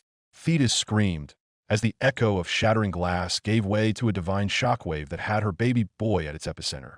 Raising her arms to shield her face from the buffeting wind, Thetis's bloodshot gaze never stopped staring ahead at the son, who called her mama. Struck by Apollo's divine arrow, the armor of invincibility that Thetis herself had granted Achilles by bathing him in the river Styx vanished in its entirety. Achilles was rendered mortal once more. Amaranth of the brave had shattered, and the noble phantasm representing his speed was broken, reducing his foot speed by 70%. The fall in numbers could be categorized in words, but the effects in reality were more exaggerated. The blessings that had weaved themselves into Achilles' noble phantasm broke away in the form of an azure wisp in Thetis' silhouette. The affection of the goddess which elevated his servant parameters desperately, trying to keep everything together with outstretched arms and an obscure face on the verge of tears. An instant later, and the wisps were blown away in the wind. No, no. Thetis felt like she was losing her mind, her body breaking into a sprint despite a veritable army separating her from her position and Achilles deep into enemy lines. Thetis didn't care. She pushed and sprinted, none noticing the fluctuations of divine energy within her as sheer panic set in. She was trying to get past allies and enemies alike, but war did not run on emotion. A hand suddenly grabbed her arm, its vice-like grip jolting Thetis's attention forcibly. That rat bastard is wasted on a beauty like yourself. Staring up at the man who stopped her, Thetis saw that it was Agamemnon, the leader of the Achaeans. Expression twisting in frustration, Thetis glanced to Peleus and Ajax fighting ahead. As agreed, she was supposed to have stayed behind in the main army base to just watch, but her single-minded focus to reach her son had blinded her to her own actions. Thetis had long since left the safety of the main camp. "Let go of me," Thetis hissed, not having the time for this. "You misunderstand," Agamemnon said disarmed. "Who are you calling a fool?" A twitch of maternal fury flickered across Thetis's face, but she held it in, deciding to listen to where this was going out of desperation. "We must pierce through the Trojan vanguard if we are to join Achilles. That warrior's skill and speed usually allow him to traverse the battlefield on his whim. But look where it's got him now, to lose his invincibility over a mere woman." Agamemnon spat on the ground, but he too was a leader. "Are things still going to plan, Odysseus?" Odysseus. Thetis was startled, finally realizing that a second man was near Agamemnon's side. That stern, no-nonsense expression and shoulder-length white hair with red streaks was exactly how Thetis had seen in the vision. This was the man she'd been looking from the moment she'd entered this trial ground. An unexpected variable occurred, but it's not yet to the point of failure. Odysseus replied, "I trust in the Myrmidon warrior named Achilles." "On that, we agree," Agamemnon nodded grudgingly. "Ready the men. We move to Achilles while the enemy remains distracted at their supposed victory." Not one for pleasantries. Odysseus merely nodded and began rallying the hand-picked elite Agamemnon had already arranged. Staring in stunned silence at the forming group, Thetis opened and closed her mouth before realizing Agamemnon was gesturing for her to follow. She breathed in and out, trying yet failing to steady her breath. For her baby boy, there was no hell or Tartarus she was unwilling to face. The decision was already made within her. A Trojan victory? Achilles inwardly scoffed at the notion. Never, not even for a single day, so long as he was present on the battlefield. Besides, it wasn't as if there was much choice anyway. His body ached, his muscles groaning from a distinct feeling of weakness. However, he would press on, not simply because of pride and refusal for a Trojan victory, but because there was no choice. As much as it felt like he was back to that fateful day in the past, it wasn't. This was a trial in the deep floors of the dungeon, and delaying would only lead to further variables. The intervention of Arario's gods was already a hindrance. What's more, if the dungeon consumed the energy of those that died within it? Achilles was not slow nor dim-witted. As much as he behaved laid back, he could still recall the way Castor had described the dungeon as something akin to a living organism. There was no way of knowing exactly what Castor had meant when he spoke about the dungeon and antibodies, but Achilles would rather not endanger those around him. This had to be finished now, and it wasn't as if the Trojans would just let him walk away now that his invincibility was gone. Coughing, a dull ache spread across Achilles' chest before he realized it wasn't because of an injury. Staring down, he locked gazes with Arario's Penthesilea, whose complexion had gone pale. She, beyond anyone else, could notice the rapid change in Achilles' state after his heel was damaged. That feeling of aloofness and indomitability was gone, replaced instead with mortality, injuries, and fatigue. It was because of her, and that shook Penthesilea more than anything else. "Why did you do that?" Penthesilea grabbed Achilles by the collar and shouted, fingers trembling when she realized her tight grip was causing discoloration on Ryder's skin. It had never done that before, even with her full strength. She let go as if burned. "I didn't ask you to do this." She pushed away from his protective cover, guilt and remorse flooding her expression as hysteria began to build. "I didn't need you to do this." She pounded on his chest, only to stop before actual impact, sensitive to his current state. How was she going to face Achilles' colleagues, let alone Thetis? Her lips pursed, trained muscles and toned body utterly meaningless if she still needed to be protected. No, more than that. Her pride as a warrior could not stand her own weakness. "I wanted to," Achilles said, stunning Penthesilea into abject silence. She just stared, the hue of her eyes behind her plate helmet wavering in a way that caused Achilles to grow self-conscious. "It's all right," he scowled, bones cracking as he moved his body to stand in front of Penthesilea. Invincibility was overrated anyway. This just makes it more fun. A lie, and a terrible one. Penthesilea could see it as well as anyone else. The way Achilles carried himself had changed in his demeanor. The carefreeness had vanished, replaced with a tangible tension of death. "Why you?" Penthesilea barely got the words out before she was interrupted. Little did she know, no amount of reasoning or logic would have explained the sequence of events. Rather, it could only sum up in a single way. Something that was done without thought and worked purely on impulse. "Please, it's fine. I wanted to do it." Emotion. That was the only answer, and that in itself was what baffled. "Why?" Penthesilea felt her mouth dry, underserved feelings of unworthiness causing her to clench her jaw and ball her hands into fists. Yet the answer was one that would affect her more than anything else in her life and beyond Orio and Amazonia. "Because it was you," he spoke. The regrets Achilles had were many, and in this summoning, he'd long since resolved himself to no longer add any more to his list. The Amazon Queen Penthesilea and Troy itself were sore topics. If they hadn't met purely warrior to warrior, perhaps the word that Achilles had spoken in life wouldn't have had such an impact on the original Penthesilea. To have realized he'd loved her only after mortally wounding her was a remorse Achilles had resolved not to face more than once. Penthesilea stilled, the expression behind the helm she wore indiscernible as a hot, near scalding, wave of heat coursed through her when the words eventually registered. Her stomach felt tight, and her feet jittery before she clamped the feelings down with the reminder that they were still on a battlefield. She raised her voice, practically screaming as she glared. "No one harms him." She stared into the eyes of the Amazon warriors siding with Troy. Her fangs were bared, chains clanking as she gripped tightly onto her weapons. "Stand down, or I will consider you an enemy and crush you where you stand." The Amazons within Troy's ranks flinched. Many backed away, and even lowered their weapons much to the dismay of their Trojan allies who now feared internal conflicts within the army. It couldn't be helped. The confusion of the Amazons was evident. Solon's words and the genuine fury and emotion in Penthesilea's eyes was too convincing, at least for those within earshot. It was enough to buy just a little more time for Achilles to recuperate and think. "Thanks, but that won't help. Not for long," Achilles said, staring at the Trojan Penthesilea, making a mad dash towards their location, followed by Aeneas and sickness. Achilles turned back to his Penthesilea. "Stay put. This isn't the time for carelessness," he warned. Whether Penthesilea would listen or not, Achilles could not decide for her. Instead, he focused on what was to come. The confusion had only bought a scant few minutes, and already Achilles could see the Trojans readying their weapons. Wave tactics were coming, the bastards. The Trojan would surely throw everything they had at him if it meant killing the legendary Achilles. In top condition, Achilles would not fear such a challenge, but with his tier as a servant reduced due to the loss of his invincibility and associated noble phantasms, even he would find it difficult to survive the might of the Trojan army alone at the front. And this was before having to consider the safety of allies. There was no other choice. Penthesilea's ruse would only last for as long as the Trojan Penthesilea would take to convince her own people. In the meantime, Achilles needed to take any opportunity he had. Chiron didn't just teach him about combat, but of honor and wisdom too. Hector, Achilles yelled, his voice carrying through the chaos of war as he proclaimed to the heavens above.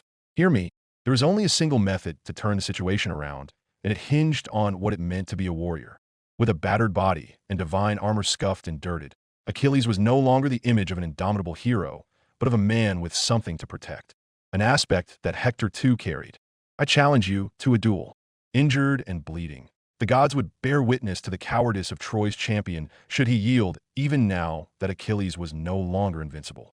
That would no longer be tactical, but cowardly, considering Hector's own renown. Ares is my witness. Face me, or forever be dishonored in the eyes of the gods. It was not mere provocation, but a genuine invitation where each fighter held their honor on the line. Before either of them was a hero or a protector, they were warriors. Notrix. Achilles tossed aside his spear, followed by his greaves and riding gear. No external interference. Even the divine armor Thetis had bestowed upon him was discarded to the wayside under the stunned gaze of the Trojan army, leaving nothing but the sleek black undersuit he wore beneath. A contest of strength. Even the opportunistic Trojans would not dare act before Hector replied, now that a formal challenge had been issued. The gods were watching above, and none sought to dishonor Hector by resorting to trickery here. Still, there was no way this should have worked. No sane leader would agree to a duel with a man who could kill him when he had an army to ensure the job. But this was different. Warrior to warrior. Finally, a sigh escaped Hector's mouth from atop Troy's wall. I accept. Hector too put aside his spear, arming himself with just his armor and skill before leaping down from the wall and landing 20 feet away from Achilles.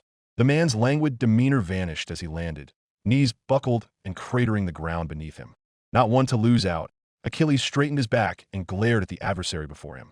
Of all the people Achilles would rather never face again, Hector was at the damn top of the list. Yet here Achilles was now, doing it all over again. The armies unanimously parted, giving room to the two and forming a wide circle with the finest warrior of both armies at the center. Under the eyes of all, the two walked directly before the other and grudgingly butted fists. I am Achilles, son of the hero Peleus, / I am Hector, son of King Priam of Troy. Stepping backwards and raising their arms by their heads, they assumed their fighting stances. Let's have a fair fight.